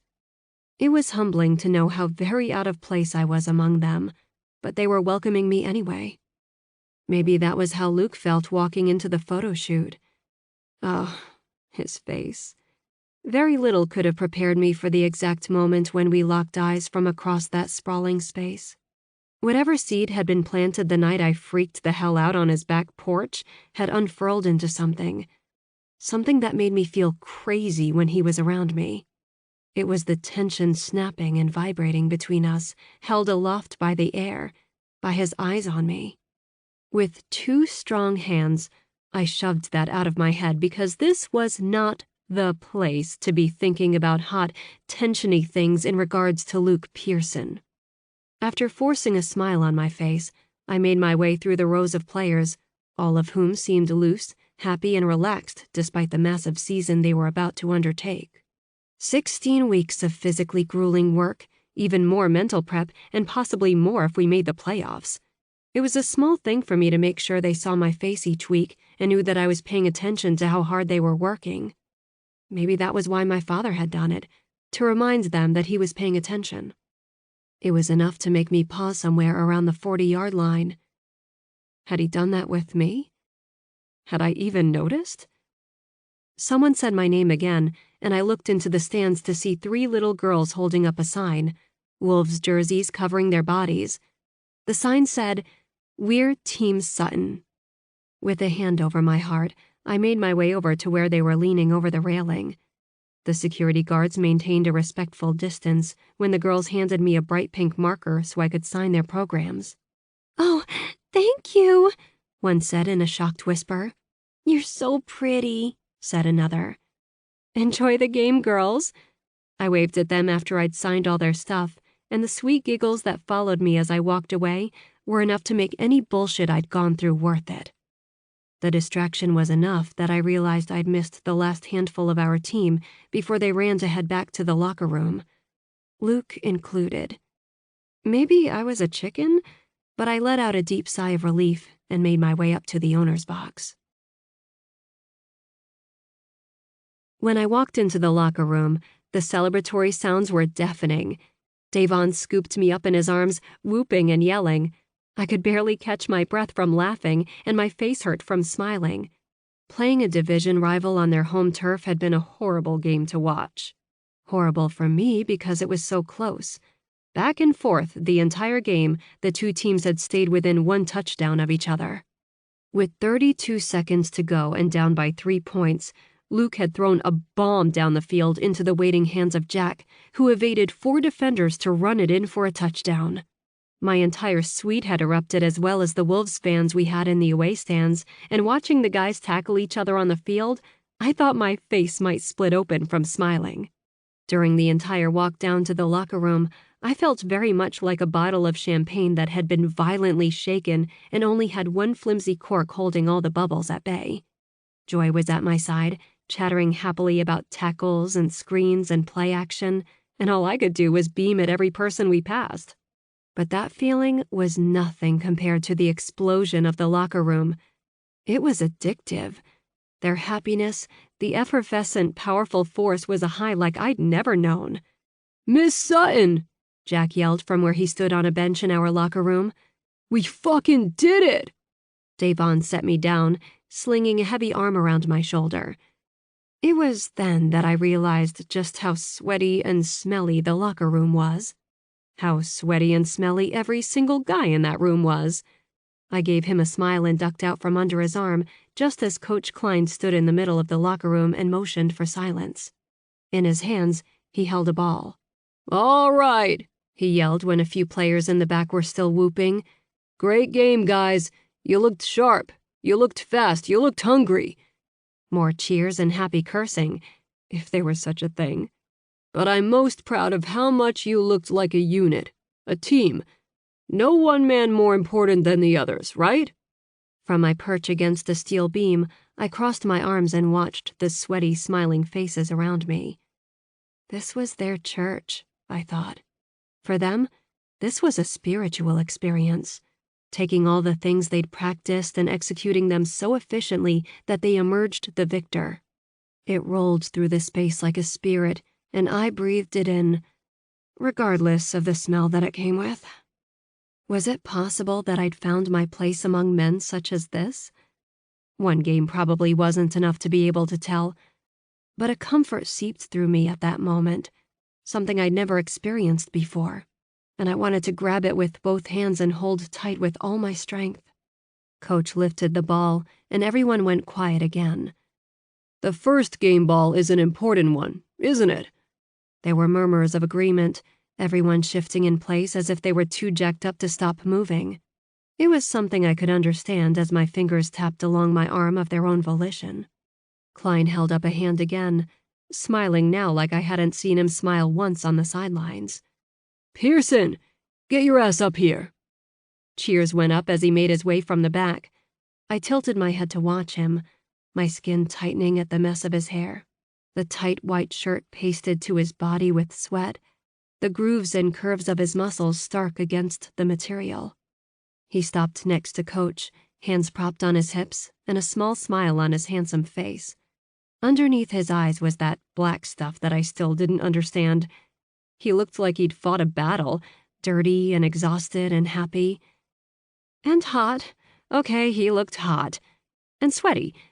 And hot. With muscles. Sweaty, tattooed muscles. "Damn it, Allie," I hissed in my head. Mental slap completed, I took a deep breath and focused on Coach again. "This job never gets easier, but today, you made it look pretty damn easy." Luke grinned, and my breath snapped to a stop in my throat. Coach handed him the ball, and he held it up to the roar of cheers from his teammates. Then his eyes found mine. Desperately, I fought for the same happy smile that I'd given to Davon and to Jack, to the rest of the men in the room. But I couldn't move my lips. It was all I could do to fight against the blooming ache in my chest when he stared at me like that. It was the way he'd stared at me during the photo shoot. Except now we were surrounded by dozens of people who would read that tension differently. With more willpower than I thought I had at my disposal, I pulled my eyes away and talked briefly to Joy. "We best be on our way, sweetie," she spoke loudly into my ear. "They're about to get naked, and I think my ticker would give out if I witnessed that." I laughed, putting an arm around her shoulder. Joy and I, followed by nice security guys who'd waited outside the locker room, helped us navigate past some journalists who shouted questions. Because I wanted the focus to be the team, I waved and smiled but didn't answer anything. For now. "So, what happens after the game?" I asked Joy as we walked to where a driver was waiting to take us back to the hotel, which was about a 10-minute drive through downtown Houston. "Some guys go out to dinner with their families, and some get their treatments, massage or chiro or acupuncture, and relax until they can go to bed. But late afternoon games like this, usually you find some at the bar at the hotel if their families aren't here." The leather seats of the car gave my fingers a new place to tap, and Joy noticed with a wry smile. "Sorry," I said. "I'm not usually so fidgety." She patted my hand and closed her eyes as she leaned her head back against the seat. "It's okay. It's exciting." The car pulled up underneath the large overhang of the hotel, and the driver emerged to open the door for us with a deferential tap to his black hat. I smiled at him and waited for Joy before walking through the marble and glass lobby. No one looked twice at us, and before she exited the elevator on her floor, she gave me a soft pat on my cheek. "Proud of you, sweetie. You did well today." "Oh, I didn't do anything, but thank you." Joy shook her head. "You'll see how wrong you are by the end of the season. I think it's going to be a good one." On the quiet elevator ride up the next 2 floors, I thought about her words, rolling my neck against the constant hum of energy still thick in my veins. The only sound in my room was the air conditioner, and as I sat on the edge of the king bed, white duvet cover neatly folded and white pillows perfectly placed, I knew I couldn't stay in my room all night. 5 minutes later, I found myself in the empty hotel gym, earbuds blasting G-Eazy and Halsey while I jogged on the treadmill. I made it a few miles before a stitch in my side forced me to slow, and my phone started acting wonky, leaving me without music. I used my towel to dab at my neck. In the wall of mirrors, I studied my reflection, wondering what people thought when they saw me now. The perception of me, with one title, had inevitably shifted. Through nothing I'd done, I was now something more powerful than I'd been a month ago. It wasn't about the money either, because I'd had money before my father passed away. People treated you differently when you were wealthy, of course, but this was something else. I looked the same, but I didn't feel the same. Turning slightly, I studied my black leggings-covered legs that worked just as well as they had before. My white tank and pink sports bra were nondescript, my ponytail high on the top of my head. So why did I look different in my own eyes? Were the perceptions of others that powerful that they could change my perception of myself? "You need a drink," I said out loud. But since the gym was still blessedly empty, I laid on one of the mats and did some crunches and squats and some light weight work for my arms. An hour and a half after I'd walked through the glass doors, I got back in the elevator and took a long draw from my water bottle. I punched the button for the 20th floor and sank against the wall. Just as the doors were about to shut, a hand shot out and stopped them. The hand attached to Luke Pearson's tattooed arm. His head snapped back when he saw me in the corner. "Oh, hey." I smiled. "Hey, great game today." His eyes started at my mouth and moved slowly, as if he didn't care that I was 2 feet away from him and could clearly see all the places he was looking. And he looked. Luke Pearson was doing some intentional looking. Down the line of my neck, the V of my sports bra, over my simple black leggings, and then back up. His dark eyebrows bent in confusion. Or pain. I chose confusion. "I felt like I'd go crazy if I didn't get some energy out," I explained. "Yeah," he said, eyes locked in on my mouth. "I get that feeling after a game too." Just as the doors almost closed, a young woman yelled out to hold the door. I leaned forward to hit the button, and Luke shifted backward as 1, 2, 3, then 4, 5, and 6 teenage girls piled in. They were giggling and laughing, chattering happily, and completely unaware that Luke Pearson was sharing an elevator with them. He stood next to me, his arm brushing mine with every deep inhale that expanded his broad chest. I shifted next to him, raising a hand to dab at the sweat still gathered along my collarbone. His chin dropped to his chest, and I noticed him close his eyes. Air left my nose in a hard puff, and he cut a look over to me. One of the girls laughed so hard that she pitched sideways, causing Luke to jolt into me. To steady himself, he grabbed the railing along the back of the elevator. His fingers, tight to the metal, pressed against my lower back when I found my original spot. Through my shirt, I could feel his knuckles, and I didn't move forward. He didn't move his hand. Except, then he did. He pushed it over a few inches so that the length of his arm was across my back. If I turned to the side, he'd have his arm around me. At the 15th floor, they exited in a loud rush of giggles, some glancing back at us with flushed, excited cheeks. Once they were out, Luke pulled his arm away, allowing a few inches between us. I turned my head to the side to look at him, and his eyes were on my face. Okay, if this went on much longer, this limited, full of subtext speaking, the small touches that clearly were not accidental, the bonfire-hot eye contact, I would combust. My heart would ooze out of my chest because his stupid, sexy laser eyes were turning my bones into gelatin. "What floor?" I asked when he still hadn't moved. Luke blinked, and I swear my heart matched the quick movements. The air felt heavy and thick, and I licked my lips to see if I could taste it. He was staring at the circular buttons. The number 20 lit up like an emergency beacon. "You never hit a button," I explained when he still didn't answer. "Same as you." "Oh," I whispered. Why was I whispering? Good. The doors shut, locking us in together. Good. Excellent. Chapter 15. Luke. I'd never experienced silence like the one that filled that tiny elevator. Allie was within arm's reach, sweat making her chest shine under the harsh lights. I wanted to lick it off. My eyes pinched shut as the numbers dinged with each floor we passed. It was almost as if something had been suspended between us since the photo shoot, set into place when I laid my hands on her on my back porch. I didn't know what it looked like, this thing hanging in the air. But slowly, inexorably, it tugged me in her direction, making the space between us smaller and smaller, even if I hadn't moved yet. Something inside me felt horribly off balance, except for moments like this, when it didn't feel horrible at all. It felt right.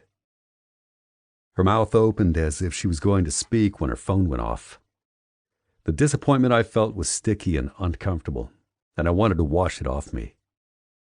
With a deep breath, she read something on her phone and gave me an inscrutable look. "What is it?" The elevator stopped. On our floor. With one hand, I held the doors open for her, but she didn't move. "Sports Illustrated just emailed me a preview of the issue in case I wanted to see the pictures before it hits newsstands." I nodded slowly, pushing against the doors when they tried to close. "Okay. Are they good?" Of course they'd be good. I had eyes. They could have done the shoot with her looking exactly like she was right now, scrubbed free of makeup, hair piled on top of her head, and sweat making her shine. She'd be fantasy fodder for every man with working eyes. She certainly was for me. "I can't get them to load."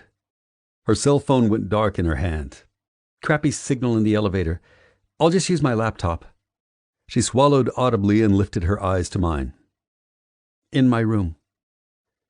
The door tried to close, and I slammed my hand harder than necessary. She licked her lips and watched my face carefully as she walked out, her shoulder almost brushing my chest on her way out.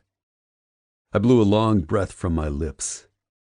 That thing, the cord, the binding agent, the chemical pull between us tugged me further. Off the elevator there were two directions she could have gone. Given I had no clue where her room was, I watched carefully as she paused next to an ornate side table and gold-framed mirror. "Do you want to see them?"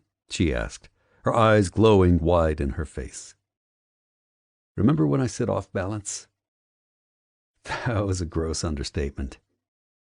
With those words, the intent behind them, the hallway empty and hushed behind her, the tension vibrating between us like someone had struck a tuning fork with a sledgehammer, I knew that I was tiptoeing along a cliff's edge.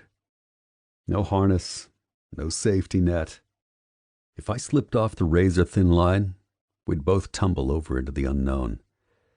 But on Allie's face, given what she must be seeing on mine, she knew it as well as I did. I swallowed, my eyes never leaving her mouth. It was a perfect mouth.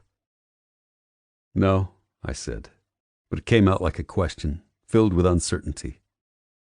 Her lips curved slightly. "Are you sure?" No uncertainty there. The slight curve turned into a full-blown smile, her white teeth showing now, along with a flash of pink tongue. It would be soft and wet, her tongue.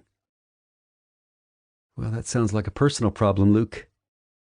Why did I like the sound of my name on her lips so much? When I didn't speak, Allie turned and made a slow right, the same direction I needed to go to my room. What was I doing? This was complicated on an entirely different level than I was used to. My hands gripped the sides of my head, and I forced a hard breath through my nose. But complicated or not, I wanted her. That wasn't complicated. It was quite simple.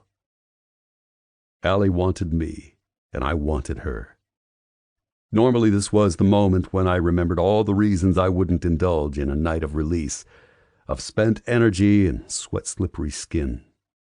The consequences were never worth it to me. This was different. She was different. In a few stretched-out seconds, I realized that Allie might be the only woman who would understand our precarious position. She didn't want me for my money or position. I didn't want her simply because she was willing and available. Despite the complications, she drew me in, yanking on whatever it was that had its hooks under my skin, under hers as well. And I didn't want to fight the pull anymore. I strode purposely, taking a right like she did, and she was standing in front of her open door, the key just barely out of the lock, eyes on the exact spot where I turned around the corner. Change your mind? I didn't speak. Good, she said as if I had. Then she walked in her hotel room. Before I entered, I gripped the door frame with both hands and let the breath saw in and out of my chest. Maybe I wouldn't touch her. Maybe she'd show me the pictures, and then I'd be back in my dark, quiet hotel room with nothing but a sterile bed waiting for me. Maybe. Allie paused by the desk and glanced over her shoulder at me. Questioning, bright eyes, soft, smiling lips. Or maybe not. I pushed back and followed her, decision made. With a flick of my hand, the door slammed shut behind me. She was facing the desk again, and when I saw her brace a hand on the brilliantly clean surface, I saw the tremble in her fingers as she clicked a few buttons on her laptop screen. "Whoa," she whispered when the page loaded. I came up behind her, close enough that I could feel her heat but not touch her. The top of her head was just under my chin, so I could easily see over her shoulder at what she was staring at. The cover was the exact shot predicted by the photographer. The last one he'd snapped, and even though I'd been there, even though I'd felt the explosive heat of that moment captured on film, it was like a punch in the gut to see it. "The Wolves' New Alpha," read the title. Catchy. But what might have been cliché and silly wasn't. It only made the picture even more powerful. Allie looked petite in front of Jack and me with that football balanced on her hip. Jack was smirking at the camera, his arms crossed like mine. Allie's red lips were open in a slight inhale, her eyes blazing blue in her flawless face. She looked fierce and strong and feminine. But it was me standing behind her that was the most shocking. I looked savage, territorial. My eyes burned into the camera with warning, with want. Her trembling finger came up and touched the screen just where I was staring. "You look," she said quietly, her voice raw and soft, "like you'd rip someone's throat out." "Yeah?" My head dipped so I could smell her hair. That's not what I remember thinking about when they took that. Her chin lifted and my nose was in her ponytail. I took a greedy pull of air, and her phone clattered to the desk as she braced both hands on the surface. "What were you thinking about?" For a moment, I closed my eyes and simply breathed her in. The surging, overwhelming want made my hands curl into fists so that I kept them from sliding around her hips and under her shirt. You, I admitted in a rough voice. She emitted a soft mewling sound, and her back arched slightly, bringing her bottom snug against me. I dropped my forehead against the back of her neck and touched my lips to a delicate knot in her spine. I'd been thinking about how she would smell, and now I knew. Something sweet and citrusy. I'd been thinking about how her bare skin would feel under my hands. Something I needed more experience with. What I'd felt so far wasn't enough. So far from enough. "Luke," she begged. My fists uncurled, my fingers wrapping around her slim hips with ease. I pulled her flush against me, dragging my tongue up the gentle line of her neck until she angled her face toward me. Slowly, Allie turned in the circle of my arms, her hands sliding up my stomach and chest, around my neck and into my hair. With gentle pressure, she pulled my head down until my lips hovered over hers, neither of us willing to concede the last inch. My lips curled into an amused smile, and her eyes narrowed. "Kiss me," I told her, my tongue darting out to lick my lips. "You kiss me," she volleyed back. She wasn't averse to playing dirty because she arched her back again, pressing her breasts against my chest.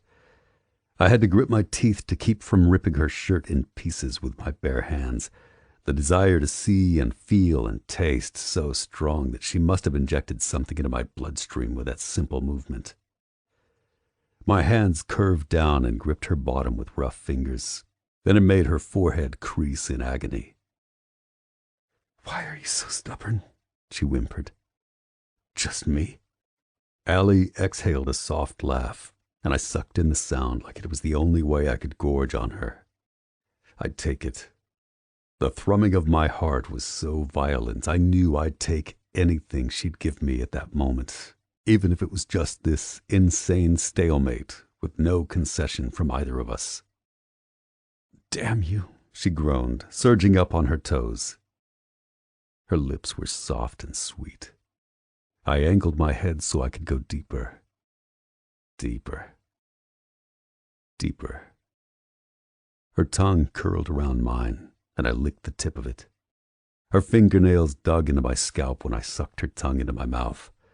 My arms wrapped tightly around her waist, boosting her up onto the surface of the desk. Allie snaked her legs around me, trapping me against her, her hips writhing in a slow circle. The kiss was demanding, but it was nothing compared to the drumbeat of vicious, biting desire that had my hands moving everywhere. Into her hair, along the smooth, feline curve of her back, under her shirt, where she was sleek and smooth. She pulled away on a gasp, and I tracked biting kisses along her jaw while her hands scrambled to get underneath my shirt. Her fingertips dragged down the line of my abs, and I rocked into her, mindless from want and reckless in my drive to claim every part of her. I wanted inside, over, behind. My hands filled with her skin, and my tongue slid over the parts of her that would be pale from being hidden from the sun. I pulled back long enough to rip my shirt over my head, and Allie bit her lip as she watched. "Look at you," she whispered, dragging a finger down the line that bisected my stomach, along the trail of hair that disappeared into my jeans. My muscles jumped when she did it again, with a light, torturous pressure. I jerked my chin. "Your turn." She tilted her head back and leaned back on the desk. "Say please." I propped my fisted hands on the desk and rocked into her slowly while my lips hovered over hers. With satisfaction, I watched Allie's eyes flutter shut when I hit just the right spot. "You're such an asshole," she moaned. Bending down, I dragged my nose from the base of her throat to the V of her sports bra, and then gently bit down on the top curve of her breast. Allie arched up into me. "I want to see you," I spoke into her skin. "Yes," she hissed. That was when my phone rang, a harsh, violent tone between our heavy, panting breaths. It was Faith's ringtone. I dropped my head against her throat and worked to control my rapid heartbeat. Shit, I whispered and straightened. Allie slumped against the wall with a pained, frustrated expression on her face. I dug the phone out and took one more slow inhale before I picked up the call. Hey, Turbo, can I call you back in 5 minutes when I'm in my room? Sure, Daddy. You played so good. I pinched the bridge of my nose and backed up a step when Allie's legs unfolded from around me. Thanks. I'll call you in a couple minutes, okay? Okay, she said brightly and hung up. After I tucked the phone back in my pants, the sounds of someone walking down the hallway, laughing loudly, made Allie sigh heavily.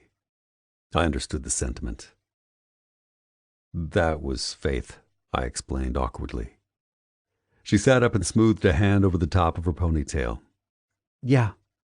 Allie glanced at the door when more deep voices went past. Probably for the best, she called. I swallowed that down like a bitter, chalky pill. She wasn't wrong. But as I pulled my shirt back over my head, I very much wished that she was. We hadn't really thought this through. Who shared the room on the other side of that desk? If I could pinpoint voices in the hall, then someone would have been able to pinpoint ours. Damn it. My face must have betrayed my train of thought because she patted my chest in sympathy. With a tiny, amused smile, Allie slid off the desk and gestured to the door. I'll, just make sure the hallway is empty. It was, and I exited without fanfare, without so much as a goodbye, because I think we both knew exactly how bad it would look for us if I was seen exiting the owner's hotel room. I sank heavily onto the bed once I was back in the privacy of my own and dropped my head into my hands. Now I knew what she smelled and tasted and felt like. "You're such an idiot," I said out loud and flopped backward onto the bed.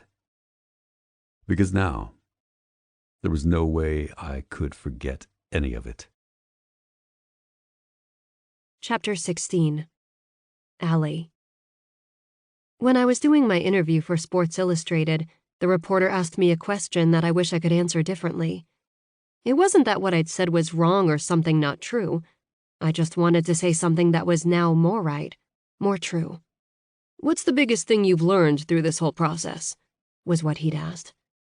Besides what a salary cap means?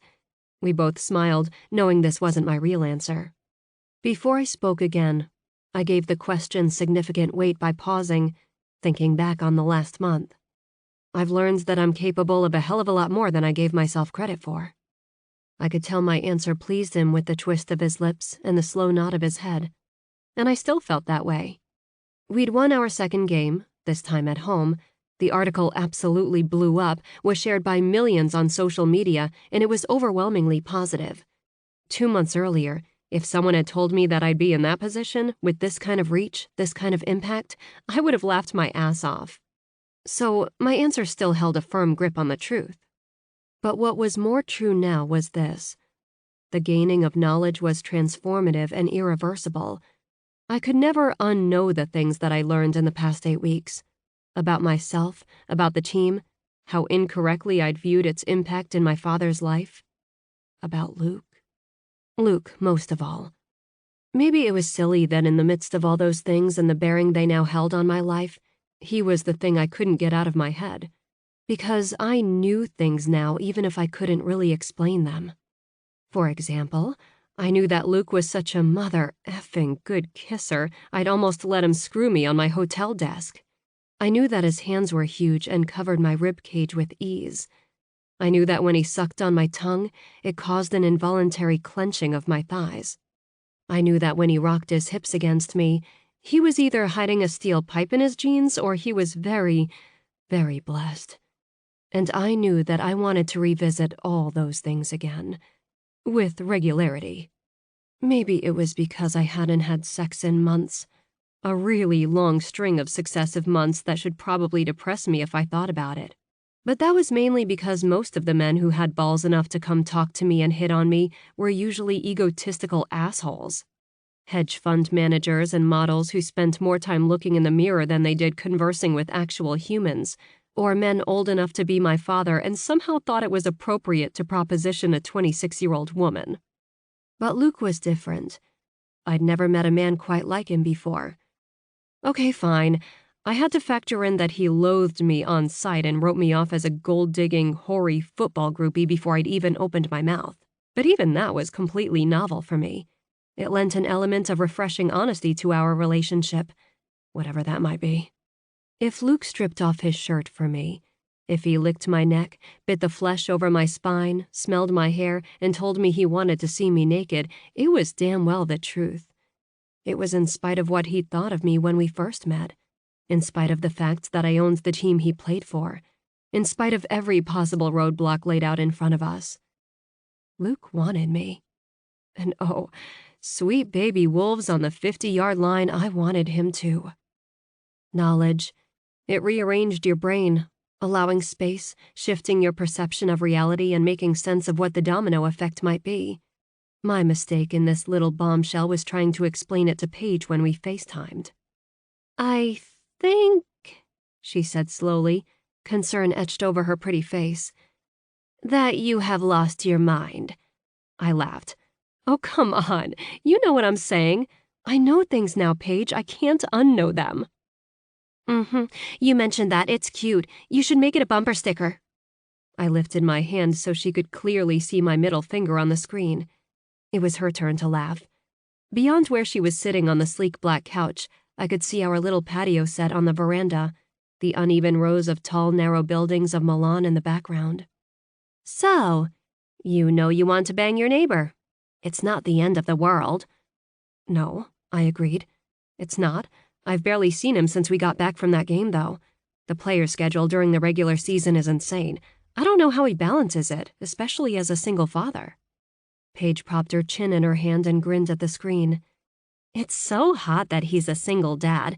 I Googled him last week when you sent me your post-kiss freakout texts. She shook her head. Ellie, that man is en fuego, like for real. He could be the long-lost Hemsworth brother, and I would not be shocked in the slightest. And he frickin' felt you up, girlfriend. I know, I groaned. I can't stop thinking about it. About him. And I have 1,000 other things that need to be more important in my head than one makeout session that might not get repeated anytime soon. Through the screen, Paige smiled at me. But you want to? I'm not even going to pretend like I don't, Paige. I tucked my knees up to my chest and stared out the slider. From where I was sitting, I could see his deck, which was empty. This time of day on a Wednesday, he'd be at practice or reviewing film somewhere with his offensive coordinator and the quarterback's coach. The level of his dedication, of all the players, the coaches, and the coordinators, was one of the most mind-boggling things I'd ever seen. What are you up to this week? I asked her. Any shoots? She shrugged, narrowing her gray eyes somewhere past the screen. Nah, not this week. Paige. Allie. What's the body language I'm seeing here?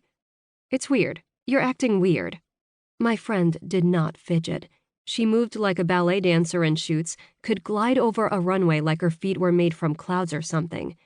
But she made a weird twitchy move with her shoulders and started chewing on her lip. I don't know. I think I'm getting bored with Milan. I clucked my tongue.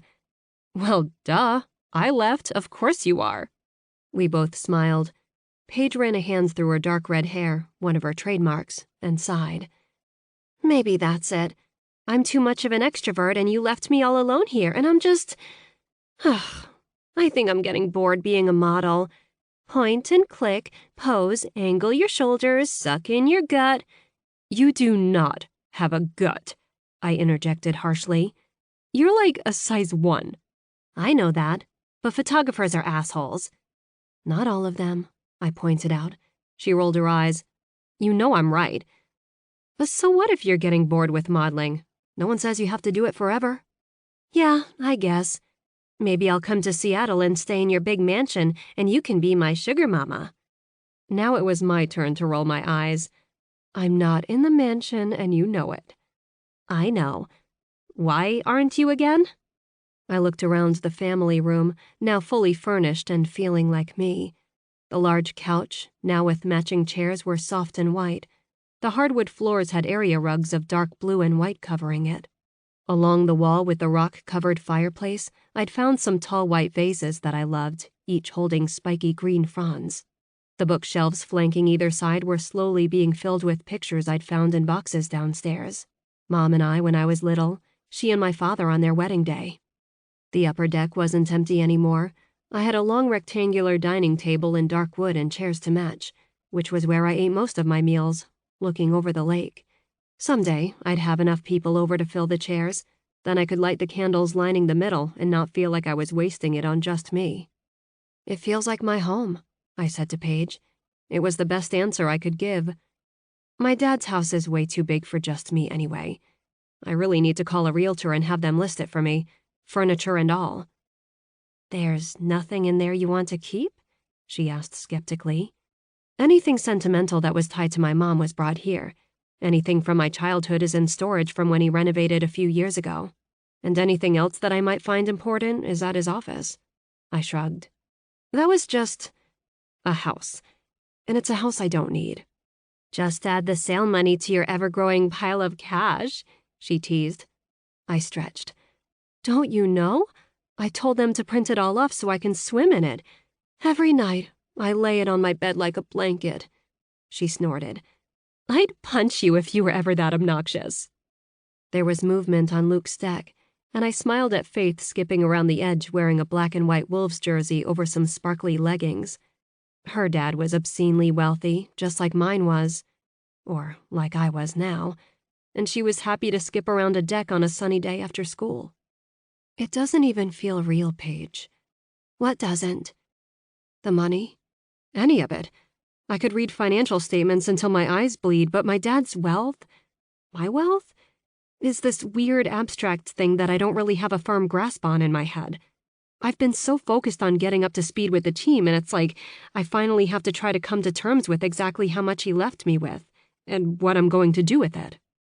Faith did a spin on the deck like a clumsy ballerina, and it made me smile. I hadn't noticed before, but she was wearing the number 1 on the jersey I'd worn in the photo shoot. Ava had insisted that the pro shop start carrying them, and Luke's daughter had one. My heart could hardly take it.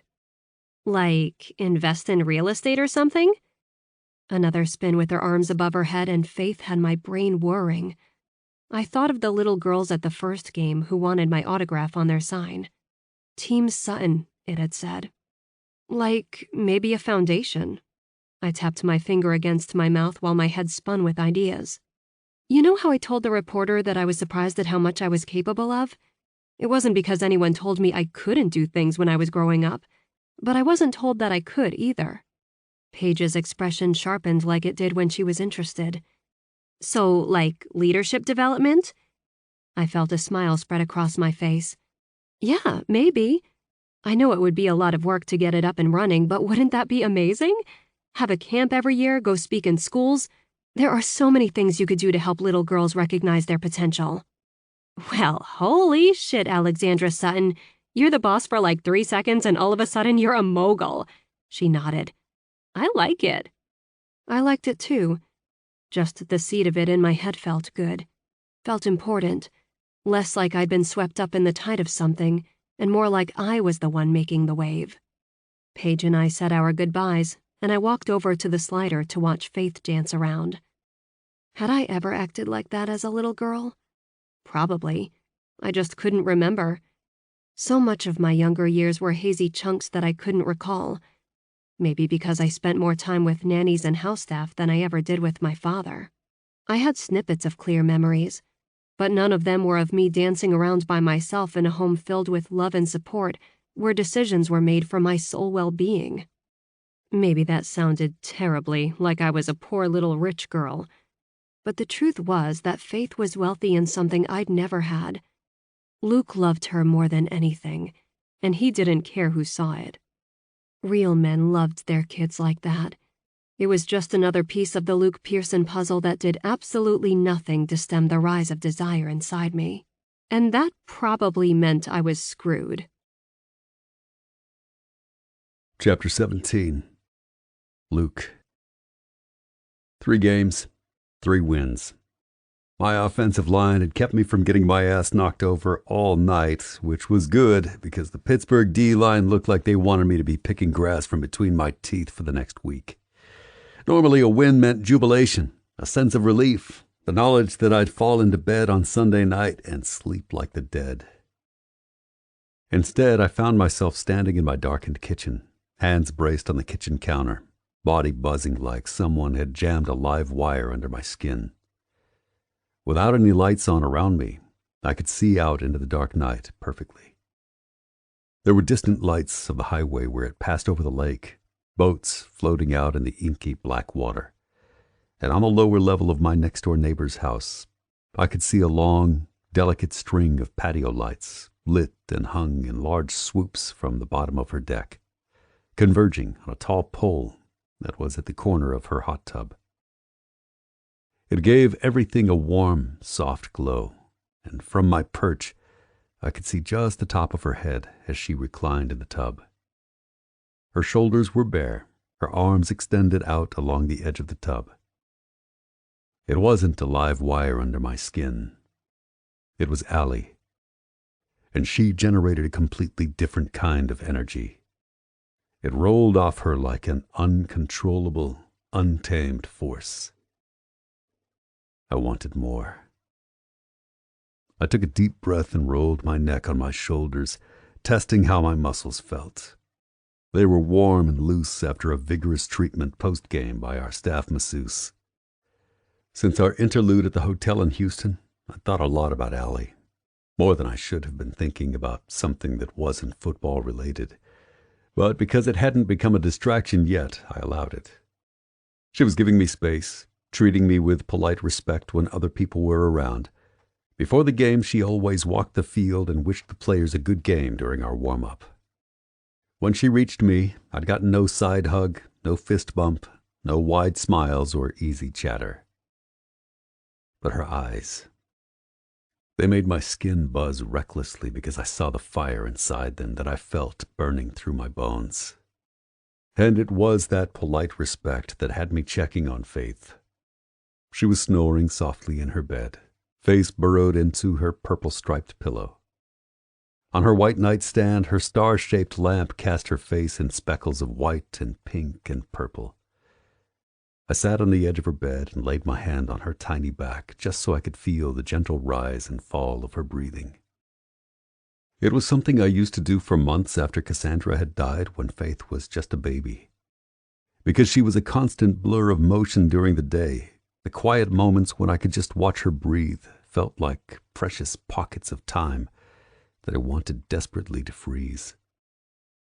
It never woke her because, unless she was sick, Faith slept like a rock. I leaned down to press a kiss to her temple and slipped from her room, leaving the door ajar. As I walked down the stairs, I checked the app on my phone that I used to monitor her when she slept. Normally, I only used it when I was downstairs working out, maybe doing laps in the pool after a game, and I wanted the peace of mind that she was fine. Now I was making sure it was working so I could go proposition my new boss. The sheer absurdity made me snort softly. But did it stop me? Hell no. If anything, I congratulated myself on my genius because it was a perfect idea. The idea of Allie would likely become larger and larger in my mind until I'd wonder if I was making up the fierce heat that had combusted in that one perfect moment. Her ability to become a distraction expanded rapidly within the space of the unknown. Exploring this thing between us was the most logical way to control it. As quietly as possible, I opened the slider onto my patio, leaving the lights off. The light she'd hung over her own lower-level space gave me enough to navigate my yard. Thoughtful of her. Once I reached the hedge separating our property, I took an admittedly creepy moment to look at her before she knew I was there. Her eyes were closed, her head still resting back on the edge of the hot tub as it had been earlier. Slicked back and wet, her blonde hair looked dark. Her face was bare of the makeup she'd been wearing earlier, and with the swirling water around her chest, no swimsuit visible, she looked naked. Energy. Electricity. Whatever it was, Allie controlled it just by breathing. Maybe that should have had me turning back to my house. But I cleared my throat quietly and watched her sit up quickly in the water, eyes zeroing in on me instantly. Not naked. Her strapless swimsuit was blue, the same color as her eyes. Slowly she sank back down in the water as I pushed through the hedge. "Good game tonight," she said quietly, mirroring what she'd said in the elevator a week earlier. I smirked and folded my arms over my chest.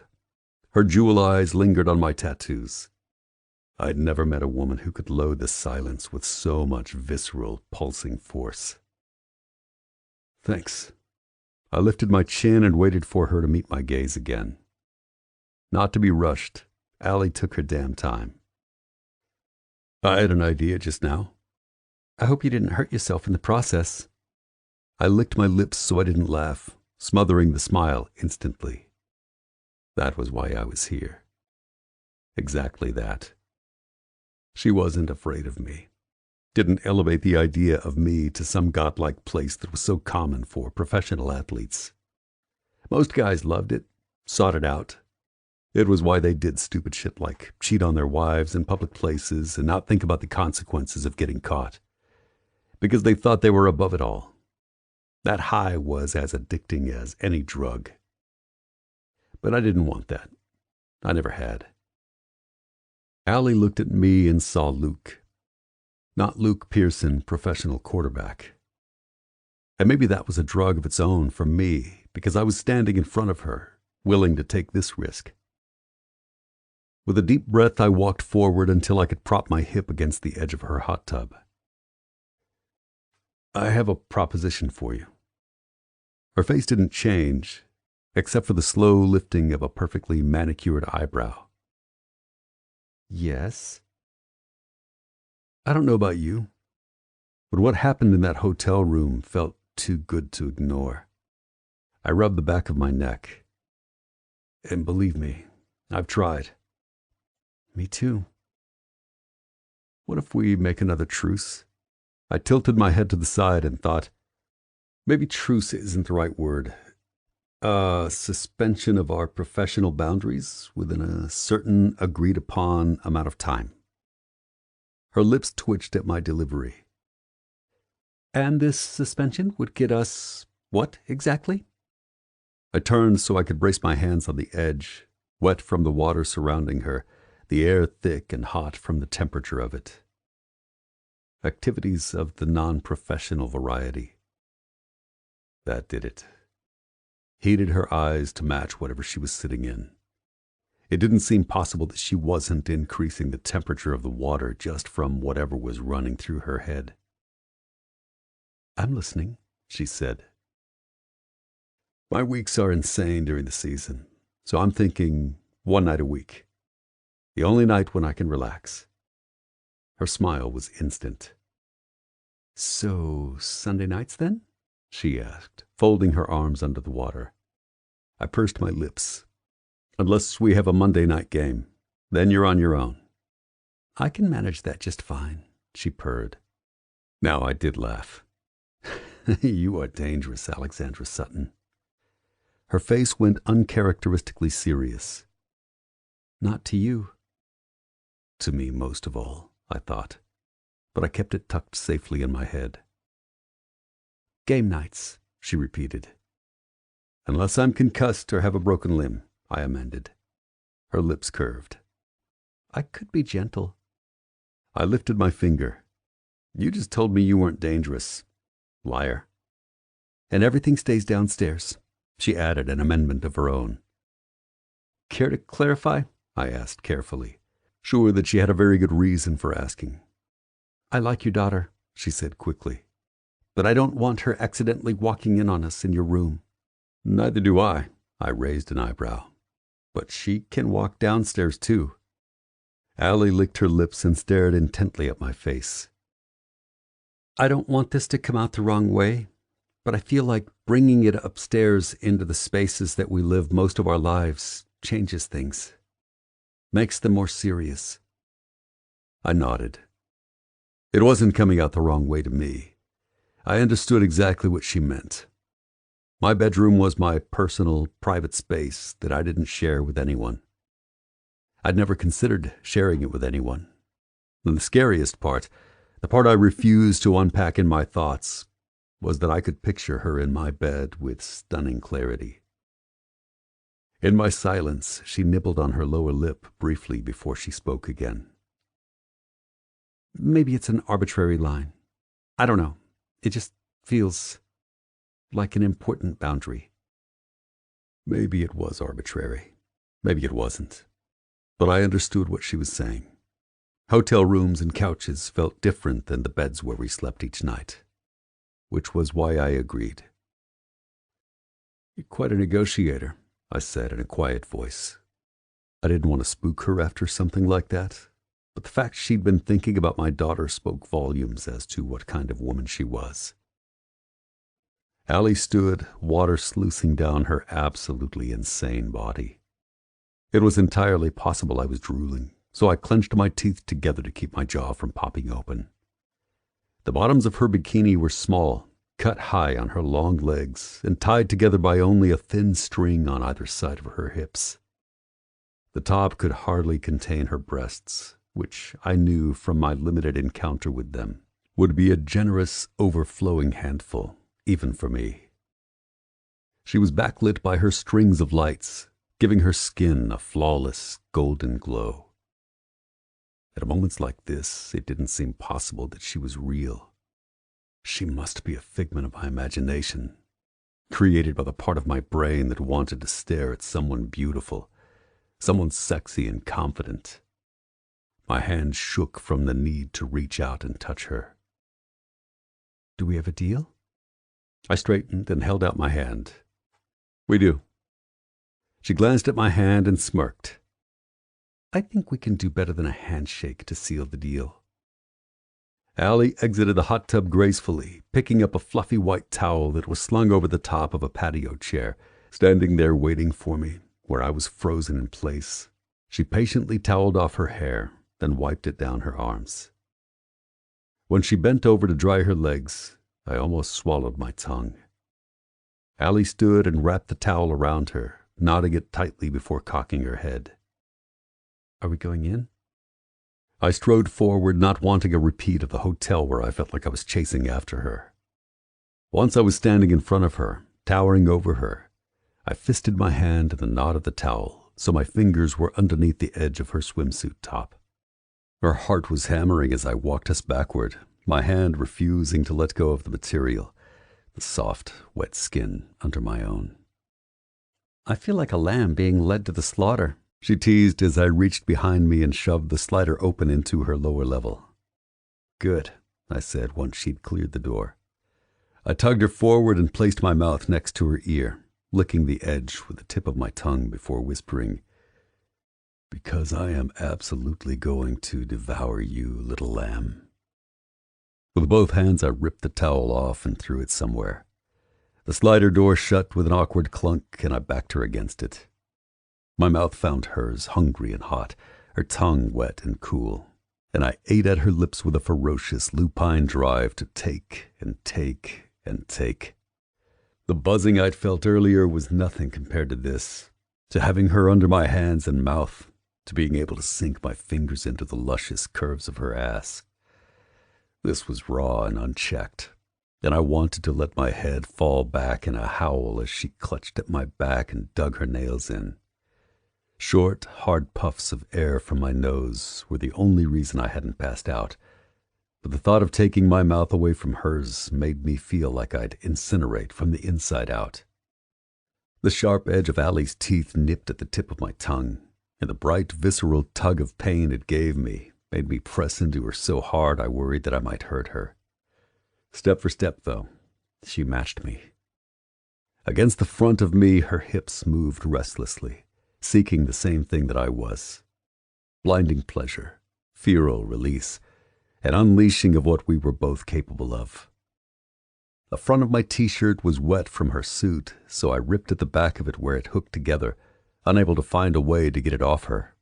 Finally, I broke my mouth away and glared at it as if it had done me personal injury, which it had. Anything keeping me away from Allie Sutton's chest was officially out to ruin my life. How the hell do you get that thing off? Allie laughed. She bit her lip and looked up at me through her long black lashes. Come on, I've been told you were good with your hands. You can figure it out.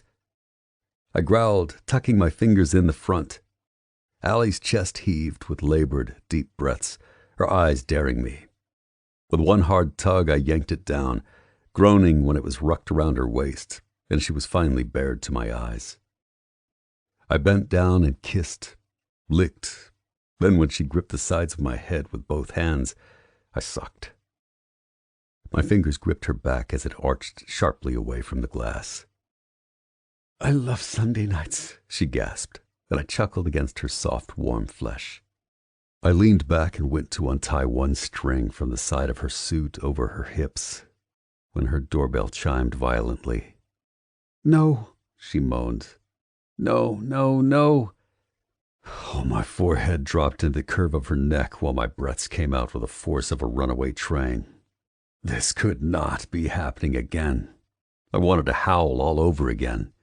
The kind of desperate, grieving howl of a man who'd just tasted heaven and then had it ripped away with one stupid doorbell. The bell went off again, and Allie whimpered. Or maybe that was me. Even with the distraction, my hands didn't stop moving. The tips of my fingers dragged up the line of her spine and around her side to the warm, full weight of her breast, which I tested with my entire palm. You evil, evil man, she whispered.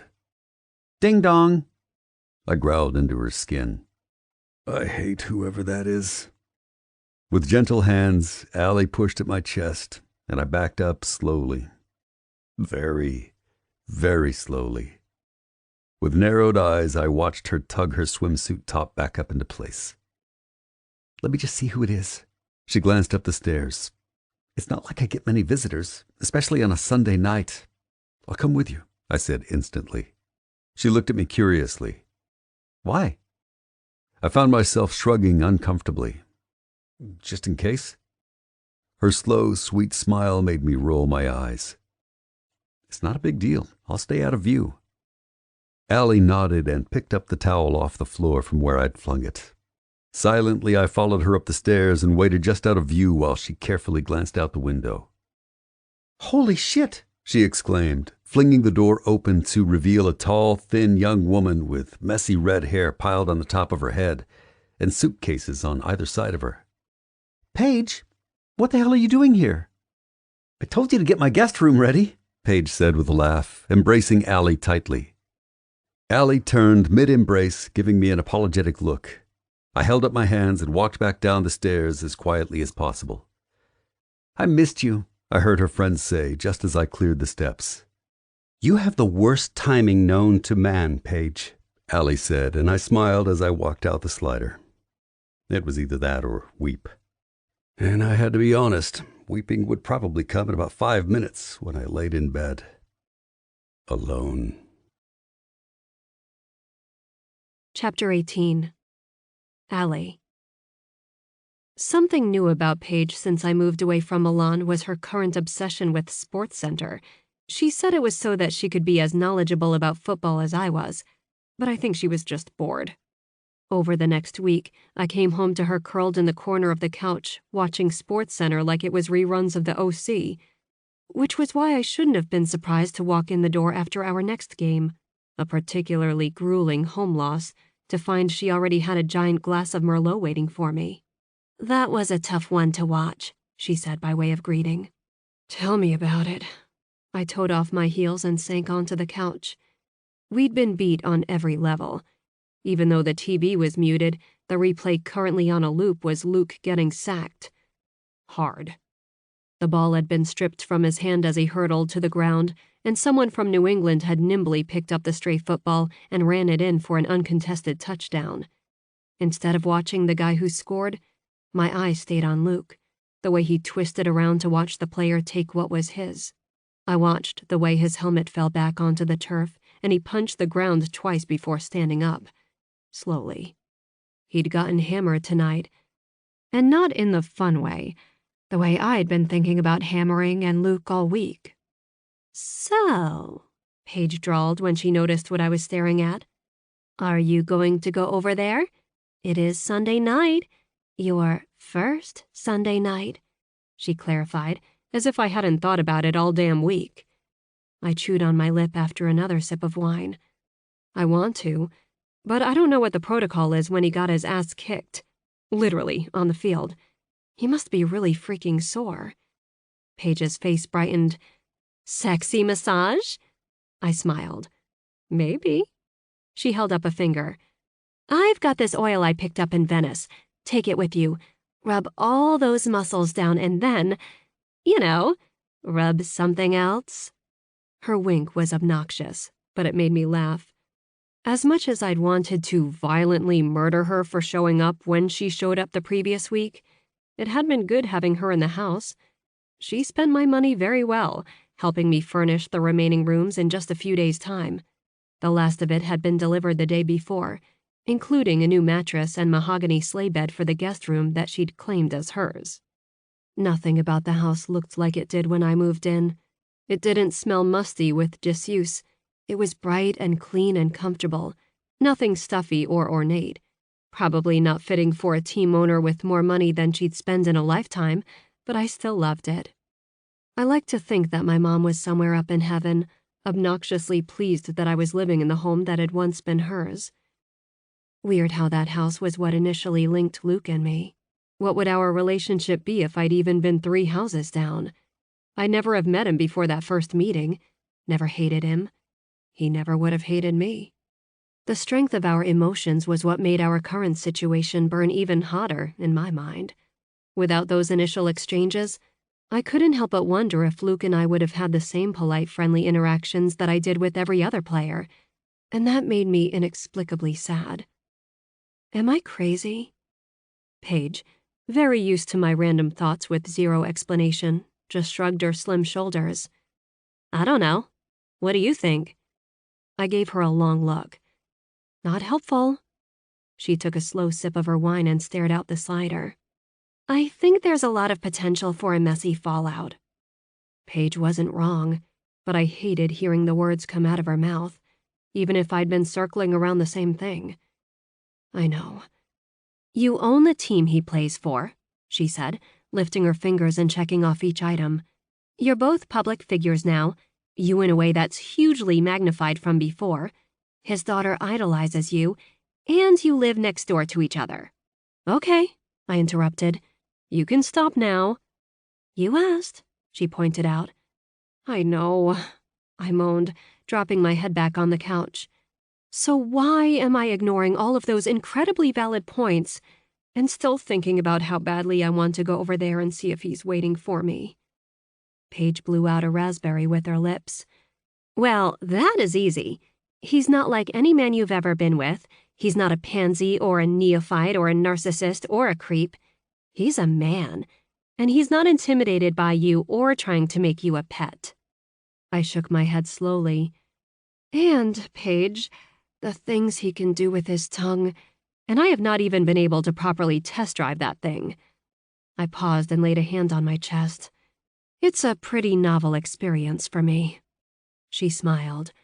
Don't tell me stuff like that, or I'll weep into my wine with jealousy. I know that's part of it, I conceded. The attraction is potent, but I just need to know it's enough to risk everything else. Paige thought about that. Risk what? I took another sip and let the wine roll around in my mouth. What if the universe is trying to, I don't know, tell me something by the facts that we keep getting interrupted? That's not a coincidence. What if I'm doomed to fail at this owner thing, and getting mixed up with Luke will just make it so much worse if that happens? Oh my gosh, Paige said, reaching out to smack my arm. That's easy enough. Just don't fail. Luke is completely separate from that. Just don't fail, she says, I repeated on a laugh. I'm being serious. How many wealthy people, I'm talking obnoxiously wealthy people, own dozens of businesses and have absolutely no interaction with those companies? A lot. You're smart enough to trust the people to do their jobs, so you show up and make the fans and players happy and keep people interested and let them do their jobs. You won't fail. You own it. It's not like they can fire you. She rolled her eyes. You're using this as an excuse because you think Luke and his magic tongue come with a lot of risk. No offense, but you haven't had to take a ton of risk in your life. Paige's face dared me to argue with her. Her stubborn little heart-shaped face dared me, complete with dewy skin and plump lips and wide, heavily lashed eyes that had made her career. I glared at her, but I couldn't be mad. Something was inherently annoying about a friend who told the truth, even if it was the truth that might piss you off. It meant they were secure enough in your friendship and knew you well enough to take the leap into a tough conversation. I've taken risk, I muttered. She laughed. Not really. Yeah, you tried out some businesses, but you were never passionate about them. This whole thing is so much bigger, so much more important than any of that. It's okay that you care about it, but that's not why you're hesitating with Luke right now. I felt the back of my neck bristle with the need to defend myself, so I took a deep breath. I'm not hesitating with Luke. At her disbelieving look, I amended it. Not exactly. I'm just making sure I'm not walking into something certifiably insane. Did it feel insane when he came over and asked you about it? My cheeks went hot at the memory, and I had remembered it a lot in the last week. Not in the way I'm talking about, but yes, when I was in the hot tub and he was standing there. I shivered. I felt like I'd lose my mind if I didn't have his hands on me again. It was as if I was possessed, Paige. Then what's with the cold feet now? I wiggled my toes where they were propped on the coffee table. Nothing cold about them. They were just being lukewarm cautious, something I wasn't used to when it came to my toes if I was being honest. It's always different when he's not standing in front of me with his big hands and rippling muscles and sex eyes telling me he's going to devour me. Paige slapped my arm, and I rubbed at it. Oh, you bitch. I actually hate you now. Ugh, and a good dirty talker. I'll tell you why you're crazy. You're crazy for second-guessing this. I found myself smiling. You're probably right. Devour you, huh? She said with a wide grin. Yup. Allie girl. She leaned forward and held up her wine glass. I have condoms in my purse. Get your ass down there. I took one last glug of wine and set it down on the table with a loud clack. When I stood, I glanced out the slider and saw the aqua glow of pool lights reflecting up at me. At the far end of his lap pool sat Luke, his arms spread on either side of him like a king lounging on his throne. He wasn't looking up at me. His eyes were closed, and his head was resting back on the edge. Even with the distance between us, I could see the stacks of muscles in his chest through the wavy water, the black ink scrawled over it. Dates and names and pictures that probably all had some level of significance. As I stared, I thought about how those parts of him had felt under my fingertips, and how they'd feel now that they were wet and cool from the water of his pool. He opened his eyes and turned his head, looking directly at me. Where were those condoms again? I asked over my shoulder. Chapter 19. Luke. Watching Allie walk toward me, her features blurred in the darkness, her body covered by some white, gauzy thing that floated around her like a cloud, I felt like I was in a dream. Some music video sequence where you found yourself holding your breath because of the carefully planned, drum-tight anticipation of what she'd do next. I thought maybe she wouldn't come. Sitting in my pool, I wondered whether she would or not. Served as a surprisingly effective distraction from how miserably we'd played and how thoroughly we'd gotten beat. That alone was enough to make me edgy because nothing distracted me during the season. Nothing. I'm not usually very good company after we lose, I told her when she came to the water's edge. The pool matched her eyes, which made her presence that much more potent, that much more powerful, as if she was an extension of the water. Fine with me. I don't want to talk about what went wrong. My voice got harder at her softly spoken answer. Her lips twitched. Okay. I don't want a pep talk about how it'll get better and the season is 16 games long. I wouldn't dream of it. In the warm water of the pool, I held myself very still, my hands curling into fists on top of the concrete edge. The way Allie watched me was part fascination, part awe, and an amusement that curved the edges of her lips delectably. Since when are you so accommodating? I all but growled. I'm always accommodating, she answered, her voice a low, hot lick of fire over my entire body. You just didn't see it until now. The puff of air that slipped from my mouth wasn't quite a laugh, but it was close enough that she zeroed in on my lips with an intensity that rippled through me with all the subtlety of a tropical storm. Hurricane Allie. So, she whispered, what do you need to feel better then? I tipped my chin up and stared at her for a beat. There were no sounds around us to cover our words, nothing that we could use as a distraction, a reason not to hear every answer, see every response. You, I said. In a loud rush of water, I turned and braced my hands at the concrete to lift myself out of the pool. It let me use more strength, exert more of what was humming under the surface of my skin than any sissy-ass steps did. Allie backed up so she didn't get wet from my exit from the pool. Her eyes tracked down my heaving chest, widening slightly when she saw exactly how much this conversation was affecting me. I couldn't really hide much under wet swim trunks. Then they widened for a very non-sexy reason. Holy crap, Luke, she said, reaching out to slide her fingers along the early stages of a bruise on my side. Annoyed by what that light brush of her fingers did to my psyche, how much I wanted to feel it over every inch of me, I grabbed her hand and pulled it up to my mouth. It's nothing. I sucked the tip of one finger into my mouth, digging my teeth into the fleshy pad. Allie tucked her lips together between her teeth, and her eyelids fluttered closed. But if you're concerned, there's no need. When I sucked on another finger, she stepped closer, rubbing that finger along the edge of my tongue. How about we take this inside? I think... Holy shit, Luke. She broke off on a gasp. It's just a stupid finger. How does that feel so good? I paused, and when I realized what she'd said, I smiled around said finger while she leaned into me and laughed. I slid my arm around her waist, gathering the gauzy material covering her body into my fist. It would rip easily. Yes, I said, into her hair. Let's take this inside. When I turned for the entrance to the lower level of my house, I had to steady my breathing when Allie tucked her warm fingers into the waist of my swim trunks, as if I'd somehow lose her on the way inside, as if she couldn't stop touching me. Considering my profession, it had been a long time for me. No one I'd met had been worth the risk. To me, to Faith, and to the life I'd worked my ass off to build. The slider opened without a single sound, and Allie followed me in just as quietly.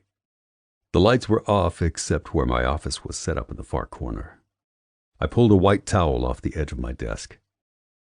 Allie's fingers gripped more tightly, and as I was drying off my face and chest, I felt her warm breath along my spine. Her forehead dropped to my skin first, and I closed my eyes when her hands lightly drifted over my skin around my waist, meeting with sprawled fingertips spread over my abs. With careful fingertips, she traced each neatly stacked set of muscles. Muscles I'd worked very hard to maintain at 35 years old. She spoke against my back, her lips glancing my skin with each word. When you pulled your shirt off at the photo shoot, she paused, one hand moving up to skim over my chest, the other toying dangerously with the tie on my swim trunks. The first thing I thought was that I wanted to bite you. I let out a rough laugh, barely more than an exhale because I was trying very hard not to shove her down, tear her clothes off, and rut her like a wild animal who'd been left alone for too long. Yeah? Where? She kissed my shoulder blade. Right here. Then her fingers whispered along the V of muscle under my hip bone. Definitely here. Allie as the seducer was not how I'd envisioned this night playing out. My hands were shaking from my need, unsteady, and how very, very badly I wanted to put them on her body in the same way as she was touching mine. The whisper across my skin got louder, firmer when they skated over my biceps. Here, she said again. I wanted to know just how strong you were, what you could do to me with all these places I thought about putting my mouth on. If I was the wild animal being held at bay, she'd just ripped my rusty chains off with her words. I turned and gripped her face with both hands, sliding my tongue into her waiting, moaning mouth with a violent sort of drive to taste her. Taste and taste and take and take.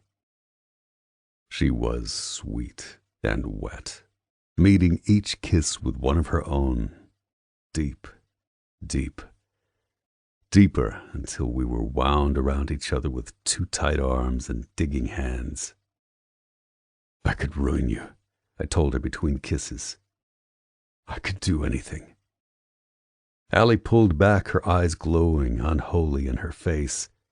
There was no part of her that wasn't stunning. Promises, promises. My hands weren't shaking anymore when I reached down and slowly pulled the hem of her dress up so that the hem was between my fingers. Hope this isn't your favorite dress. She lifted an eyebrow. It might be. Rip. I wrenched it between my fingers, tearing it straight up the middle, teeth gritted and skin on fire. Underneath she wore simple white underwear, a white lace bra, and the skin that was the embodiment of every deathly siren come to life in one dangerous package. Golden, curved, endless inches that I fully planned to explore. Tucked into her bra was a condom. I leaned down and licked across the top of the lace covering her, then pulled the foil-wrapped package out with my teeth. When I leaned back, her cheeks were pink, her eyes bright, her breaths fast and uneven. I don't promise anything that I can't deliver, sweetheart, I told her after I'd tossed the condom onto the couch up against the wall. I leaned down and gripped her underneath her bottom, hoisting her up in my arms. She wound her arms around my shoulders and moved sinuously against my stomach as I walked us to the couch. My teeth found the lace of her bra, and I bit. Hard. Allie gasped my name as I tilted her onto her back, but made sure she kept her legs locked around my waist as I knelt on the couch. It forced her lower body into an upward angle, and she arched her back more sharply, displaying herself like an offering. It was a feline movement, graceful curves and limber sensuality, someone who was totally comfortable in her own skin. I spread my hand over her stomach, from pinky to thumb, and spanned her entire rib cage. My skin on top of hers was darker, rougher from misuse. Her skin under my calloused hands was pristine and unmarked.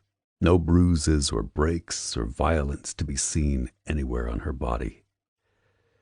Not like mine. Compared to her, with my inked skin, the bruises popping along my sides, the scars from surgeries and injuries, I felt coarse and unrefined.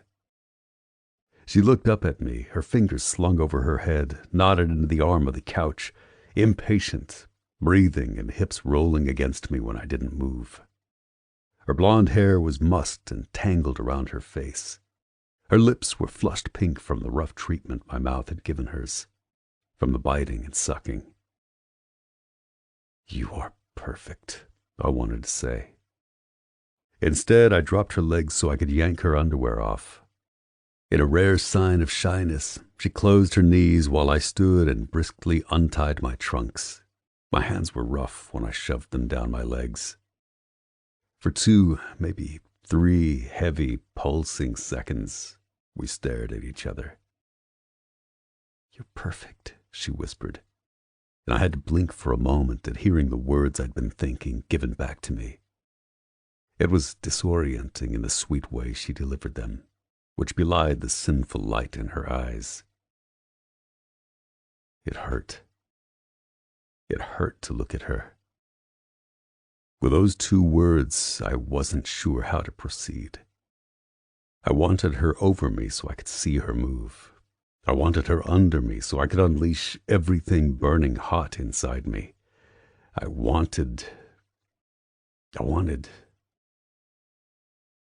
just wanted her. I held out my hand to her, helping her stand from the couch.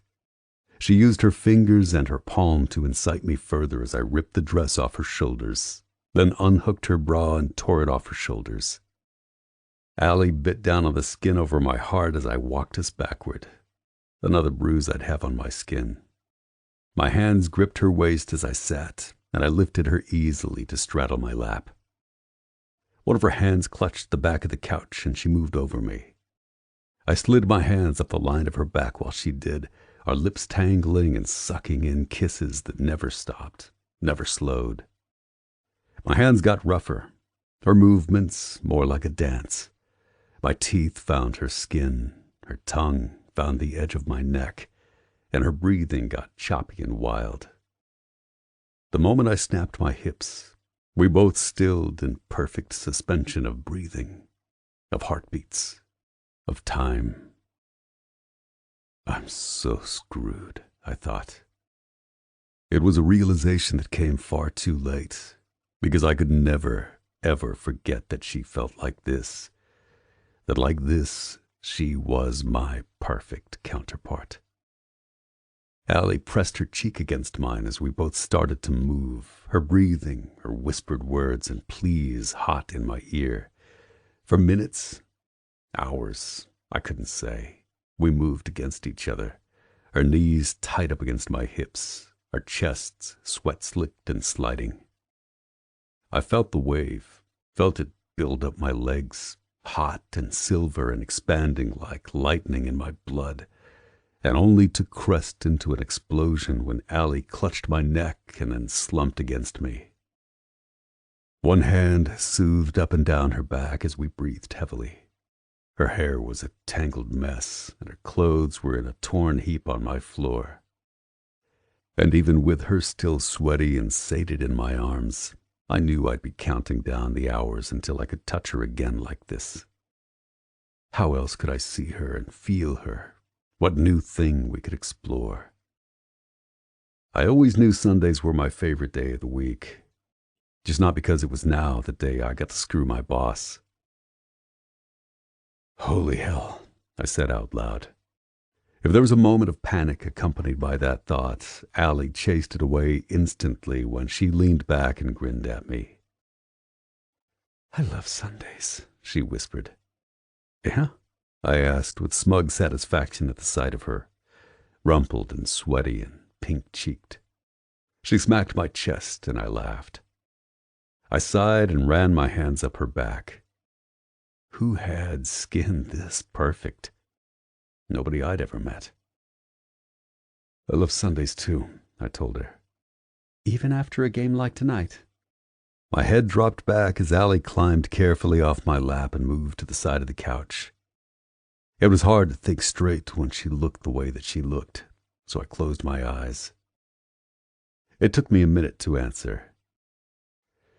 Yeah, even after a game like tonight. I turned my head toward her and found her watching me curiously. How did I put into words that even after the losses, the ones that hurt mentally as much as they did physically, I'd never want to do anything else? Her eyes dipped to the bruise on my side, but she didn't touch me. Does that surprise you? I asked. Leaning forward to plant a hot, fast kiss on my lips, Allie smiled against my mouth. I found myself smiling back. No, she answered. Then she was off the couch and wrapping her ruined dress around her shoulders while I chuckled under my breath. It was eerie how she seemed to be reading my mind tonight. "Thanks," she said quietly. "You're welcome." Allie laughed, looking down the length of me, my body still sprawled on the couch. I wasn't sure I could move. "See you next week?" Maybe she'd be my downfall. Maybe this would blow up in our faces. Maybe there'd be a day that I regretted that I ever had this stupid idea. But it wasn't tonight. "Next week," I told her. And she was gone. Chapter 20. Allie. Somehow, without conscious action, my days turned from unknown and overwhelming to expected and routine. Paige liked to randomly quiz me on what the team might be doing on any given day. Even if I wasn't required to, I enjoyed spending weekdays just observing the inner workings of the Washington Wolves. It was a well-oiled machine, no wheel or cog unimportant. Raymond, a custodian who'd worked there for 20 years, talked to me about the stadium improvements that helped bump up season ticket sales in the early 2000s. Marie, an accountant who'd started a couple of years ago, told me that one of the things she admired about my dad was his ability to remember everyone's name. No matter their job description, no matter how long they'd been there, when he walked the halls, if he saw you, he smiled. He greeted you by name and asked if he didn't know it. Employees who felt respected showed more respect to their jobs. That was what Ignacio, who loved spraying the lines on the field as part of his maintenance job, told me when we spoke on a Wednesday afternoon. The practice field was empty except for the two of us because the team was in the film room reviewing their game plan for an away game in Cincinnati. Apparently, my father gave Ignacio a referral to an immigration lawyer when his mom and sister wanted to come to the States. That nugget hit me like a metal club into the heart, because I was still trying to balance the man I remembered as distant and in a state of constant work as someone who'd refer a lawyer to a groundskeeper. Tuesdays were my favorite day to be at the facility because even though it was the players' day off, they were everywhere, lifting weights and sharing music, laughing together and swearing at each other. They were huddled in film rooms, watching the same 30-second stretch of film on a jarring loop, back and forth, back and forth, back and forth, seeing something in a defensive formation that would probably elude me forever. They were there, pushing each other to be better when they could be doing anything else. I learned that every pregame night, the players stayed in hotel rooms, whether we were home or away. Their practice days during the game week were seamless. One day was practicing first and second down as the game plan crafted by the coaches dictated. Well, coaches and the captains. Often, I saw Logan, Davon, Luke, and a few others huddled around clipboards, flipping printed pages and discussing routes with their coordinators. Did my eyes stray to Luke more than others? I neither confirm nor deny, except he was the only ass I watched religiously as it flexed underneath his black athletic shorts. What that man's ass could do was nothing short of freaking miraculous. I practically had bruises on my inner thighs to prove it from our night on the couch 5 days earlier. If he ever noticed me watching practices from a distance, wandering the halls with one employee or another, he never so much as looked. Not once. Stupid discipline. Then I shook my head and turned to leave the fields where they were practicing their 2-minute drills. As I walked away, I felt a quick snap of awareness, something hot that trickled down my spine, but I didn't turn to look. If he could show discipline in public, then damn it, so could I. But I made sure to put just a teeny extra swing in my hips just in case. Sunday night, we'd be at the same hotel in Cincinnati, so he could damn well watch what would be waiting for him. Something else I learned about football in the wake of this slowly unfolding relationship with Luke Pearson was how much one sweaty man in a strange uniform could turn me on, even with half a stadium between us. Cognizant of cameras aimed in my direction from the front row of my suite, I made sure not to gawk and drool, lick my lips like he was a perfectly seared 8-ounce fillet after a week-long juice cleanse. But in my head, when that man leapt over a defender and ran 10 yards into the end zone, I wanted nothing more than to rip my top off and scream like I was in the front row of a Justin Timberlake concert and he just pointed straight at me. His arms lifted over his head, the grass stains on his white pants, the bulge in his biceps and sweat coating his face made me terribly, terribly hungry. Someday, I wanted him just like that. So while I was cheering and high-fiving people next to me, smiling happily as though my investment was doing precisely what I needed it to, I was imagining all the ways we could utilize the king-size bed waiting in my room. Or the tub. It was big and had jets. I walked to the locker room on a veritable cloud, the kind of cloud that can only precede a really good orgasm, and did my duty round before their clothes started coming off. Luke was by his locker, surrounded by dancing teammates that were making him laugh, and I could only see the side of his strong profile. Truly, it wasn't fair. His smile, with bright white teeth and small dimple to the left of his mouth, made him so handsome that it was painful to look at. His hair was wet and messy, the white undershirt soaked with sweat. When he lifted his arm to give someone a fist bump, the white tape wrapped around his wrist was stained green from the grass, and I had to press my thighs together. Why was that so mother-bleeping hot? It was grass-stained tape. I was losing my mind. But past it was the corded muscle of his forearm marked with black ink. I had a bright, searing memory of his hand braced on my stomach while he knelt between my legs, his hips moving with unerring accuracy, fast enough to make my skin shake, slow enough to make me incinerate with blind pleasure. My throat tightened in anticipation, and it felt like I was swallowing a chunk of concrete through sheer will, but the need for oxygen was so great with how much my brain was spinning. Want, want, want. It was my own personal victory chant, and I'd repeat it until the moment he knocked on my door. Then it would change. Mine, mine, mine. "Girl, you've got that look," Davon said, coming up to me and slinging a heavy arm around my shoulders, which was becoming his post-game tradition. What look?" I choked, tearing my eyes away from sweaty Luke Pearson and his black magic pheromones. "That fire?" He nodded as though I'd done something right. "It's how we look before a big game, and we know we are about to throw shit down, and nobody will stop us." I laughed, and it came out a tinge hysterical, but he was so amped on the win he didn't seem to notice. "It's a good look on you, Sutton." He walked away, pointing a finger at me while he did. "Don't lose that fire. We take our cues from you, boss lady." It was enough to make me blink. I was the boss, even if a lot of it was in name only. I didn't create their game plans. I didn't run practices or call plays. But this locker room wasn't the place for me to practice my sex eyes on Luke. While I firmly believed there was nothing wrong with what we were doing because we were both consenting adults, I absolutely did not want it to affect the team, affect how they viewed me, especially when I was so new within this stitched-together family. With a deep, sweaty man smell-filled breath, I smiled at Coach Klein and lifted my chin. Then, with no fanfare, I left the locker room alone to find my driver. The text came first as I turned to view my reflection over my shoulder. My sleep tank was white, and I wore nothing under it. My shorts were black, as unadorned as the tank, and barely covered much more than underwear would. My hair was wild around my shoulders, face bare. LP. Room number. My lips twisted into a smirk. Me. So demanding. Can't you ask nicely? LP. ... Please? Me. 1625.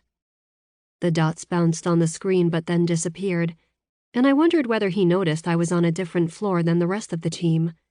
That was no accident because I'm no idiot. Plus, I'd already slept with Luke, so the likelihood of anything noiseless happening within the walls of either hotel room was slim to none. I ran a hand over my stomach and found it already shaking. My fingers were a little numb, and I shook them out. "He's just a man," I whispered to my reflection. "He's just a regular man." Even as the lie passed my lips, I forced myself to believe it. Because even in the way I'd undressed, taken off my makeup and undone my hair with just my fingers was a testament to how untrue that was. It felt like Luke preferred the most stripped-down version of Alexandra Sutton. Not only him, but me too. He didn't get the version of me that the rest of the world did. He got reality, not fantasy. And the fact that he did seem to prefer that made me want him even more. The knock on my door came just a short minute after I'd sent my room number.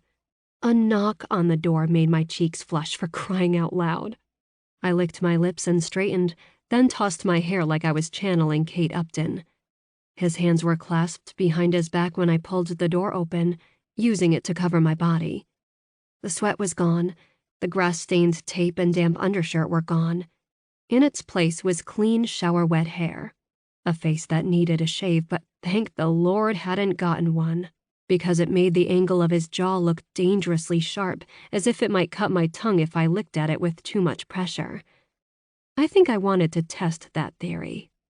Covering his broad chest was a button shirt so blue that it made his normally brown eyes glow almost golden bronze. And those eyes held all the heat that I'd missed during the days wandering the facility, and the hours I lay in bed thinking about how he'd made my body feel the week before. My fingers curled into the surface of the door as we stared at each other. Then he dipped his chin and walked through the opening with a strong, loose-limbed stride that ate up the ground from the impossible-to-ignore length of his legs. With just the tip of my finger, I pushed the door shut and then flipped the deadbolt. He watched with a lifted brow. "You think I'm going to try to escape?" Moving slowly in his direction, I peeled the tank off. Nope. I dropped the shirt on the floor next to me. If I thought his eyes were heated before, I'd been so wrong. I was going to do that. I shook my head. My turn tonight. "You think so?"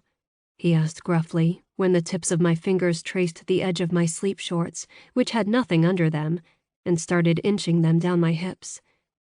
Luke started unbuttoning his shirt, and I shook my head, instantly stilling the motion of my hands. He froze, narrowing his eyes. "My turn tonight," I repeated. "I got a room on a different floor on purpose, Mr. Pearson, and I intend to make the most of that. So keep your hands by your side, and I'll let you know when you can do any touching." "What?" he said in a low, warning voice. "With anything other than your mouth," I clarified.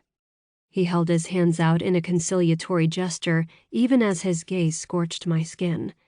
It made my breasts feel heavy and tender, even though he'd yet to touch them, and goosebumps pebbled over my arms as I slid off the last piece of clothing covering me. "Holy shit, Allie," he breathed. "You're killing me." "Oh, just wait," I said with dark promise. I stood in front of him, and I could see the thick column of his throat move in a long swallow. The tips of my chest brushed against his shirt, and I leaned up on tiptoe so I could speak against the corner of his mouth. "Before I'm done with you," I paused and licked my lips, glancing his in the process. "You'll beg." Luke turned his head, his breath coming fast and furious, as if his violent reaction to my little test of how far I could push him was being held in check by a single, whisper-thin strand of thread. That was all that separated me from civilized, disciplined Luke, the one who kept his eyes off me in public, the one who never sent me a single loaded glance when we were outside the safe, agreed-upon parameters of Sunday nights. And the other Luke. The other Luke was the one who tore clothes from my body with nothing more than the strength in his fingers, the one who bent my body in curves and angles with his unleashed strength, driven by instinct and something primal that was probably only ever channeled on the field. But with me, it was darker, more elemental because no eyes were on us, no one to enforce rules or limits or levels of what was acceptable. It was just us and what we wanted. The thing that made him snap was when I arched my back and nipped at his chin with the edges of my teeth. I practically purred when he licked at my tongue and dove his hands into my hair with scalp-tingling strength, tugging at the hair as his teeth tugged at my lips. My fingers tore at his shirt, scratched down the skin of his chest as he angled my head for a deeper kiss and palmed my bottom roughly. His shirt joined mine on the floor, his pants next. Then my body was tossed on the bed just a breath later. His words against my skin were part command and part entreaty. "More," he said. "Yes."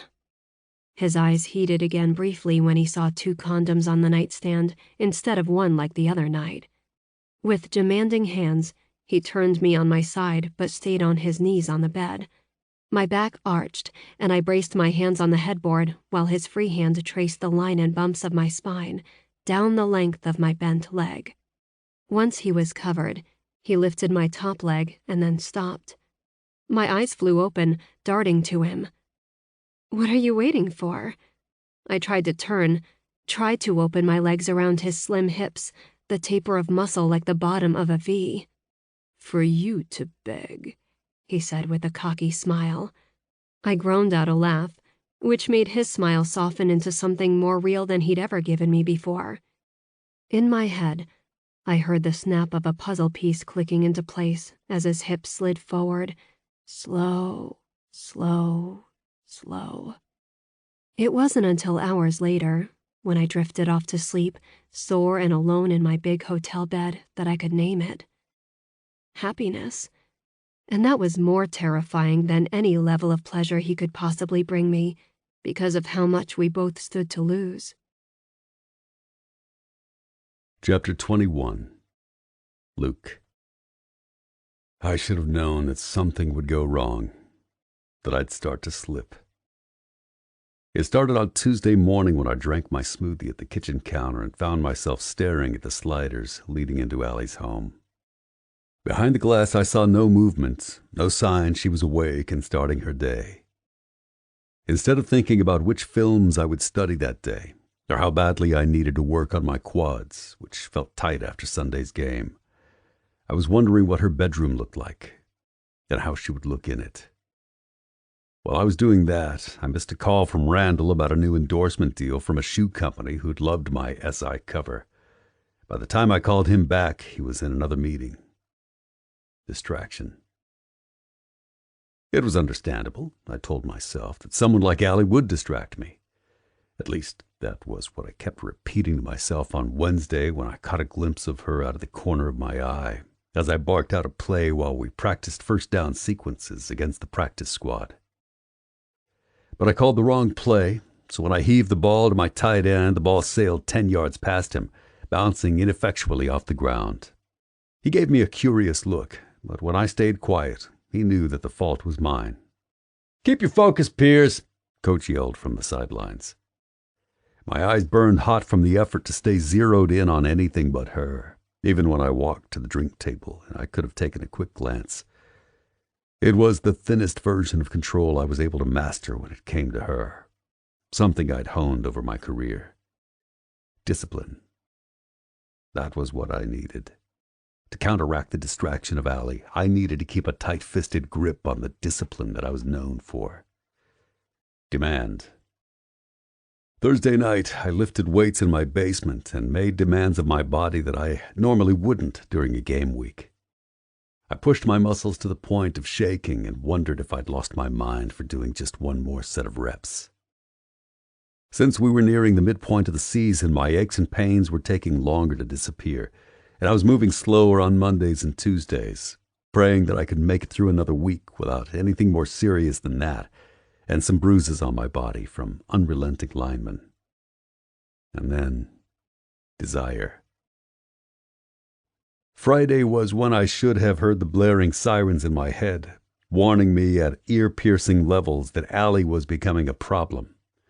Because after I bid my mom farewell and thanked her for making dinner for Faith, then after I read 4 books to my daughter who so desperately needed some of my attention, I found myself sitting on the couch, staring at my phone.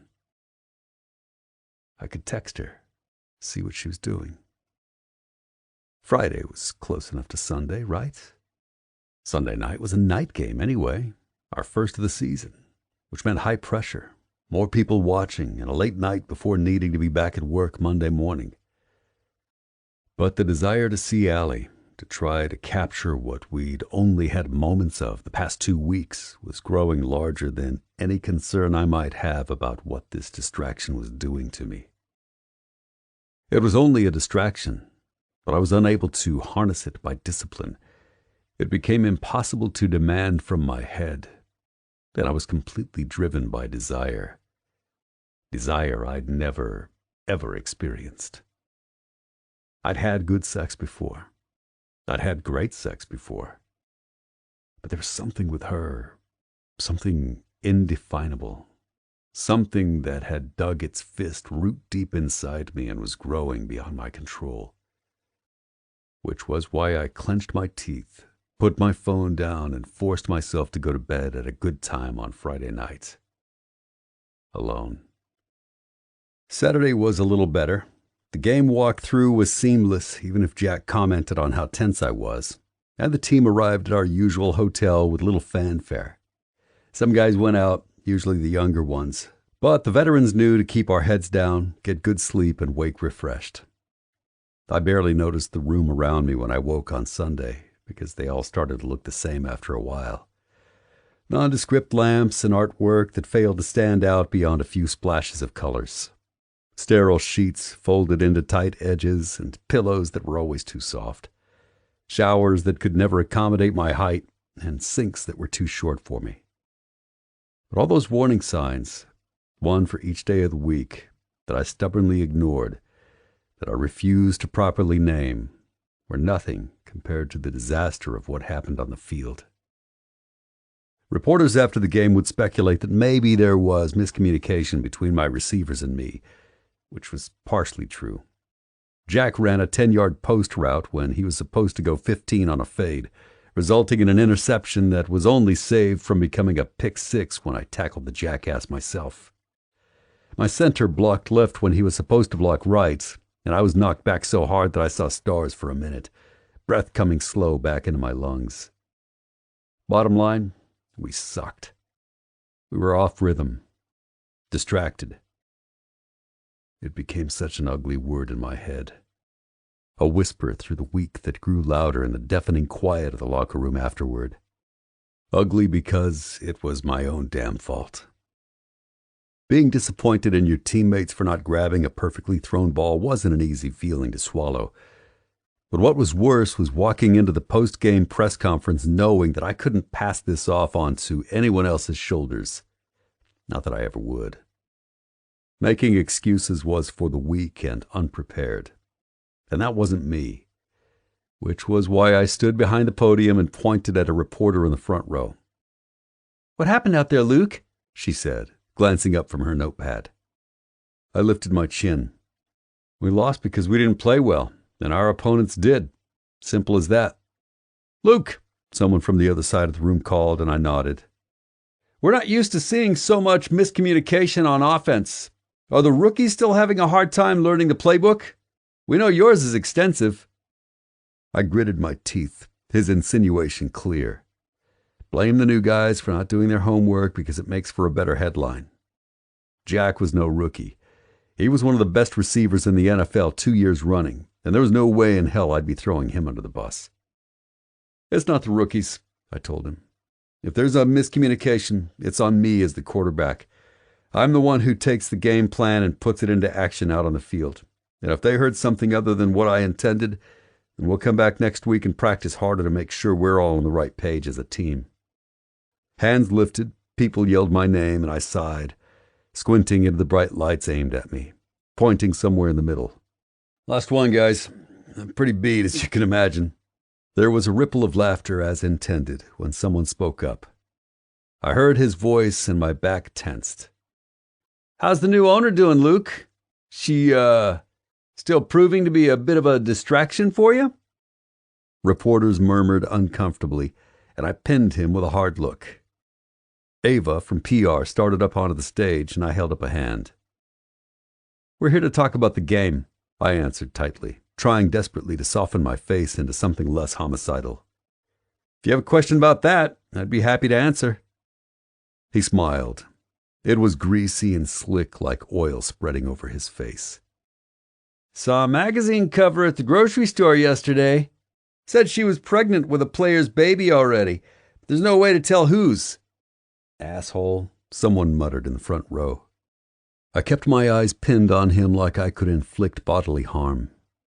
Unless you have a question, I suggest you refrain from reporting on crappy tabloid covers, I said firmly. He shrugged. Can't say I blame you for taking the spotlight off her, though that seems to be her greatest contribution to the team. Gloves off.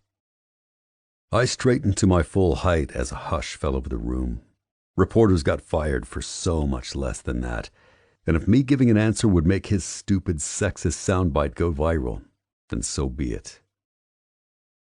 I'd like to see you handle that situation with an ounce of the integrity that I tripped over Allie, even though that was what she asked us all to call her.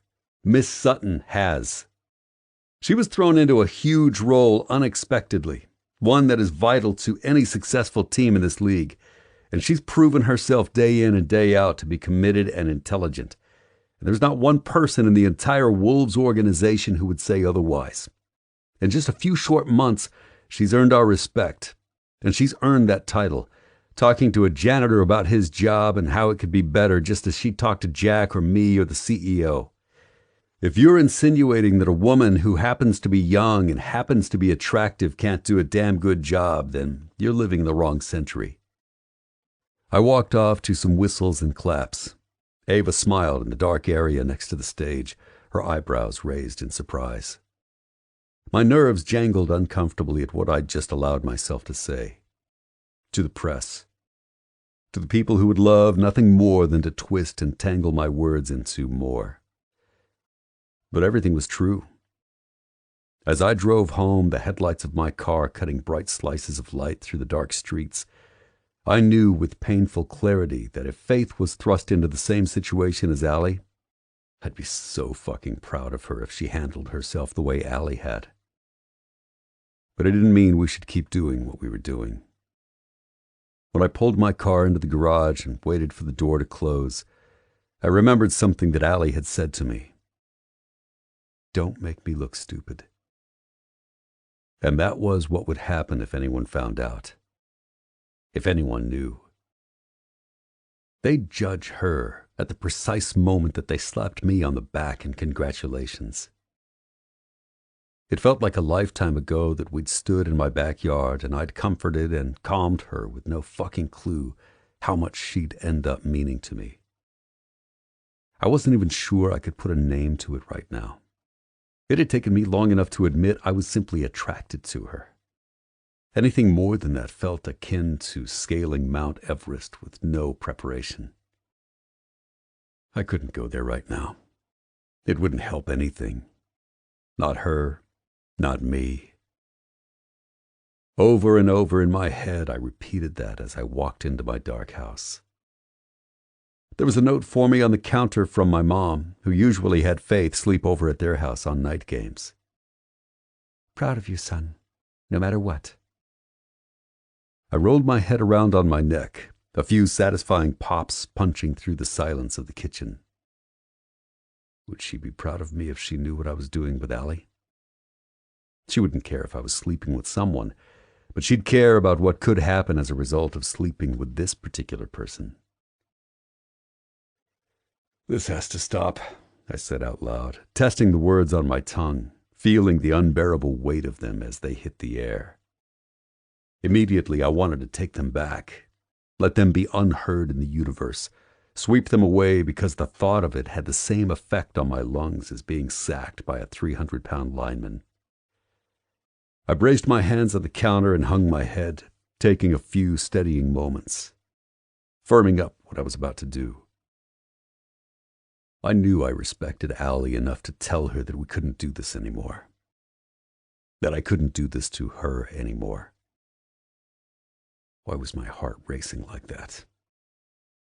Why couldn't I take in a full breath? My lungs were banded tight as if someone had wrapped a rubber band one too many times and they couldn't expand to their regular capacity. I pinched my eyes shut and saw her in the hotel room last week, naked, standing in front of me and making demands that no woman would have ever made of me because she viewed me as an equal. Then I was moving down the steps toward the slider, knowing with unerring certainty that she was downstairs waiting for me. My skin felt cold with panic, hot with anticipation of seeing her, everything tilted and unsteady, rocking around me like I was afloat and unanchored. The lights were on over her patio. She wasn't there as I looked over the hedge, and the breath whooshed uncomfortably from my mouth. Just as I was going to push through the ever-widening gap in the hedge, I heard her voice behind me. "Hey," she said softly. I turned slowly, and when I saw her sitting at the edge of my pool, a happy product of an abnormally warm October day, bare legs dangling into the water, hair pulled up off her face, something strange happened. The cold panic thawed into something warm and smooth. The world around me settled instantly, the horizon straight and flat and right where it should be. Allie stood slowly, and that was when I saw what was covering her body.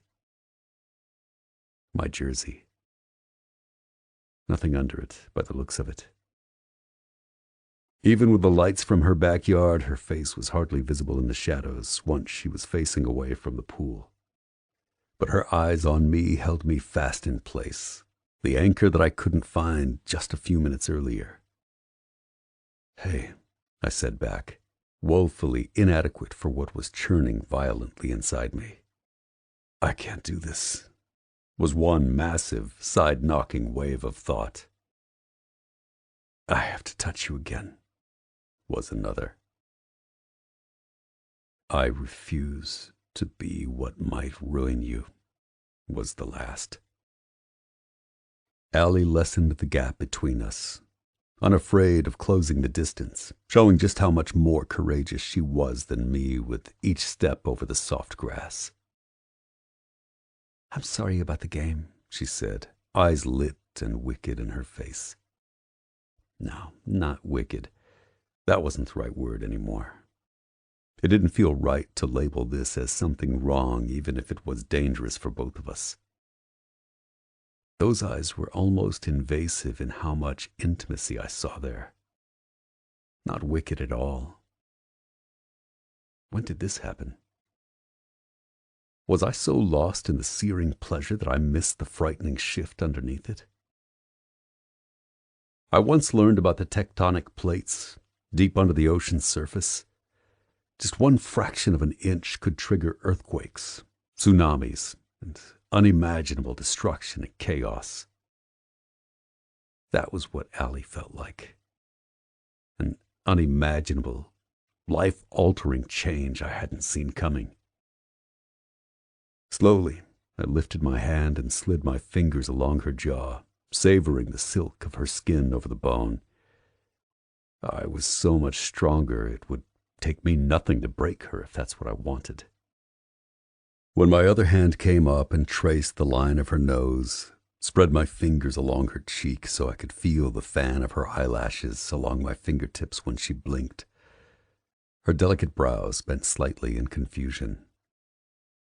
"Are you okay?" "You are perfect," I told her. The thing I'd kept swallowed down from our first night together, suddenly needing her to hear the words. She smiled, but it was a confused smile. "Luke," she said, even as she nuzzled into the warmth of my hand. I couldn't bear it. Couldn't bear saying the words.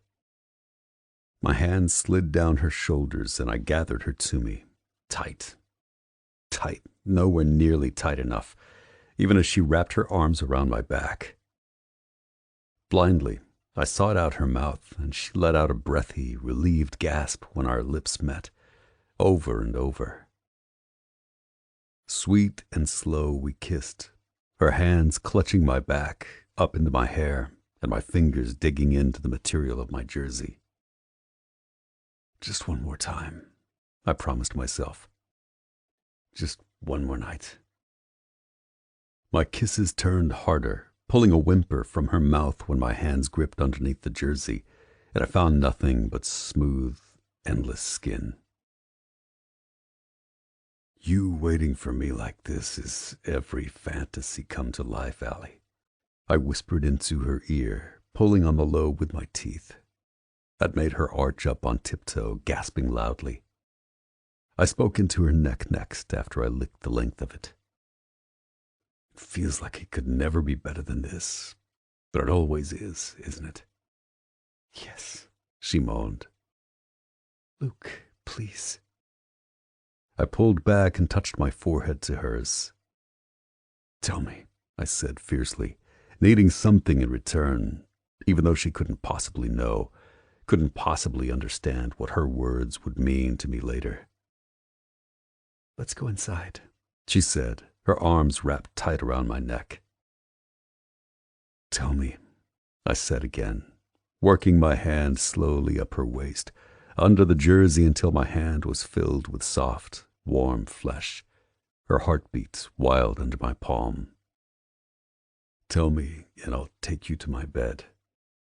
I'll do anything you want.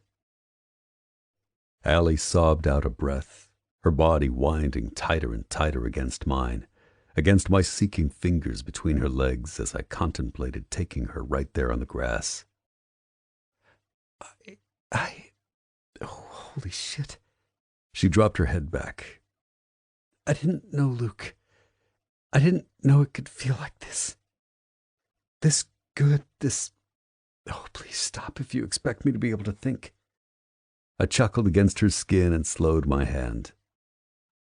I can accept that for now.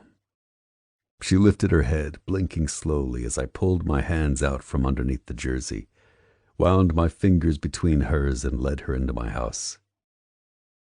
As we ascended the stairs, I felt her questioning look but ignored it. My room was dark when we walked in, and I shut the door behind us. More than anything, I wanted this one memory of Allie in my bed, between my sheets, just one night where maybe she could fall asleep next to me. What about Faith? She asked. Extracting my fingers from hers, I tucked her silk-soft hair behind one ear, then dragged the edge of my thumb along the arch of her cheekbone. She's at my parents'.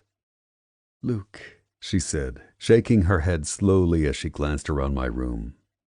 Are you sure? In answer, I kissed her softly, only breaking away to pull the jersey off her body. She took my cue, slowly undressing me until I was only in my boxer briefs. Every brush of her fingers, every place she kissed as she uncovered the skin, made my hands shake with the need to do the same. She stood at the edge of my bed and held out her hand, but I stood for a moment and simply stared. Then I spanned her hips with both hands, turning us so that I could stretch fully out on the bed. Allie smiled and pushed me back lightly. There was only one source of light in the room, but it cut straight across the bed like a blade, and when Allie crawled over me, the moonlight illuminated every inch of her. All I'd had of her was stolen moments like this in the dark, and she deserved so much more than that. She leaned over me and we kissed again, the mood so muted and soft as if time had slowed to something elastic and malleable. My hands on her back, hers gripping my face as she moved in small circles over me as if I was already inside her. Allie, I whispered.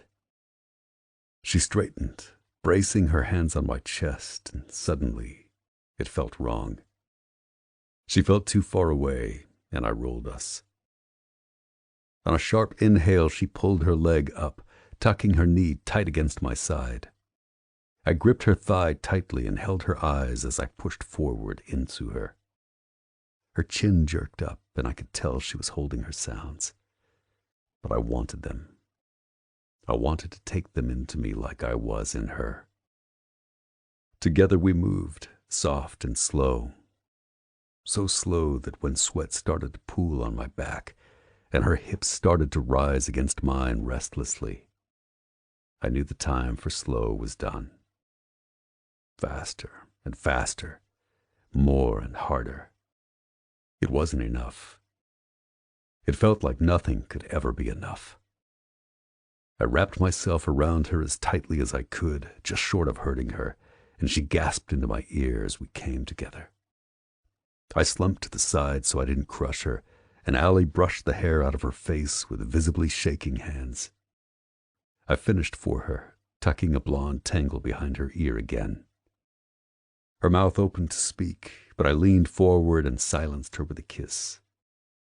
No tongue, no teeth, just my lips against hers. Then I slid an arm under her shoulders and tucked her into my side, reaching blindly with my hand so I could drag the sheet over our bodies. Sleep, I whispered against her forehead. No longer did I want to question why I was doing the things I was doing. It felt right to speak the word to her with all the subtext beneath it. It felt right for her to curl into my arms and let her boneless body soften even further. After a moment of loaded silence, her questions almost a tangible presence between us, I felt her relax. Her arm slid across my stomach, and she laid her head on my chest, her breath finally evening out after a few minutes. Sleep came much later for me as I watched the light slowly move from the bed, leaving us in darkness. A fitting analogy for what I knew I had to do. Chapter 22. Allie. The first indication that I was waking up under not normal circumstances was that everything smelled like man. Manly man. Like the kind of man smell that made you close your eyes, dig your nose in the nearest fabric, and inhale like a crack addict who just got a rolled dollar bill shoved up under your nose. So naturally, that was what I did. Since I woke to an unfamiliar pillow clutched in my arms, I curled into it and took the most blissful, long, sex-induced inhale of my life. Luke. It smelled like Luke. And since I was currently alone in his California king bed, I knew that it was just from being in his bed, in his room, in his home.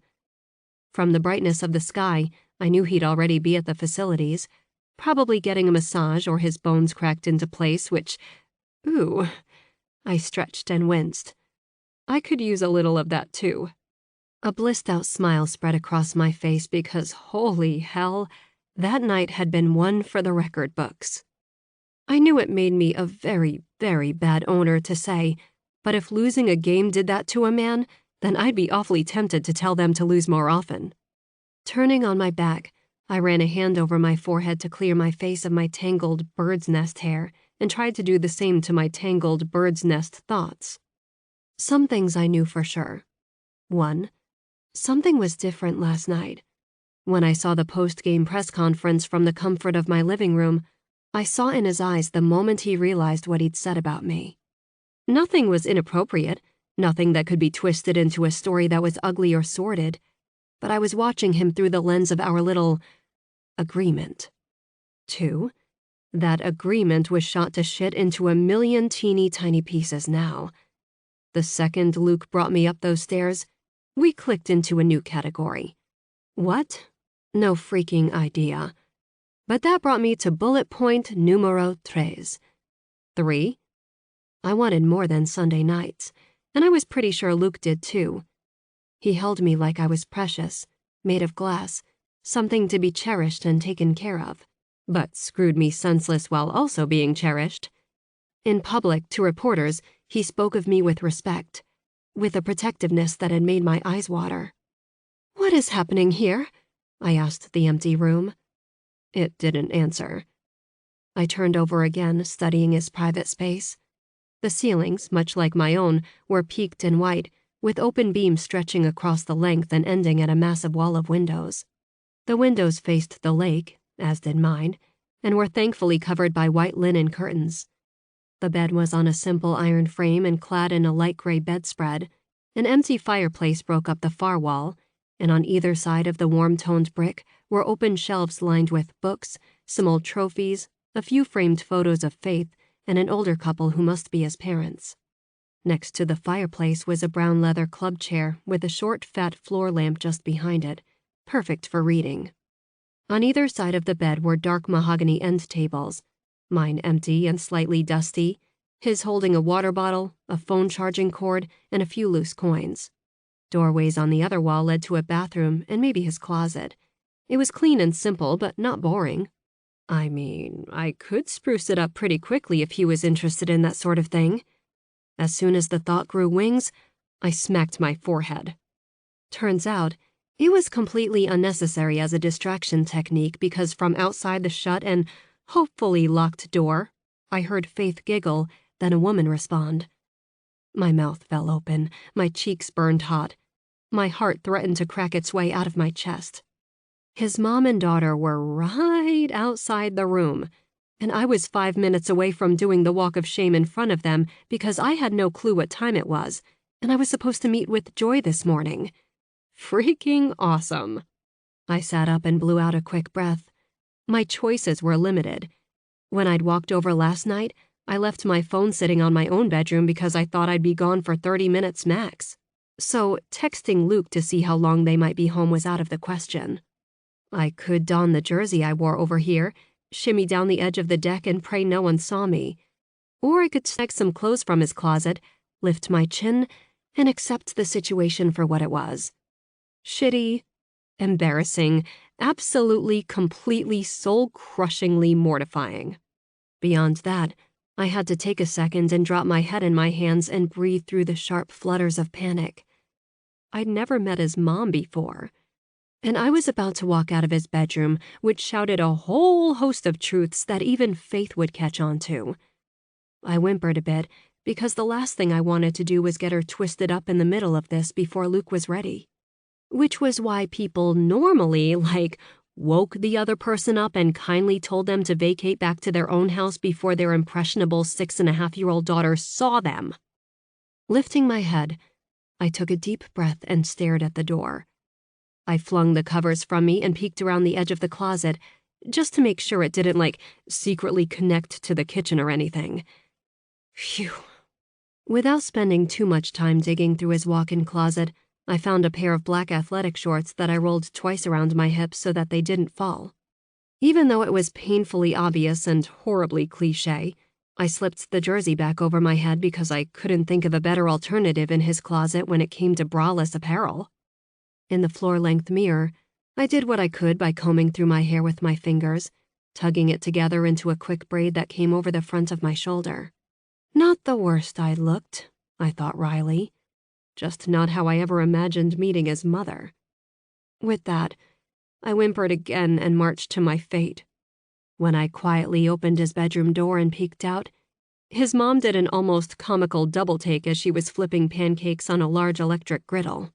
Her hair was short and peppered with gray, nothing about her like Luke because of how short and petite she was. Except for her eyes, she had the exact same eyes as he did. Faith was mid-chew when she noticed her grandma staring at something. When she saw me, she gasped, flying off the stool with pancake bulging in her cheek. Her cast-clad arm wrapped around my waist. "Miss Allie, hi! What are you doing here? Did you just come to say hi?" Her face was sticky with syrup, and I smoothed a hand down her neatly braided hair, trying not to laugh hysterically at the fact that, yup, I'd definitely come over to say hi. I'd said hi 3 times last night. Luke's mom recovered remarkably well, much better than I did, as I was still trying to force words out of my useless mouth. "Faith, get your tushy back here and finish those pancakes. We leave for school in 15 minutes. When she did as she was asked, I steadied my breathing and extended my hand to Luke's mom, as though I wasn't currently without underwear and wearing her son's gym shorts. "I'm Allie Sutton. It's a pleasure to meet you." She took it firmly, eyes twinkling, lips curved slyly. "Roxanne Pearson. I've heard so many good things about you." Her eyes darted to Faith, who was happily munching her pancakes. "From my son and my granddaughter." My cheeks may have matched the red on the jersey, but Roxanne didn't seem to mind. "Oh," I stammered. "That's nice." Even if it was wildly untrue, I could just imagine some of the stuff Luke might have said about me just a few short weeks ago. I told her you looked like Barbie, Faith said. Roxanne and I laughed. Unlike mine, I doubted her laugh was to cover up the rapidly growing mania crawling over my skin because I was the one stuck in a kitchen that wasn't mine with a mother and a daughter of the man I was casually, maybe not casually, sleeping with. But that wasn't Faith's fault. And God love her, she thought I looked like Barbie. Well, I don't know about that, I told Faith with a smile. But you're sweet to say so. Pancake? Roxanne asked with an expert flip of her wrist. Another golden brown circle appeared on the steaming hot griddle. The sweet smell of batter filled my nose, a strange and unexpected replacement from the smell of Luke from when I woke. Outside of a restaurant, when was the last time someone made me breakfast? Paige poured me some Fruit Loops last week, but no matter what she might say, that didn't count.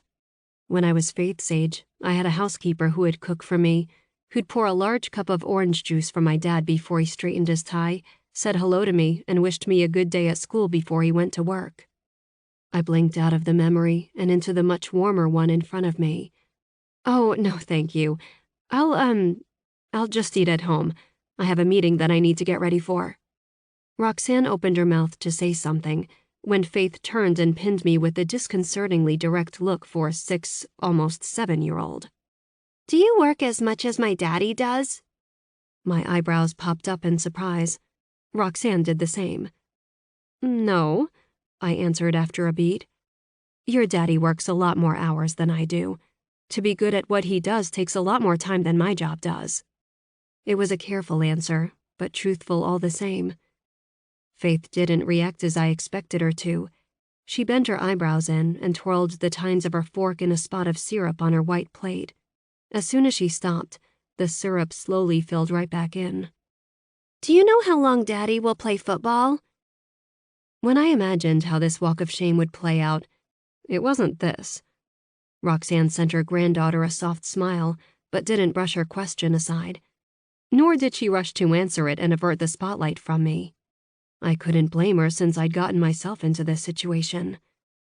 The situation being Faith, right smack dab in the middle of whatever Luke and I were doing. The thought of brushing her off and telling her to talk to her dad made my stomach curl unpleasantly. Her sweet, big brown eyes did weird things to my chest, so I rolled my teeth between my lips for a second while I thought about what to say. I don't know, Faith. I've never talked to your dad about that. Or a whole hell of a lot, really, which made this conversation even more bizarre. Again, I wondered why he'd brought me to his bed, to his room, why he left me sleeping alone when he could have woken me early and asked me to slip out before Faith, before his mother woke up. Most of all, I wondered why he'd reached for me again and again as the moon switched places with the sun. Maybe I was reading too much into it. Maybe he thought I'd sleep well past when they'd be out the door for school. So many maybes that only one man could answer if he so chose. Could you? The little girl asked tentatively, licking her lips before giving her grandma a quick glance. Could you maybe fire him so he's always home with me? Oof. I made a sound as I slowly sat next to her on one of the empty bar stools. Roxanne gave me a small, encouraging smile. Wasn't this a grandma question to answer? I was nowhere near qualified to tell this adorable little thing why I couldn't fire her dad. Honestly, I probably wasn't even qualified to have any conversation with her because I'd hack my hair off with a rusty blade before I gave her the wrong impression about what I was in Luke's life. I knew the kind of damage that might do to a kid like her. So, instead of rubbing her back like my hand itched to do, I curled my fingers around each other and set them carefully in my lap. You must miss him a lot, huh? I asked. She nodded. Deep breath, Allie. And holy crap, don't screw this up. I can't fire your dad because you miss him, sweetheart. Her face fell, and I lifted a hand, softly laying it on her bird-like little shoulder. But you know what's amazing? She looked up at me. What? Men like your dad only work that hard for a couple of reasons. And one of them is because they love something so much that it's worth all those hours and all the stuff he has to do to be good at his job. I've heard him talk about you, sweetie, and he loves you so much more than anything else in this world. If he didn't, he wouldn't be doing all this to make sure you have the most amazing life possible. That's why he works so hard.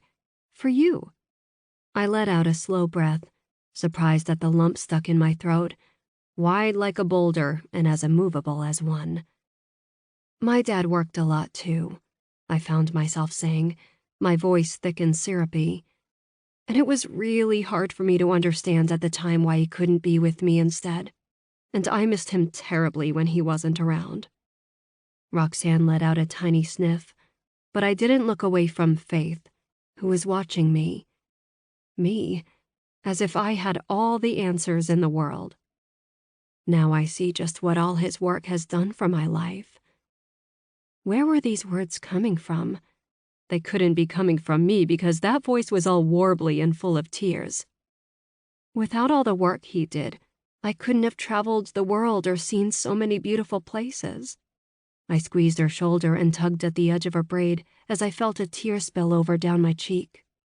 I wouldn't know people like you and your dad if mine hadn't worked so hard, and I wish I could thank him for that, for the opportunity I have because of everything he did. Faith's lip wobbled, and the icy sweep of panic I felt whipped away any lump in my throat. Please don't let her cry. I'm sorry I made you sad, Miss Allie, she whispered. Oh, sweetie, I'm not sad. I gathered her in a hug when she flung herself at me. I could hardly look at Roxanne for fear of what I'd see. Then her little hand came up and pressed against my cheek. Look, you're crying. Well, if I wasn't before, I certainly was after that. My vision blurred dangerously, and I used my free hand to swipe at my face. Oh, that. It's okay. Just, I think I've got pancake smoke in my eyes. I started to stand because this had gone way too deep, way too fast. When you start with me naked in Luke's bed and end with 3 women crying in the kitchen, it's time to get the hell out of Dodge. Roxanne cleared her throat, giving me a surreptitious pat on the shoulder. Oh, hell no. If she hugged me, I'd lose my shit, fall into her arms, and unload 20 years of repressed grief or something. That one tear that fell was more than I could even process right now. Faith, honey, we need to get you to school. Faith nodded, giving me a smile as I walked toward the slider. Bye, Miss Allie. The walk from his deck, down the stairs, and over to mine was short, yet it felt like a mile. What the hell had just happened?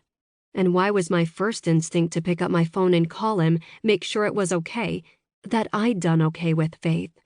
I just wanted to hear his voice. Oh, this was bad. This was such a very, very inconvenient time to feel stupid, fluttery, inconvenient, falling in love type of feelings. Inconvenient. Then I snorted as I let myself into the lower level of my house. The moment he turned to me last night and saw me waiting for him, I should have known I was falling for him. Because at that moment, Luke Pearson looked at me in a way no one ever had before. Before he ever laid a hand on me, kissed me, told me I was perfect, I saw the overwhelming relief, the staggering need on his face to find me there. And I felt truly beautiful. Even before that, I should have known. But that didn't matter because when I started feeling it was irrelevant. It didn't change the fact that Luke and I had a list of complications 100 yards long, literally, that was standing between us, if that was even something he'd want to explore. What I would do with these pesky, fizzy feelings I didn't have to decide just yet. They would keep just fine for another day, or another week if we kept to the same schedule. I climbed the stairs with a dopey smile on my face because, after my meeting with Joy, I would be able to crawl into my own bed and relive every ache-inducing second of last night. Maybe after a hot bath and a couple of Advil, that is. Paige was standing behind the couch, phone in hand when she saw me. Holy shit, Allie! If you're going to go next door for a sleepover, take your phone with you." I lifted my eyebrows at the sharp tone of her voice, so I tried to laugh it off. "Aren't really pockets in this outfit, if you know what I mean." Paige's face went sheet white, and I narrowed my eyes. "What?" She swallowed nervously, then jerked her chin at the TV. "You have a problem. Ava has been calling you nonstop for the last hour." The sound was muted, but in a dark, grainy shot behind the reporter's head was a picture of me, tongue shoved in Luke's mouth and his hand up underneath the jersey I'd been wearing last night. My entire body started shaking as I read the headline along the top. "Wolves QB tries out new position with sexy team owner." That was pretty much when I passed out, Paige's voice the last thing I heard as my vision turned black. Chapter 23. Luke. My masseuse, a square-shaped guy named Ivan, who was in his 50s with fists the size of boulders, told me that he'd had to work extra on my shoulders than usual. No shit. Waking up with a warm, soft body curled around mine, knowing that I'd need to talk to her tonight and explain why we couldn't do this anymore, was definitely giving me a few knots over my already weighed-down shoulder blades. I left the treatment room feeling loose and warm after almost 2 hours of Ivan's expertise.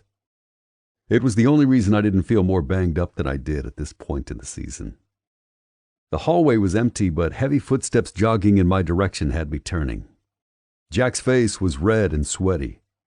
"Pearson, holy balls, dude, I've been looking everywhere for you." I hooked my thumb over my shoulder at the room I'd just exited. I had a session with Ivan. His normally carefree face looked grim. "Ava isn't far behind me, but I didn't think you'd want to hear it from her." I squared my shoulders, sliding into the leader role that came naturally. "What happened?" "You got your phone on you?" he asked warily. I shook my head. "It's in my locker." "Jack, what happened?" His cheeks puffed out as he expelled a slow hiss of air, and he handed me his phone.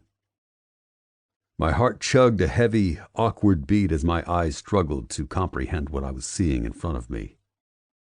I knew what I was seeing. I'd been there. My thumb scrolled and I sank against the wall. The article blurred, my tongue turned into sand, and I couldn't figure out how I was still standing because my heart was frozen solid in my chest, prickling my veins with ice all the way to my fingertips. "What the hell?" I whispered. "Oh, God, Allie." My stomach turned over dangerously. "Dude, I never saw this coming," Jack said quietly. My eyes pinched shut. "Tell me about it," was what I wanted to say. I should have known. I should have listened to my gut. The moment I realized that it couldn't continue, I knew it was because of shit like this. The selfish, weak moment I'd allowed myself, touching her before we were inside because I couldn't not touch her, allowing myself just one more night with her, turned out to be me loading the weapon that I'd never want to be aimed at us. At me. At her. "Pearson!" Ava's voice barked from down the hallway. The sharp click-clack of her heels on the linoleum sounded like bullets being fired. "A word, please." Jack gave me a grim smile, which I wanted to return, but my face was numb. Dread had me moving sluggishly, even as my mind raced with feverish intensity, a revolving door that I couldn't jump out of. Me. Allie. What I knew I should have done. Doing what I wanted instead. Taking her to my bed. Waking with her head on my chest, her hand over my heart. Not wanting to leave her there because I didn't want to leave. Faith. How I'd explain this to her, because unless I hid her away for a couple of weeks, she'd hear it from some idiot kid at school. Doing the exact thing I promised myself I'd protect her from since she was a baby, putting her in the middle of a media storm. My stomach twisted and churned, empty except for a growing pile of disappointment that was sitting like rocks. I'd failed. Failed. Failed. Funny how just a few hours earlier I only imagined failure as not winning more games, not winning another Lombardi trophy. Now I just wanted to get home and make sure I didn't have a flock of vultures with cameras and microphones camping out in my driveway, shouting questions at my home. Ava perched her hands on her hips and watched me carefully as I walked into the empty conference room. Care to explain how this happened? She asked as soon as she cleared the doorway. Instead of answering, I stared at the nondescript table, trying to decide if I would injure my arm if I were to pick it up and hurl it across the room. Not worth the risk, so I sat on it instead, hanging my hands between my open legs and staring at her for a beat. Not really, I told her. Ava growled under her breath. Of all the stubborn men on this team, you are without a doubt the biggest pain in my ass. You and Logan. I'd have a better conversation with tree stumps than with you two. I lifted my eyebrows but didn't respond. She wasn't wrong. I had about as much use for PR as I did the media, so I'd never gone out of my way to make her job easier. I didn't know what Logan's problem was, nor did I particularly care. I was just trying not to break furniture or have a heart attack. My molars crunched together, imagining all the people seeing Allie and me like that. The headline had been something ridiculous, clearly a gossip site. What do you want me to say, Ava? I spoke slowly, holding her eyes, daring her to get pissy with me right now. We're consenting adults, and some asshole out on a boat got lucky with his timing. She narrowed her eyes. So it was a one-time thing? Just the fact that she dared ask me about it, that I'd put myself in a position where she was required to in order to do her job, had me walking a razor-thin edge of keeping my temper in check. My voice was quiet and dangerous when I answered. That's none of your business. It is my job, though, Pearson, she explained patiently. You want to screw each other 5 ways every day. I don't give a shit. But the moment it ends up on every gossip site, every entertainment channel, then I am allowed to ask you questions about it. There is a picture of you groping the new owner, and she is in your yard, wearing your jersey and not much else. With each word, her volume increased. Her stance got taller, and I was breathing like a bull ready to charge. So help me, Pearson, you will make this right somehow. Do you understand me? Like a dog trapped into a corner, I felt the hair stand along my back, a visible warning to whoever might approach, but if Ava saw it, she ignored it. I leaned forward and pinned her with a level look. I will make this right with the people who are directly involved, and I don't need you to tell me how to do that. Ava threw her hands up in the air. Pearson, I am not asking you for much here. Part of your job is dealing with the media, which you have known since you were in college and you had to deal with them. They don't go away simply because you will it to happen. This story will not go away quietly unless you address it head on and tell them what happened and why they need to move on. You're smart enough to know that, aren't you? With a clean, almost audible snap, I felt the muzzle drop. And do what? I yelled. Go stand in front of a podium and tell them that every Sunday night I was screwing the new boss because that was the arrangement we made? Do you think that would help anything? She wasn't amused. Well, not if you phrase it like that, but how you phrase it is my job.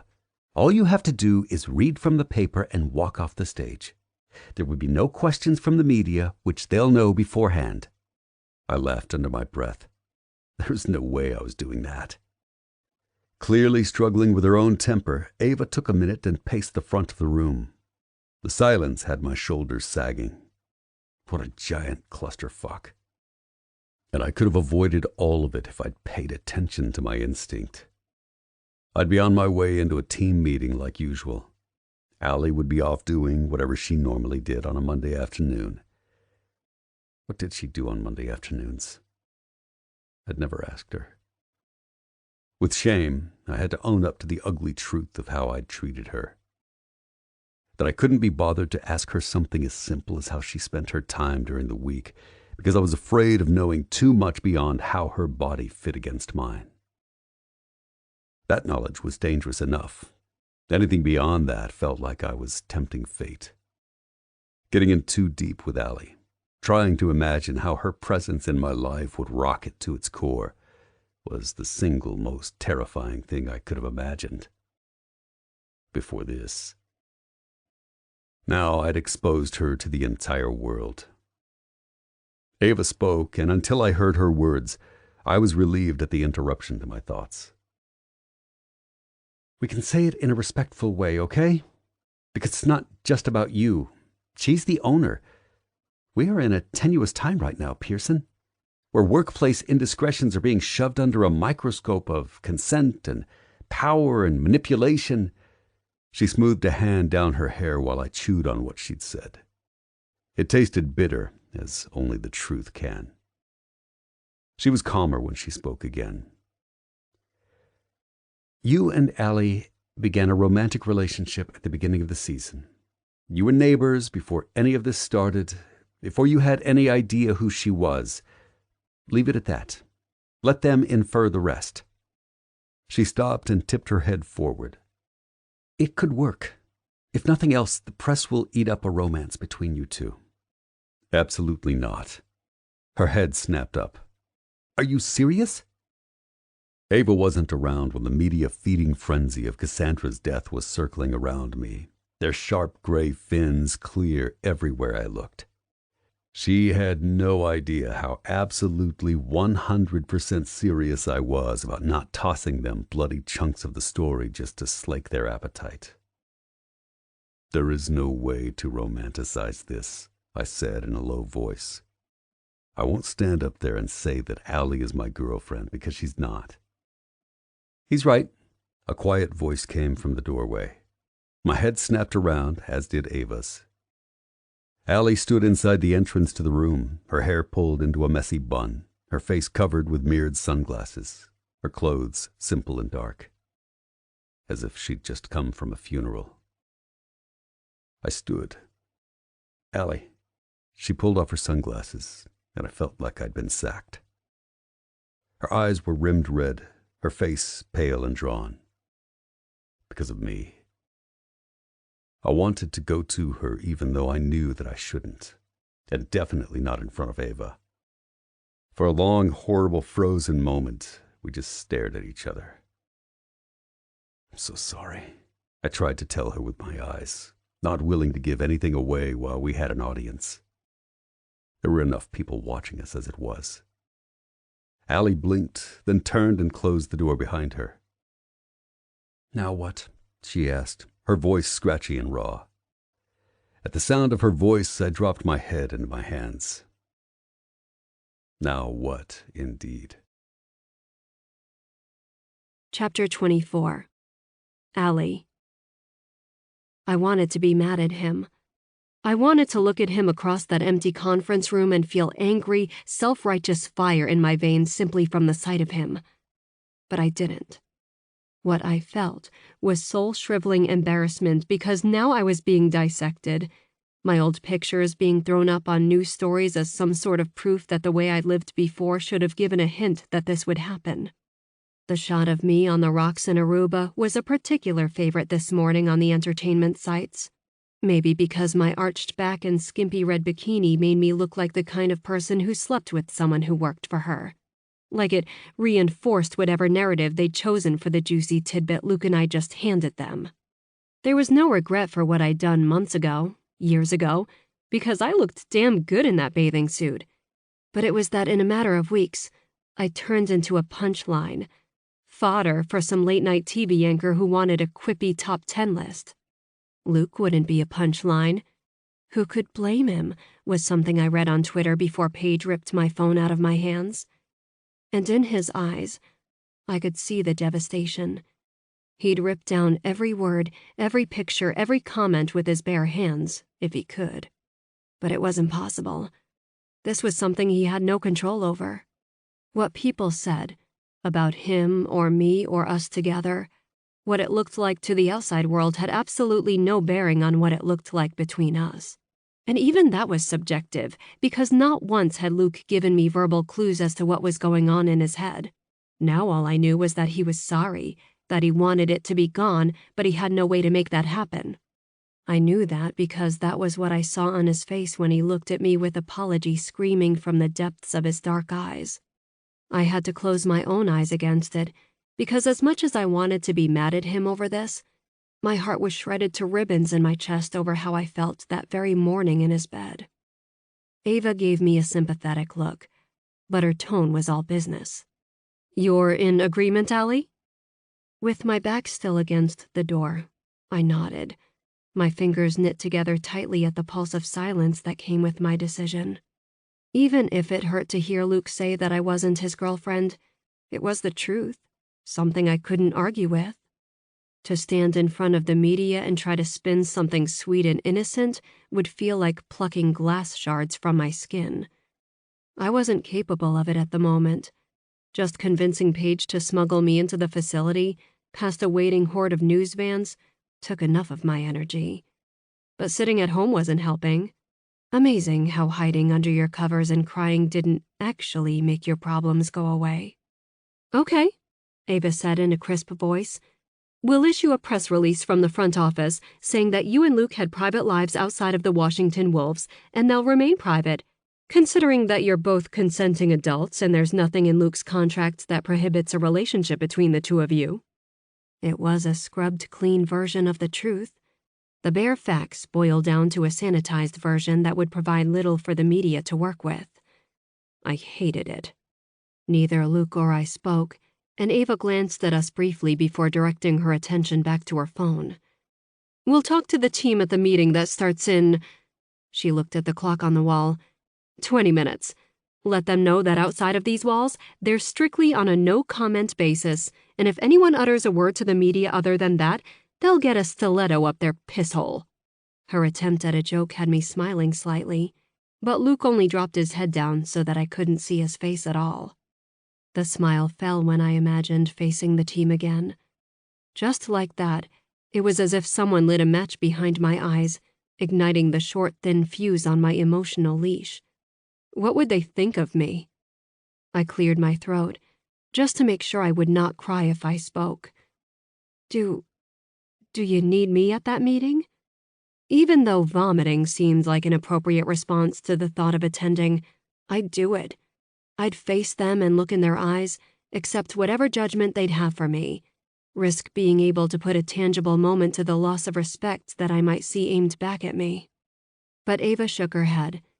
"No, unless it was something you'd normally attend, I think it's better you don't. But after we issue this press release, I think it's best we return to business as usual. On game day, you do whatever you'd normally do." She paused and held my eyes when my breathing increased audibly. "If you're comfortable with it." I chewed on my bottom lip and risked a glance at Luke. He lifted his head and was watching me carefully. A muscle in the side of his jaw popped when he clenched his jaw. "I wish you could have kissed me out in the sun." The thought came from nowhere, and then it was my turn to drop my head so I could shackle my emotions down with iron chains. When I'd willed the tears back with clenched fists, I looked up again. "I'll see how I feel on Sunday." It was all I was willing to promise at that point. She nodded. "Fair enough. Who knows? Maybe this will have all blown over by then. Another Kardashian baby might enter the world, and believe me, that'll distract them from just about anything." "Ava," Luke said, still looking directly at me. "Can I get a minute with Allie? I'll be at the meeting before it starts." If she was surprised, she did an excellent job of hiding it. "Of course." She touched my arm as I moved out of her way. "Let me know if you need anything, okay?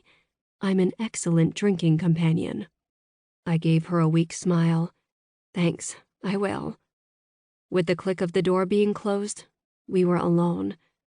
Luke straightened, wiping a hand over his mouth. "Allie, I'm so sorry about all this." "It's not your fault," I answered. He uttered a dry laugh. "Isn't it?" Our eyes held until my vision blurred. "Allie, please don't cry," he begged quietly. A single tear dashed down my cheek, and I brushed it away, but I knew by the way his arms popped when he clenched his hands together that he saw it. His brows furrowed over his tortured eyes, but he didn't look away, like it was his penance, his punishment. I knew what he was remembering. I'd asked him to go inside, but he touched me first as though he couldn't not touch me. But that didn't matter. Even if the only thing they'd seen was us walking into his house, it was damning enough to still make the headlines. Saying that to Luke would make little difference, though. I had plans, I heard myself saying. He took a deep breath and let it out through pursed lips. What do you mean? I wanted to start a foundation. I didn't brush away the tears that fell now. It was pointless. My heart hurt so badly, standing a mere 5 or 6 feet away from him, telling him the most personal, secret thing since the day we'd met. Now, when it didn't matter and couldn't make it better, I was showing him the most tender side of my underbelly, the thing that could hurt me the most. Helping young girls learn to be leaders, how to make an impact in the lives of people around them when they're not given the same opportunities as others, how to not waste the opportunities they are given. My throat thickened and I had to stop, just so that I didn't unleash some ugly, snot-filled sob. Faith gave me the idea, actually. God, Allie, he said, leaning forward like he would stand. This was something I never knew I wanted, I told him, suddenly unsure if I was talking about the foundation, about him, or about us. But that doesn't matter, you know. All that matters is that one day you wake up and you do want it. And now I feel like it was taken away from me, I said angrily, by some asshole with a zoom lens. I didn't even get the chance to turn it into something amazing, something special. You still can, he replied fiercely. I let out a watery laugh, my cheeks wet with tears. Would you send your daughter to me now? If you didn't know me, know what happened, would you trust me to mentor her? His breathing picked up speed. He stood and paced in front of the table, his hands fisted by his side. Fuck! He yelled, then kicked out the chair next to the table. It clattered to the side. He glanced at me. Sorry, I really want to punch the wall or something, but... He held up his hands, worth millions, and shrugged helplessly. It's okay, I replied, because even though it wasn't okay, I really didn't want him to break any bones. I knew that night we couldn't keep doing this, he muttered, pacing again. I froze. You what? His nostrils flared out as he stopped and stared at me, unseeing. I left the press conference and knew we had to stop. I'd said too much, that asshole had baited me too easily, and if anyone found out... Shit. Then this is exactly what would happen. That was the piece I'd been missing in all this. The look in his eye when he turned and saw me sitting by his pool. He'd been preparing to end it. I looked away and stared at the white wall until my eyes burned from the need to blink. But I would not let another tear fall until I was alone. That was why he brought me into his bed, why he touched me that way, why he said the things he did because he knew it was the last time. And I'd woken up, sniffing his pillows like a silly little girl. Like a suit of armor unfolding, I shored up every side of my aching, tender, torn heart. Slowly, I nodded. With shaking fingers, I reached up and slid my sunglasses back down to cover my sandy, gritty eyes. It never would have worked. Whatever visions had danced through my head that very morning would never have worked because he was too afraid of something going wrong on his watch. The idea that strangers could peer easily into his personal life was the worst thing Luke could imagine, especially when he couldn't control the outcome for the people surrounding him. And briefly, I had been one of those people. For a second, it was as if someone reached into my chest and squeezed, wringing every ounce of pain from the realization that he still resided there for me. But he didn't need to know that. Not now. I'd get over it. I'd make myself get over it. You're right, I told him. He blinked at my even tone. I am? I swept my fingers under my eyes and pinched my cheeks. Well, not about it being your fault. I looked down at the watch on my wrist. I was part of this too, and I knew the consequences as well as you did, but I still chose to ignore them. Allie, he said slowly, clearly confused at the sudden shift in my mood. I held up a hand. No, I'm not mad at you, Luke. It is what it is. His eyes narrowed. That's fine, but... Really, there's no need for self-flagellation. It was my choice to wait for you outside half naked. I forced a smile on my face, but it must have looked like a grimace because he made a matching facial expression. The news will move on. They always do eventually. Luke opened his mouth, but I waved him off. Don't you have a meeting to get to? Instead of leaving, of agreeing, or even looking relieved in the slightest, Luke stared at me as though I was a puzzle he couldn't figure out. In my chest, my heart hammered wildly because I was hanging on by the most fragile of threads. Staring him full in the face, even though he couldn't see my eyes, I knew he'd probably hold me if I went to him, making each frayed edge that much closer to coming undone. Eventually, he nodded. Yeah. Good luck. Don't let them give you too much shit about it. Are you sure you're okay?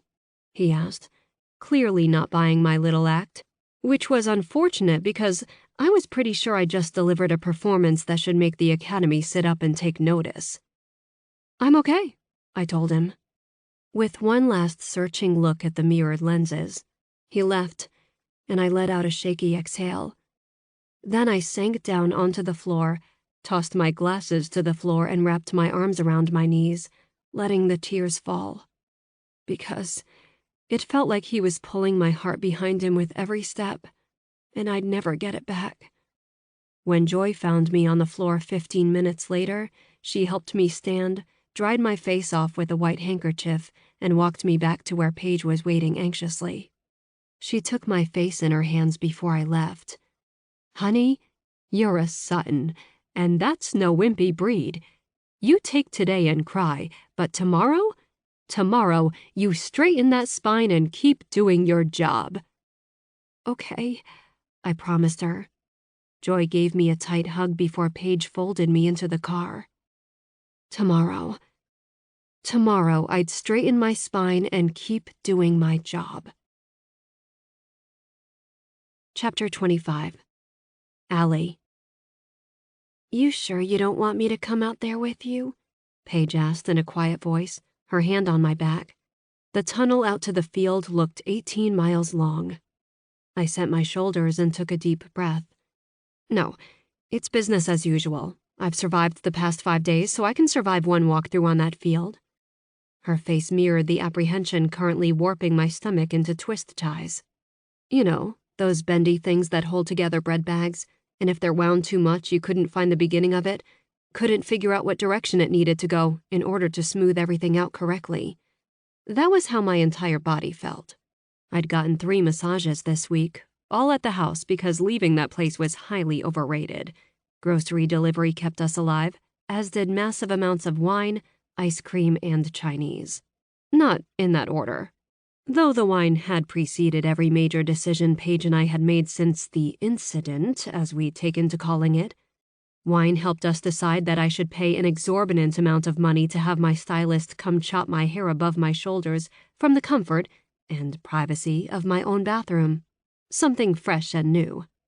Wine helped us decide that inheriting a football team from your father was stupid, even if I didn't really think it was stupid at all. Wine helped us decide that Luke was definitely, probably, most likely, hopefully just afraid of how awesome it was between us. So he was choosing the safe route for him and his daughter by maintaining his distance. Not once had I caught a glimpse of him at home. Faith either. Not a single glimpse. It almost made it worse, as if he hadn't existed at all. By Friday, I'd had to tell Wine we were breaking up for a few days because I needed to not be hungover for the game on Sunday. First game since the incident, at home against our biggest division rival, and the team was currently ahead of us by 1 game in the division standings. Even without the incident, it would be a tense game. Joy told me that they were known for a lot of things in addition to winning games this year. Trash talk, some questionable plays, fans so violently passionate for their team that they showed up looking like warriors from a bygone era, all mildly terrifying if you didn't know what to expect. I'd stayed out of the office all week, and I'd woken up Sunday morning knowing that I needed to be at the game. Business as usual. I'd walk the field during warm-ups because that was what I'd normally do. I'd greet the team, some of whom had reached out via text or email to let me know they had my back, and I'd watch from the safety of my luxury suite. Paige, who'd been by my side all week doing whatever I needed her to do, did not want me to go out there. Joy thought it would be good for me, good for the team. She'd thrown that last gem in there, probably knowing it would smack the hell out of my cowardice and force me back into the land of the living. Business as usual. I could do this. Because it was a home game, I just had one security guard walk with me, a menacing-looking man with eyes that never stopped scanning and a neck the size of my entire body.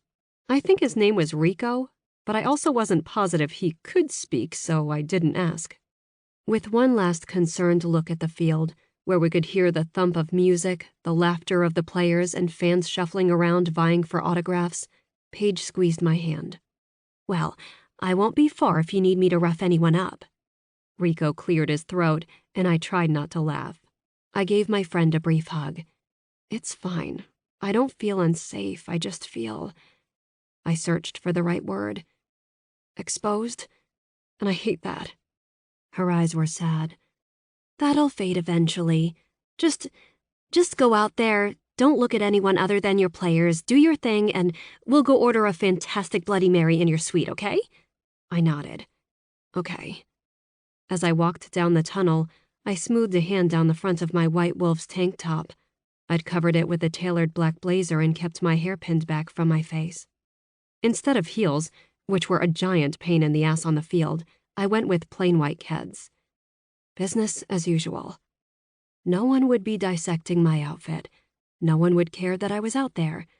I repeated it over and over like a prayer. Business as usual. The retractable roof was open, allowing the sun to stream in along with the slow, cool October breeze.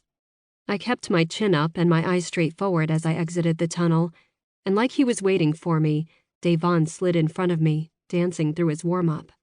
I couldn't help but smile when he extended his elbow to me and kept singing with whatever pop song he was playing. I didn't recognize it, but that wasn't surprising. "Thank you," I told him under my breath, folding my hand around his massive arm. "Girl, no thanks necessary." He glanced at me out the corner of his eye. "You're probably the reason he was in such a damn good mood those few weeks. Boy needed to relax a bit." It felt wrong to laugh, but also so good, so sweetly relieving, along with the sun, the fresh air, knowing that the hardest part, walking out here at all, was over. He walked with me as the guys stood from their stretches, one by one smiling at me, giving me high fives, a couple of hugs, every single one greeting me with respect, with purpose, and letting me know I had their support. Jack winked at me before he took off running to catch a ball thrown by, yep, Luke. When I glanced in his direction, his head was down, listening to whatever his QB coach was telling him. Now that was one thing I hadn't considered. Eyes would definitely be watching us for that. As much as I didn't want to, I allowed my eyes to scan the sidelines, where all the cameras lined up and all the reporters would stand during the game. Half of those cameras were already trained directly on me. My heart thudded uncomfortably, which made me tighten my hand on Davon's arm. From behind me, Jack jogged up, tossing the ball to someone on the field staff before he nudged me with his shoulder. "Miss Sutton," he said with a wide grin, "how you doing today?" I shrugged, feeling completely overwhelmed with the wide swing of my emotions. How was it possible to feel so much in such a short span of time?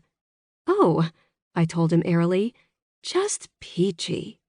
We smiled at each other as someone whistled sharply to gain our attention from the other side of the field. Jack's smile fell instantly, and Davon turned me so that I was behind him when I heard one of the opposing players yell out, "Y'all got any openings for a guy like me?" I looked around Davon's shoulder and saw the guy stretching his thick arms over his head. He had his eyes pinned on me and a wicked smile on his face. "Why don't you worry about your own damn team?" Davon told him firmly. Whoever he was, the number 22 in faded black on his t-shirt, ignored Davon and kept his eyes in my direction, sliding them down my body. "You sure, baby? You're the boss, right? You could bring me over for some fun." Rico grabbed my arm and pulled me from Davon just as Jack started marching forward. "What'd you say, Marks?" He stuck his tongue out and waggled it. "You heard me just fine, rookie. So did she." "You want to repeat that, asshole?" he yelled, his arms spread wide. "Come on, you get in my face and say that again." My skin felt tight and cold, my fingers clammy and useless as I walked back to the tunnel. Davon used both hands to hold Jack back, speaking to him low enough that I couldn't hear him over the blood roaring in my ears. Luke strode over, pinning me with one brief loaded look before he glanced at Rico with a nod. Then he stepped next to Jack, telling him to calm down. The other player was pulled back by his own teammates, which was probably wise since half of the Wolves' lineup was making their way over to Jack, who was still breathing like a bull. My heart hurt. It was the only way I could describe it. I felt beat up, tired, exhausted to the marrow of my bones. Paige rushed toward me. "Oh my gosh, Allie, what did that asshole say?" "Nothing worth repeating." I rubbed my hands up and down my arms, suddenly cold. "Can we just go up? I think I need that Bloody Mary." Luke. If someone didn't muzzle Marks, someone would end up bleeding on the field, and it wouldn't be anyone from the Wolves. With 2 minutes left in the game, we'd heard just about everything coming out of his giant, idiotic, never-silent mouth, and by some miracle, every member of our team had kept their hands off his throat. The chippy atmosphere on the field made me feel jittery, unable to hold still. I barked plays louder than usual, the words snarling out of my mouth like my jaws could barely hold on to them. In front of me, Gomez was snapping the ball faster and harder, blade straight into my waiting hands. My throws were instant, slicing the air so that their defensive line didn't have a chance in hell of touching me. My O-line was blocking like they were made of cement. Nothing was coming through them. Tackles were rougher. Catches snatched from the air with furious accuracy. If there was anything good about all the trash talk coming from him, unchecked by his teammates or coaches, it was that he had us playing with an angry, almost violent precision. The only thing keeping us from throwing down 50 guys against one was the fact that we were winning, that we were kicking their ass. But did that shut him up? Not a chance in hell. "I want to break that dude's arms," Jack growled next to me in the huddle. This came right after he jogged backward after Jack ran a 10-yard route for a first down, taunting him in a sing-song voice after he took Jack to the turf. Me fucking too. That was what I wanted to say.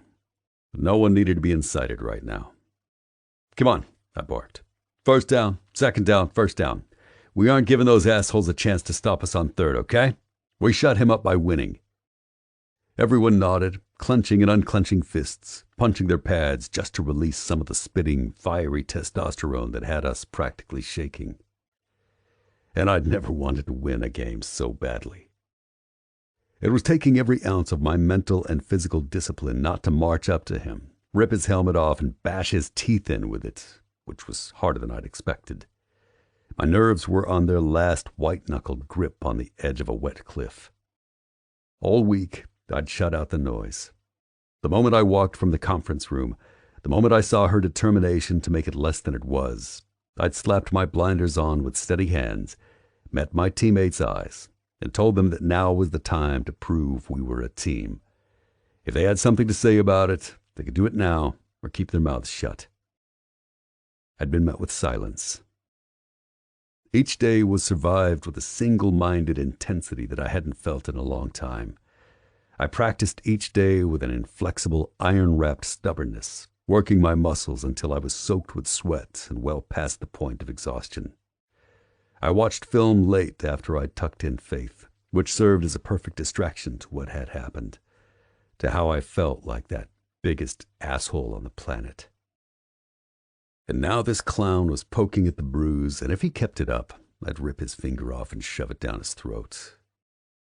"Ooh, I see you're up there, Pearson. You got that shit all nice and warmed up for me?" Marks called out. I clenched my jaw and refused to look at him, even though in my head I was imagining how many ways I could break a man's arm. "Loudmouth son of a bitch," Gomez muttered under his breath, popping his knuckles. I smacked the side of his helmet. "Let's go." We lined up, the home crowd quieted, my receivers split left and right, but Marks didn't follow Jack as he normally would as the corner. Over the top of my O-line, his D-line, he weaved back and forth as I called my play, like a snake uncoiling out of a basket.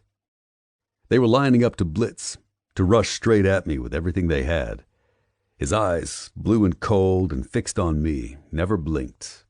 Not once. My fingers flexed. "Easy 94!" I yelled, pointing at Marks so that Ryan, my left tackle, saw him and would protect my blind side. "Easy 94! Hot!" Snap. Ball in hand. Crowd roared.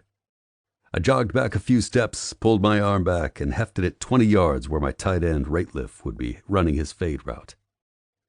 From the corner of my eye as the ball sailed perfectly in a tight spiral through the air, I saw Marks lower his helmet, spin around Ryan, and launch at me. I tried to drop back, but the top of his helmet hit the front of mine, leveling me in an instant. "Hell yeah!" he roared in my face, spit hitting my skin.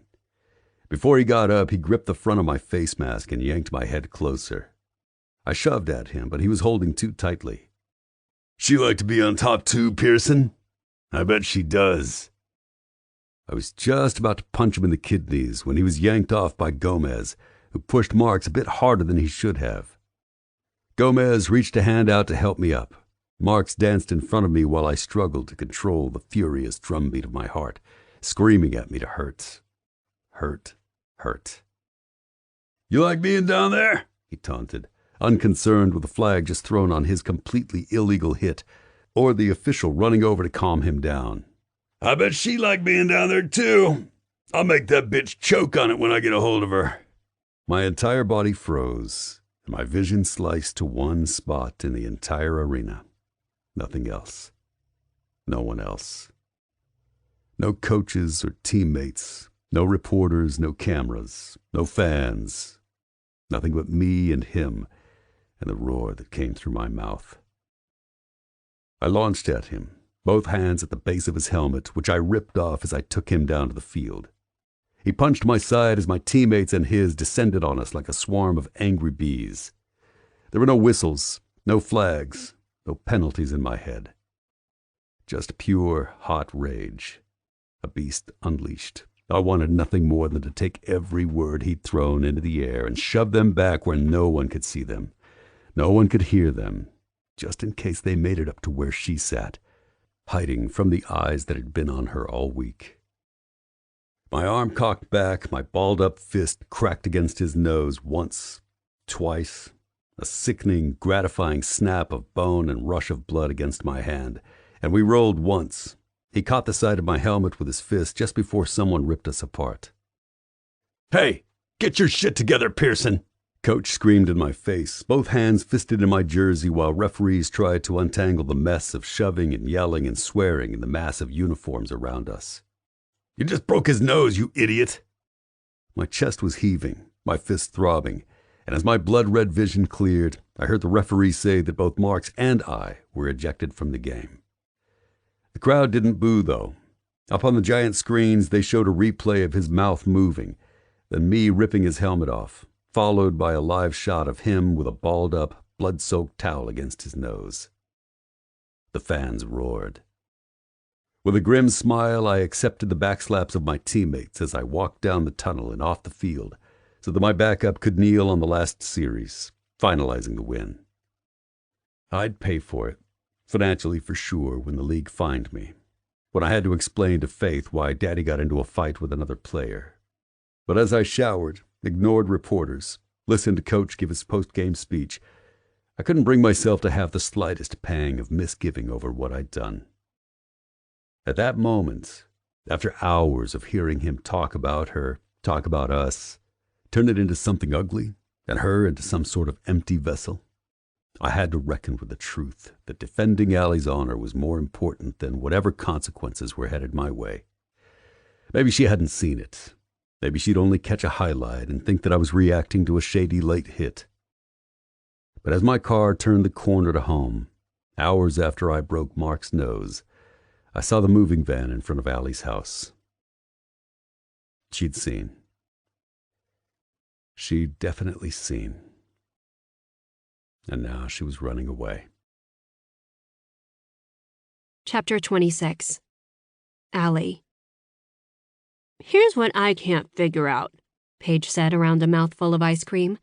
I twisted my spoon in the bottom of my white bowl, eyes staring out at the sound, which was easy because my father's house in Edmonds had been built with panoramic views of water and trees and white-capped mountain peaks.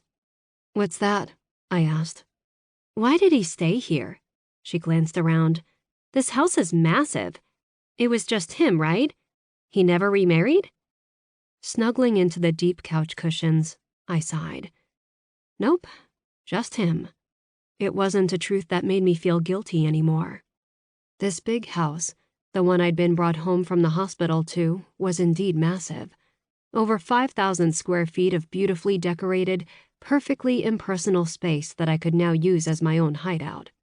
I'd like to think that my father would be okay with it, no matter what drove me there in the middle of the night. It wasn't until we woke late that morning, stumbling down the hallway until we found a coffee machine buried in a cupboard, that Paige had been treated to the multi-million-dollar views from my childhood home. What the property lacked in acreage, it made up for in endless stretches of sapphire blue water, diamond dots over the surface from the sun reflecting off it. The tall spears of trees were the only thing that interrupted the view between us and the mountains in the distance. It was impossibly beautiful, and I could hardly pay attention to it. Like a twitch I couldn't stop, an itch under my skin that never went away, I slid my phone over and tapped on the YouTube app. As it had been since yesterday, the clip of the on-field fight was right on top. I kept the sound off, because if Paige had any idea how many times I'd watched it in the past 27 hours, she'd stabbed the screen out with her ice cream spoon. Every action played out in my head before a single image moved on the screen. I'd watched it so many times, to affirm my decision, remind myself what was at stake. And maybe, sort of, because it gave me a sick sense of satisfaction to see Marks bleed his way off the field courtesy of Luke. The players lined up. Mark swayed in place, almost like he was dancing straight across from Luke. Others were in motion, but once the ball was snapped, those were the only two I watched. Marks held where he was until the ball was in the air, then he lowered his head like a bull and charged. One spin around the tackle, Luke tried to duck out of his path, and boom! They were down. That was when my stomach curled around uncomfortably, because he was clearly mouthing off as he held Luke down on the field. Even when they were separated, Luke standing up, Marks never got out of his face. The whistles were blowing, a bright yellow flag fluttered to the ground, and everything stilled. Or just Luke. The way he held his body reminded me of how the air took on a strange electric sort of pause before a tornado, with yellow clouds and an unnatural sort of prickle in the air. A warning. It was a warning. Even though I wanted to look away, I didn't. He launched at Marks, ripping his helmet off as they tumbled to the ground. His fist smashed into Mark's face once, twice, before they rolled and were separated. They got lost in the shuffle, in the messy shoving and pushing and yelling that erupted on the field from both sides. "I like the lake house better," Paige said quietly, interrupting my 100th viewing. As though I was a guilty child caught with her hand in the cookie jar, I locked my phone screen and turned it over. "Me too," I agreed. Looking around, I didn't see any mark of my father, not in any of it.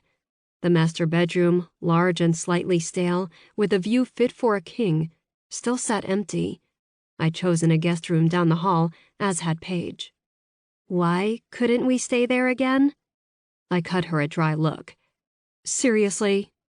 Paige batted her eyelashes. I hated how long they were. Seriously? If you have to go this far to avoid him. She tapped a finger against her chin. I mean, it's not like you saw him at all last week. Me thinks you're running scared. My fingers fairly itched to pull up the replay again. See Luke's grimly satisfied smile as he walked off the field. I wanted to kiss that smile off his face, taste it with my tongue, see if it transferred that same bloodthirsty satisfaction into my body as I imagined it would. That guy Marks, I explained. It's like his sole purpose was to put on display exactly how much of a distraction I truly am. I gave him every piece of ammunition. I shook my head. Or Luke and I did. I know it's not just my fault. Damn right it's not, Paige mumbled around her spoon. I just need to let them finish the season without getting in the way. You weren't in the way before, she insisted. I lifted an eyebrow. Whatever. I still think the fight was a good thing. How do you figure? I held up a hand. Look how easily that guy got under Luke's skin. He's known for being level-headed, the one who keeps the guys in check on the field when things get out of hand. He can't start breaking noses when someone spouts off about his Sunday night booty call with me, I said, just a touch too bitterly. Paige whistled under her breath. Yeah, okay, we can take that route if you'd like. When she cracked her knuckles, I rolled my eyes. Paige faced me from her corner of the massive L-shaped couch. If Luke is known for being level-headed, then obviously you're under his skin too. He wouldn't start fights on the field for a... She made a disgusted face. Sunday night booty call. If I'd watched that video 100 times in the last day, then I'd relived our conversation in the conference room 1,000. If I could dissect each inch of his handsome face, decipher what each bend of his brow meant, why his broad, strong shoulders seemed so weighted down, maybe I could... No, I didn't need to dissect anything. Luke was a leader, even if I was the boss. And he'd failed me. Or at least in his mind he'd failed me. No matter what was written on his face, in his shoulders, the grim set of his mouth, or what fights he got into, it had to be rooted in that failure. Okay, fine, I conceded. Maybe he looked at me as more than a booty call, but it doesn't matter. Paige clapped her hands together. You're right, it doesn't. I narrowed my eyes at her cheery response. She shrugged. What? You've given zero indication that you want more than that from him, so why would it? You'll stay here until the season ends, gain much-needed space from all that chaos, and then next season, you two can smile when you pass each other in the hall, and it'll be professional and friendly and polite. You'll coexist.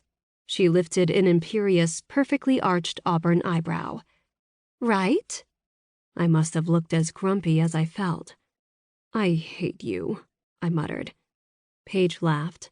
There was a large pillow wedged under my elbow, and I yanked it out so I could wrap my arms around it. In lieu of a dog or a man to cuddle with, it would have to do.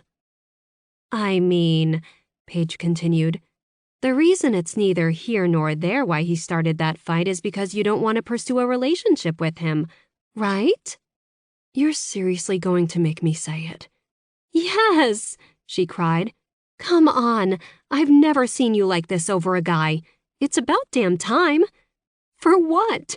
Have another man in my life willing to set me aside because I'm too much of a complication? A tear slid hot down my cheek, and Paige's face fell instantly. My dad shipped me away to boarding school because he had no idea what to do with me when it was just the two of us. She scooted across the couch so she was closer to me. Honey, I'm sorry. I didn't mean to bring up a sore subject. I sniffed and rubbed at the aching spot behind my breastbone. It's okay. I don't think I even made the connection until just now. I looked around. I think it's being in this house. That makes sense.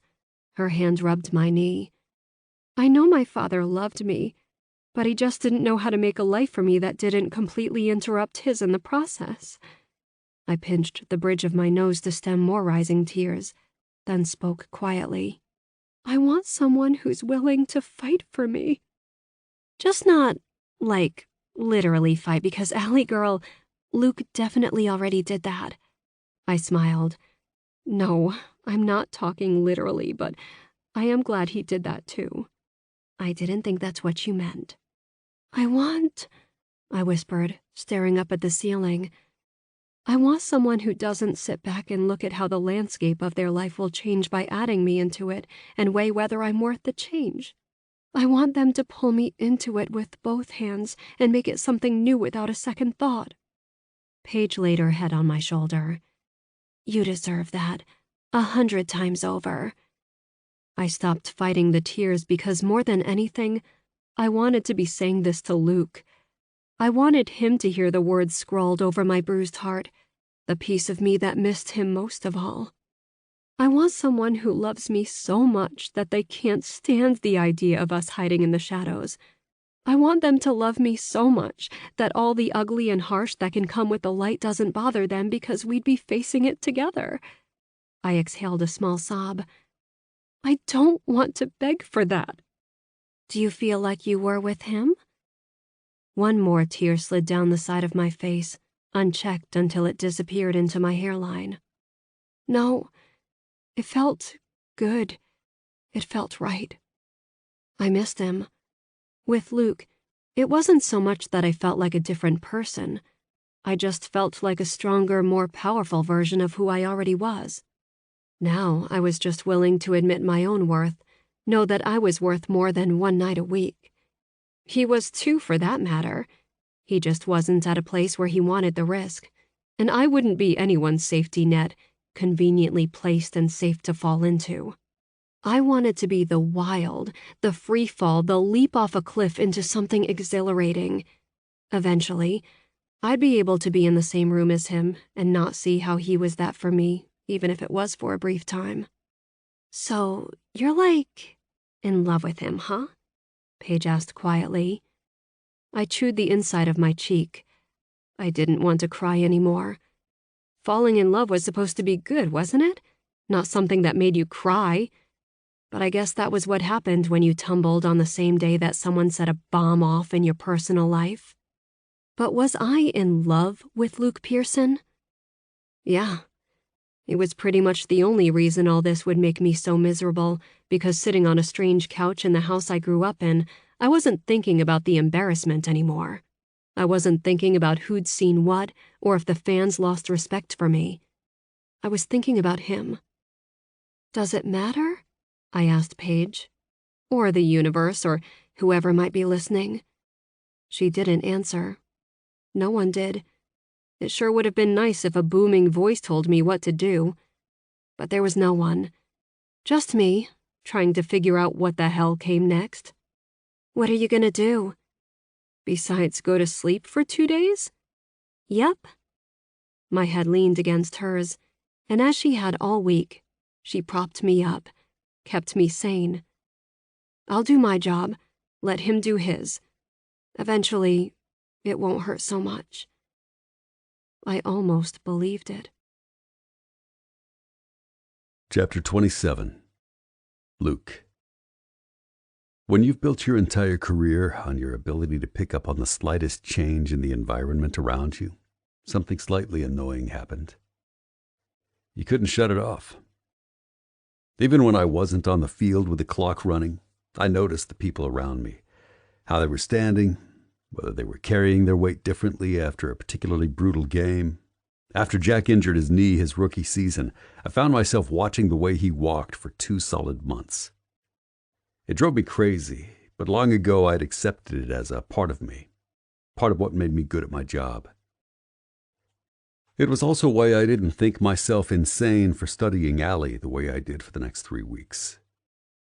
In my head, I told myself it was because I barely saw her.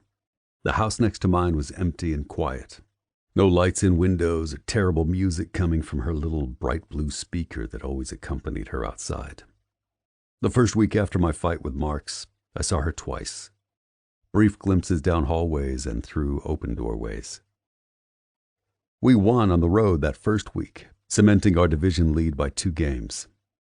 She didn't join the team for the first time all season. The second week I noticed that her hair was shorter. The cheekbones on her face were a bit more pronounced, as though maybe she hadn't been eating enough. If she saw me, if she noticed me, she gave me absolutely no indication of it. Not in the hitch of her breath, a pause in whatever conversation she was having, no flick of her eyes in my direction. The third week we won at home by 1 point. The cameras panned to her suite, and I saw her high-fiving fans in the row in front of hers. It was the only time I saw her on game day. She'd taken a hiatus from doing her pregame walk on the field, and none of us could blame her. I'd have stopped too. They moved the cameras away before I could see her face fully, gauge if she looked well, if she looked happy. Not once in 3 weeks did I see her eyes unless her face was in profile.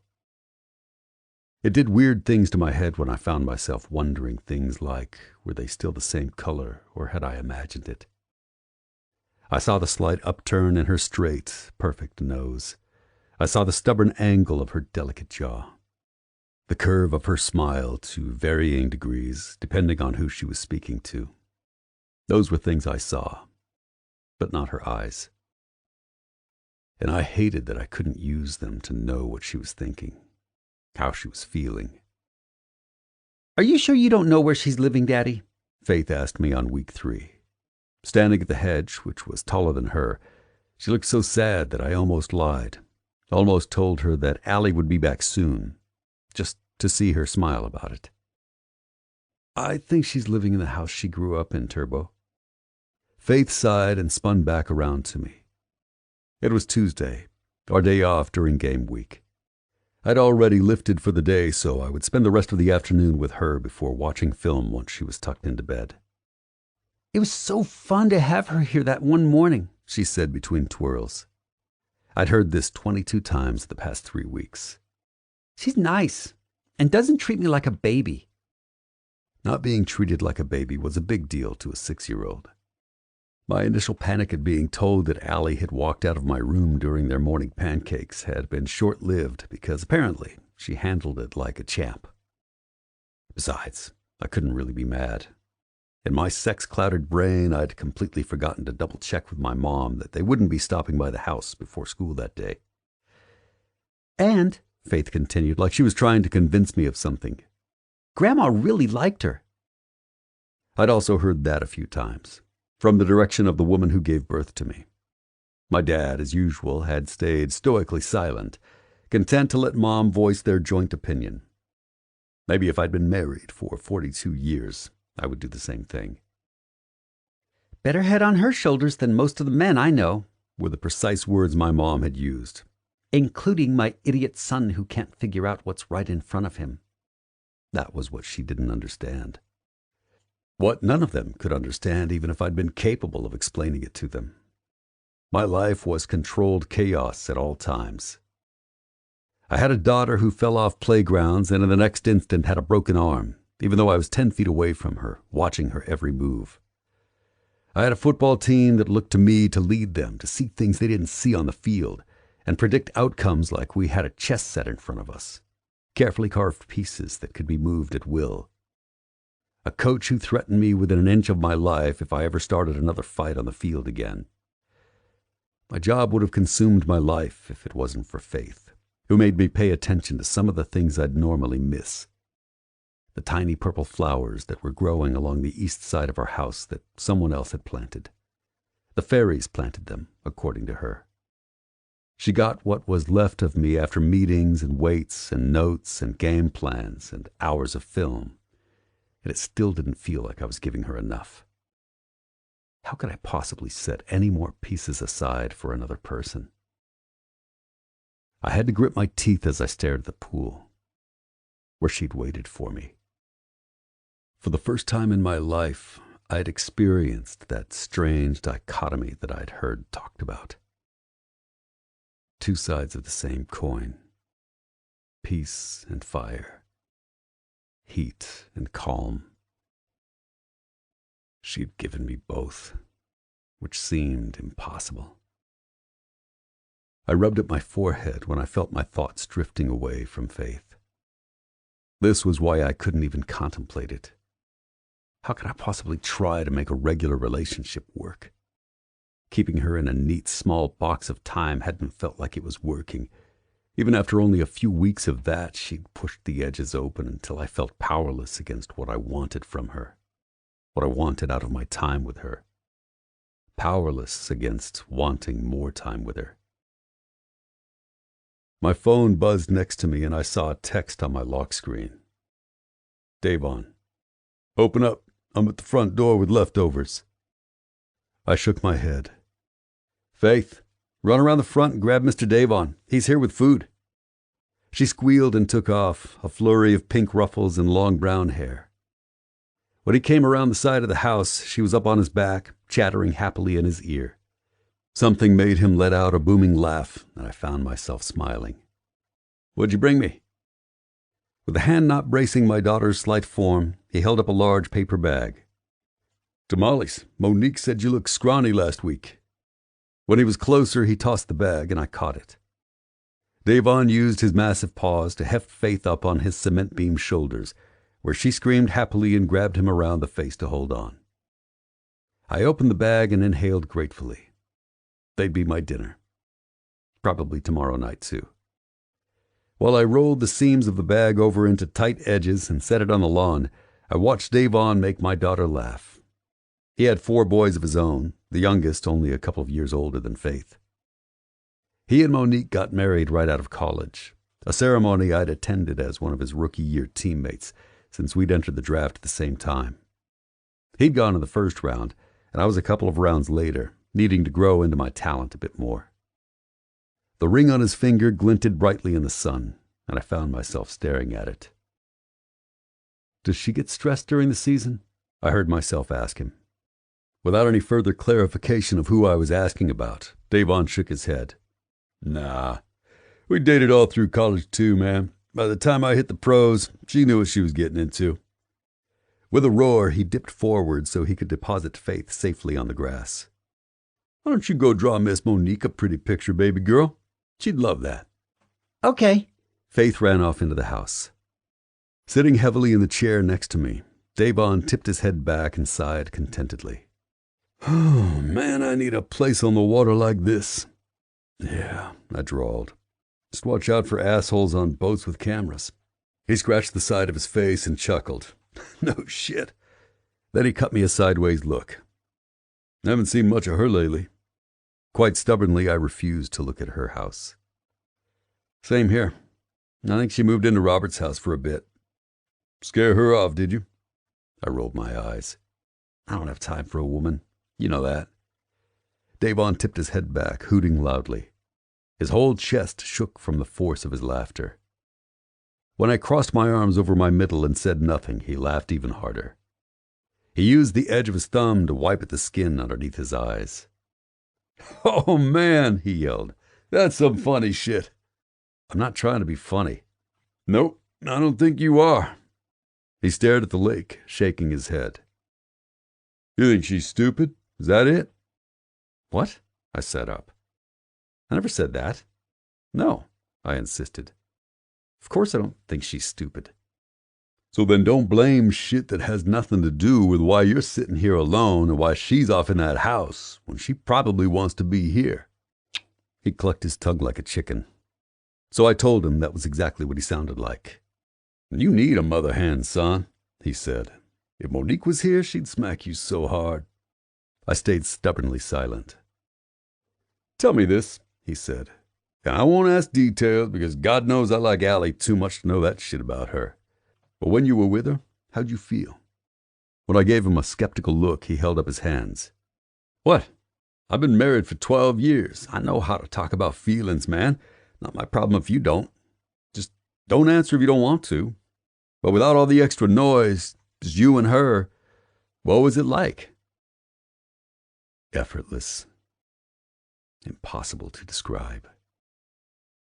Instinctive. Nothing we'd done made me second-guess myself, not until the moment everything went wrong at the press conference. Doesn't your ma ask you about stuff like this? He asked. I shook my head. We weren't the family who shared our emotions. It was more like I thought for a minute about my childhood, college, when Cassandra died, and my parents moved out here to help with Faith, so I wasn't paying strangers to help raise her. We showed our love by showing up. We didn't need to put the words on it like pretty labels. You just be there. Davon nodded slowly.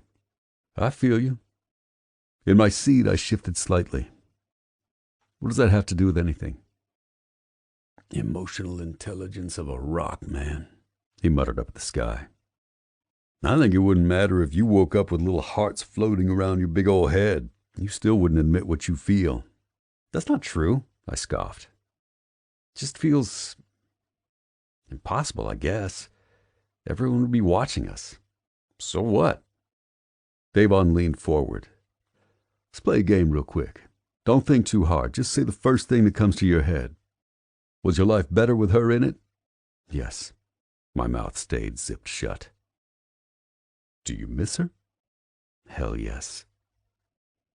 How many times have you seen her in the past few weeks? 12. A tease, just a taste, when I wanted to gorge endlessly. In the silence, I could feel my heart thudding uncomfortably, which was probably exactly what the asshole wanted. He must have seen something on my face because he chuckled under his breath. Do you trust her? Did she put constraints on your time? Complain about what you do? My guess is that I know the answer to every single one of those questions. He sighed when I finally looked over at him. Man, doing what we do? Do you know how hard it is to find a woman who's got the strength to put up with the work and the commitment? I don't care what anyone says. What they have to do is harder. So much harder. Monique is the strongest person I've ever met in my entire life. But don't you dare tell my ma that if you ever meet her. I laughed. He wasn't done, though. You want to know why I've never once been tempted to cheat on my wife when most guys wouldn't think twice? Because I don't want to. There ain't nothing out there that's better than what I've got at home. No one who could ever compare. Maybe your family defines love as showing up, but I think it's that I know there's nothing better. No one better than her for me. I could see 1,000 women. I don't care what they look like or what they promise me. There's nothing better out there for me than Monique. And I trust that like I trust nothing else in this world. I hung my head down, my arms dangling between my legs while I struggled to breathe. So I don't know why you're fighting against it so hard, because the way I see it, you've been a grumpy pain in the ass the past few weeks for a reason.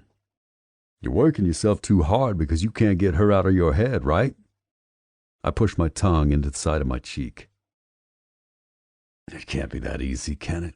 I asked, voice rough and rusty and coming from somewhere deep in my chest. A part of my body I didn't normally speak from. It grew into something bigger, wider, too much to be contained within my skin. Could I imagine someone better for me than Allie? Hell no. I'd never been tempted by anyone until her. I'd never come close to accepting the slightest risk of upsetting my life until her. And she hadn't upset it at all. She'd fit into it. Into me. Holy shit, I breathed uncomfortably. My ribs pinched until I had to suck in a deep, cleansing breath through my nose. Everything rearranged inside me to make room. But my brain, always logical, always reacting to what was presented in front of me, rattled and churned to life slowly as I realized the utterly, stupidly transparent truth of what I refused to admit. It's that easy, isn't it? He leaned back, stretching his long legs in front of him, his hands folded over his stomach, the picture of smug satisfaction. Yup. I glanced at him. What do you get out of this little sermon? My wife bet me I wouldn't be able to get you to admit it. I get the satisfaction of being right, my friend. Faith came running out of the house and thrust a paper filled with pink and purple stickers and scribbles in every color of the rainbow. Do you think she'll like it? Oh, yeah, I do.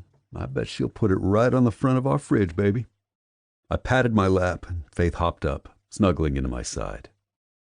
That's really pretty, Turbo. Good job. What are you going to do about it? Davon asked. I breathed in the soft scent of Faith's hair. Not sure yet. He grinned. Make it big. Women like that. About what? Faith asked, smacking a kiss on my cheek. Over her head, Davon and I shared a look. Well, I don't have a plan yet, but do you think I should figure out a way that we could see Allie more? I know you miss her. Yes, she screeched into my ear, and I winced. Can she come over again? Please, please, please. We'll see, I told her, unwilling to promise anything more. Because first, I had to see if she'd even hear me out. That was what I knew I had to do, and just pray she didn't kill me for it. Chapter 28. Allie. Explain to me why we're here so early again, I asked Paige, who hustled us into my suite well over an hour before kickoff. I mean, yes, I understood the significance of playing on Monday night. Ratings were higher, games were usually more important, and it was our first one all year. Because of everything that had happened, and it being a division game in the latter half of the season, there was a lot riding on it. I, just really wanted to get comfy. She wouldn't look me in the eye. Against one wall, there was a massive floor-to-ceiling entertainment center with large flat-screen TV mounted against the wall and surrounded by built-in bookcases. If you were a remote, where would you be hiding? From the mahogany coffee table, I handed her the remote she needed. Were you day drinking again? It was touch and go there for a couple of hours, she muttered. But no. What is going on? Outside the box, and the relative privacy of the glass doors leading out to our 2 rows of cushioned seats, I could hear muffled noise. The players were stretching, and I tried not to stare down at them, so small on the bright green grass. I tried not to pick out where Luke was tossing the ball to someone else in tight pants and a t-shirt. Paige didn't answer, fumbling with the remotes and squinting at the TV when the guide appeared. Finally. Good grief. Paige, I huffed, crossing my arms over my black long-sleeve t-shirt. Joy had picked out the fitted V-neck style from the pro shop, something new we'd gotten in last week because she said it looked good on me. Written down one sleeve was Washington, and along the other was Wolves. Over my heart was the red, black, and white logo of the Howling Beast. Briefly, I laid my hand over it, the silly little drawing that had become so ridiculously dear to me in such a short time. There, she breathed when she found the Monday Night Football countdown that was currently being filmed on the very field we looked down on. Seriously? I asked her. We're at the game, so why do we need to watch this? For the first time since we got in the car, she cut me an apprehensive look. I just really want to watch John Gruden's interview. I love his Monday night interviews. Since when? Since now. I shook my head and picked up the catering menu, but tossed it down again because nothing sounded good. For the first time all season, we'd be the only ones in the box. Usually, I invited different family members of the players or gave passes to employees to use for friends and family. But Paige really wanted us to relax tonight and not feel like we had to entertain. I sank onto the couch and propped my sneaker-clad feet on the coffee table while the announcers gave updates from around the league. It's important for the Wolves to win tonight, one said, giving a nod back to the field behind them. They've got a 2-game lead in their division, but they end out the season with one of the toughest stretches all year. 2 back-to-back away games against 2 of the best-scoring defenses in the league. They've stayed healthy, which is huge, but they've also been plagued with distraction on and off the field. Paige looked at me, and I crossed my arms over my stomach, determined not to show how uncomfortable this made me. This was the stuff that Luke hated. The rhetoric, the narrative that you couldn't control. People who didn't know you dissecting your life, your livelihood, colored with their own bias. Gruden nodded. Indeed they have. One thing we know about Luke Pearson, besides his huge arm and ability to manage the game, is that he's not prone to those kinds of distractions. He normally avoids guys like me, so when he called and asked if he could sit down with me, I was more than a bit surprised. I sat up slowly, my lips falling open. The other two at the curved table laughed. Us too, the third announcer said. We thought you were kidding. Gruden held up his hands, an affable smile wide on his face. I never lie about the elusive Luke Pearson asking for a one-on-one. He looked straight at the camera. So here you go, my most surprising and revealing interview of the season. My heart catapulted up into my throat as I sat forward fully, my knees bouncing in place. The camera cut to a dark room, only 2 chairs facing each other with lights behind each. Gruden sat in one, Luke in the other. I had to cover my mouth with a shaking hand at how good he looked. His hair had been recently cut close to the scalp. It would be soft against my hand. He was wearing a simple white dress shirt with a light blue plaid pattern that made his skin look golden and healthy. His shoulders stretched the seams when he shifted in his seat. Thanks for having me, he told John. I was a bit surprised, man. You don't usually call me to have a chat. Luke gave a look that was half grimace, half smile. Yeah, sorry about that. I haven't always had the best of luck with the media. How so? He took a deep breath, visibly prepping himself before he spoke. In the set of his jaw, I could see how uncomfortable he was. My hands wanted to crash through the glass to get to him, even though I was just seeing an image of him, a replay of something that had probably been shot the day before, maybe even earlier. I've always struggled with the feeling that when I spoke to the media, I was defending myself. Defending how we played, how we didn't play, defending the things that happened off the fields that might have affected our game. He swallowed and looked down. When my daughter's mother died, it only magnified that feeling because I had no desire to explain any of that. It was private to me, and it was difficult to see my silence taken as tacit agreement to a made-up story about what my life had been like with her. And by that, you mean that your relationship was more serious than it was in reality? Yeah. Luke stared past Gruden's shoulder for a minute. Cassandra, Faith's mother, wasn't someone who I knew all that well. Not really. And I regret that, especially for my daughter. I wish I could tell her more about what her mother was like, but I can't. And when I was suddenly stuck in the trenches of being a single father, I wasn't ready to open myself up to that conversation, and it really affected how I started dealing with the media. Gruden leaned back, folding his arms and shaking his head. I couldn't believe what I was seeing. Man, and here I thought we'd talk pass rush and how you read a blitz so well. Luke laughed, and my heart somersaulted, sluggish and lovesick. We can do that too. But that's not why you wanted to sit down with me? Another heavy exhale that I felt in the tip of my fingers, a rush of blood with hot anticipation.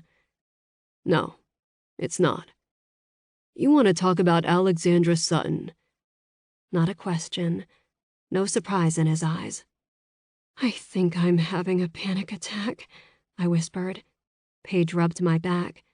Beyond the glass, I realized I heard an echo of Gruden's words.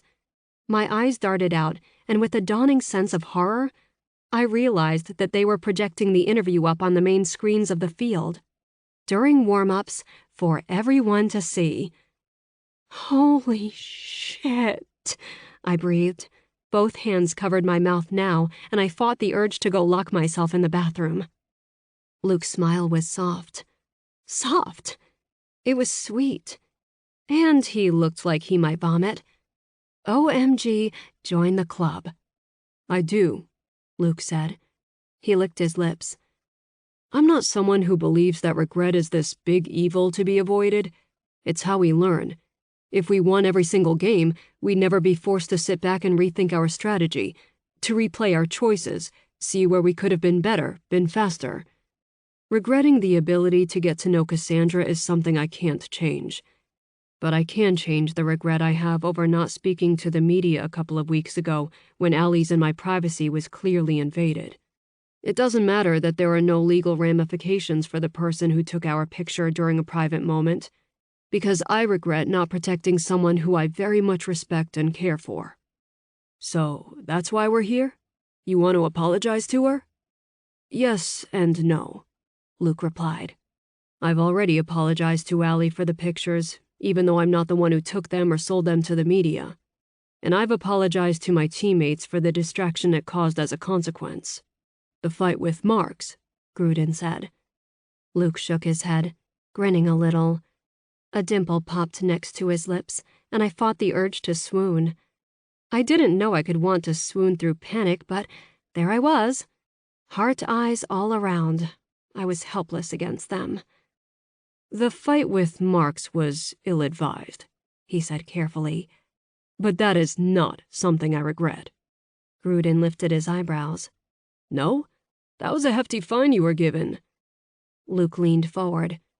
Not for 1 second would I take that back. I'd pay twice that much and still do it again. Why? Because no one will ever speak about her the way Marks did and get away with it. Not in front of me, he said with terrifying, incredible certainty. My heart, poof, it was gone somewhere in a glittery cloud of pink. Paige sighed, and I felt my lips twitch into a helpless smile. From outside the glass, I heard applause, cheering. Gruden grinned. Because she's your boss? Luke rubbed the back of his neck, one side of his mouth hooked up in a smile so sexy, so heartbreaking, that I felt my breath catch before he said a single word. Because I fell in love with her. I gasped. Did he just... Paige sniffled. He totally did. Oh my word, Allie. You love her, Gruden clarified. Does she know that? His shit-eating grin was one of a sports reporter who knew he just got the scoop of the season, one that would be replayed 1,000,000 times, and that was just by me. I stood slowly, my ears ringing, my heart racing, my blood screaming to go find him. For me. He did this for me. Luke shook his head. She doesn't. Gruden tilted his head. Why do it this way? You don't strike me as the guy who puts this on display. Luke laughed. I'm not, but I'm doing this for her. She's given the whole team space for the past few weeks so we could focus on winning, and I wanted her to know, in front of however many people are watching this, that win or lose, she's what I want. If she'll have me. This isn't live, though, Gruden said. How will you get your answer? He lifted his hands and shrugged. I guess if you guys are kind enough to show this while I'm still down on the field warming up tomorrow night, then she'll be able to find me pretty easily. I was standing before my heart chugged out another single beat, and I couldn't feel my hands as I flung the door of the box open. The fans that were dotted around the stands roared when I appeared. My eyes raced over the field until I saw him, standing at midfield, holding a bouquet of bright pink tulips in one hand, a jersey in the other, and wearing a hopeful smile on his face. Down the cement steps I flew, people cheering and clapping, darting out of my path as I made my way down to the field. When I reached the barrier, 2 smiling security guards greeted me. People patted me on the back as I waited for them to open the gate down to the field, and I swiped happy tears from my face. When my foot touched the field, Luke started jogging my way, dropping the flowers and the jersey as we got closer. I couldn't run fast enough. My body yearned to fly, to erase the space between us, to be wrapped in his arms in front of the world with the bright lights overhead. Even the players from the opposing team hooted and hollered as we ran toward each other. But nothing matched the sheer explosion of sound in the arena when I launched myself into his waiting arms. They banded around me like iron, and he exhaled heavily into my hair while I wrapped my legs around his waist and my arms around his neck. I was so safe, so surrounded, loved. It was too big for my ribs, too pure to be real. But it was real. I love you too, I whispered in his ear. He leaned back to see my face, and for one moment we smiled at each other. His mouth took mine in a searching, sweet kiss, and everything was gone except us. All I could see and feel and smell and taste was Luke. The whole world could have been watching, and it wouldn't have mattered. Epilogue. Luke. 15 months later. I really, really wish I didn't have to go, I said against Allie's smiling lips. Her laughter was throaty and quiet, so I touched my mouth to the side of her neck to feel the vibrations of that sound underneath her skin. You don't have a choice, she answered. Outside of our bedroom door, I could hear Faith banging around the kitchen, making me some sort of good luck cookies that I would probably pass off to some of the younger guys who could still get away with eating sugary shit like that before a big game. This, of course, being the biggest game. How fortunate that Seattle had been chosen a couple of years ago as the host for the Super Bowl this year. Made our commute awfully convenient. But I didn't want to go to a hotel, even if it was how we did things. I wanted to stay in my home, with my fiancée and my daughter. I wanted to wake up with Allie tucked into my side as I always did. I wanted to get up and help Faith make her pancakes, as that was the only thing Allie wouldn't immediately puke up these days. And at 7 weeks pregnant, she puked a lot. According to her, Rico carried a puke bag in his pocket now when he did the pregame walkthrough on the field. Thank goodness she hadn't had to use it yet, because then the media would definitely hear the good news before we were ready for them to. I wrapped my arms around Allie and growled unhappily, which made her laugh again. You know, for a guy about to play in the Super Bowl, you should be a lot more focused on the game than you currently are. Her words were light and teasing, and she rubbed her nose against mine as she said them. I ran my hand up her back and kissed her again. I'll be focused tomorrow. Actually, as soon as I walk out the door, I'll forget you exist. She pinched my side, and I twisted away laughing. Liar. Humming, I leaned in and pulled her lower lip between my teeth. Allie sighed contentedly and met my kiss, snaking her tongue into my mouth and gripping my hair tightly. Something crashed outside the door, and she broke away on a laugh. I should probably go see what she's doing. You going to help her bake? My eyebrows lifted skeptically. I think I'll leave now before it gets too messy. Allie snuggled in closer and pressed her forehead to the side of my throat. Probably for the best. You know what happens when I get involved in her little experiments. I chuckled, but mess or no mess, even if I wouldn't eat what Faith was baking, the moments that my two favorite girls stood in the kitchen and spilled flour and sugar and cinnamon and whatever the hell else unhealthy creations they loved to share were some of my favorite moments in the world. Allie and I might not be married yet. We'd scheduled that event for 2 weeks after the Super Bowl, just in case we made it that far. But the moment we made our relationship oh so very public, she'd stepped into Faith's life like she'd been born to mother her. Actually, that on-field display was what put us on Sports Illustrated for the second time that season. Every photographer in the place caught it from a different angle, but the best one made the cover, which was currently framed in my office downstairs. Allie in my arms, us smiling at each other just before she kissed me. It might have broken the internet for a few days, our story and my very public declaration, but it died down quickly enough. We got engaged quietly 6 months later, which was when she moved in, and at the beginning of the following season we set our wedding date. It would be a quiet affair, close friends and family, a handful of teammates and front office staff, on Orcas Island, overlooking the water. I know this is a bad owner thing for me to say, Allie whispered, but I'll be really happy not to have to share you for a few months. Just the three of us. Living life. Sounds pretty perfect right now. This was why I didn't want to leave. I wanted to win. I wanted that so bad it made my body shake. We'd missed the Super Bowl the year before after a grueling last-minute loss in the AFC Championship, and everything about this past season felt like vindication. For me, certainly. But Allie, too. She defied the odds as well. And as much as I wanted to be standing in a fall of red and black confetti 24 hours later for myself, for my teammates, I wanted it for her too. She'd be able to hold the trophy and do it while holding my ring on her finger, with our child inside her. The thought had my inner caveman growling again, my arms banding around her slender form even more tightly. "Do you think we'll win?"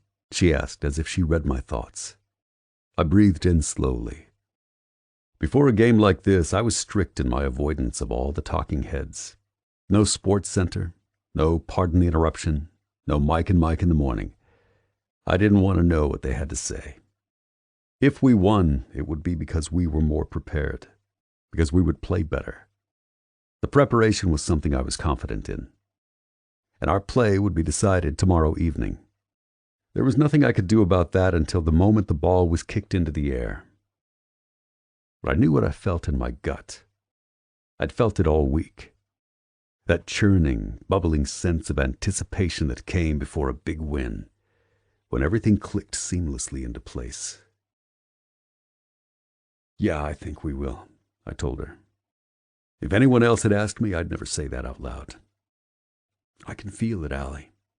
It feels like our time." She smiled. Her hand came up to cup the side of my face, and I turned so I could kiss her palm. "I'm so proud of you. Have I told you that today?" "Not yet," I kissed her. "You're slacking, Sutton." Her blue-green eyes got serious when I pulled back. They searched my face intently, the way they did when it felt like she was able to read my mind. She was the only one who could. "I don't care if you never played another snap or won another game. There's no one on this earth who I'm more proud of. As good as you are out there, it's nothing compared to the man you are right here." Allie moved against me, not to incite or entice, but to wrap herself around me so fully, so completely that I felt her everywhere. What had I ever done before her love? It was impossible to try to remember what each day was like before I had her in it. Thank God I didn't have to. "I love you," I said against the silky smooth skin of her forehead. Then I kissed her there. "I love you too," she whispered back. Another crash in the kitchen had Allie exhaling a laugh, carefully extricating herself from my arms. "I better go help her." "I should go anyway." My hand pulled her back for one more searching, deep kiss. Allie smirked as she stood off the bed, and I gave a quick caress against her still flat belly. "You better pretend you're going to eat those cookies, Pearson." She gave me a warning look and left the room. I heard Faith laugh as soon as Allie joined her, and I smiled instantly at the sound.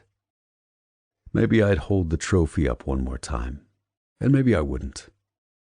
But for the rest of my life, I'd already won.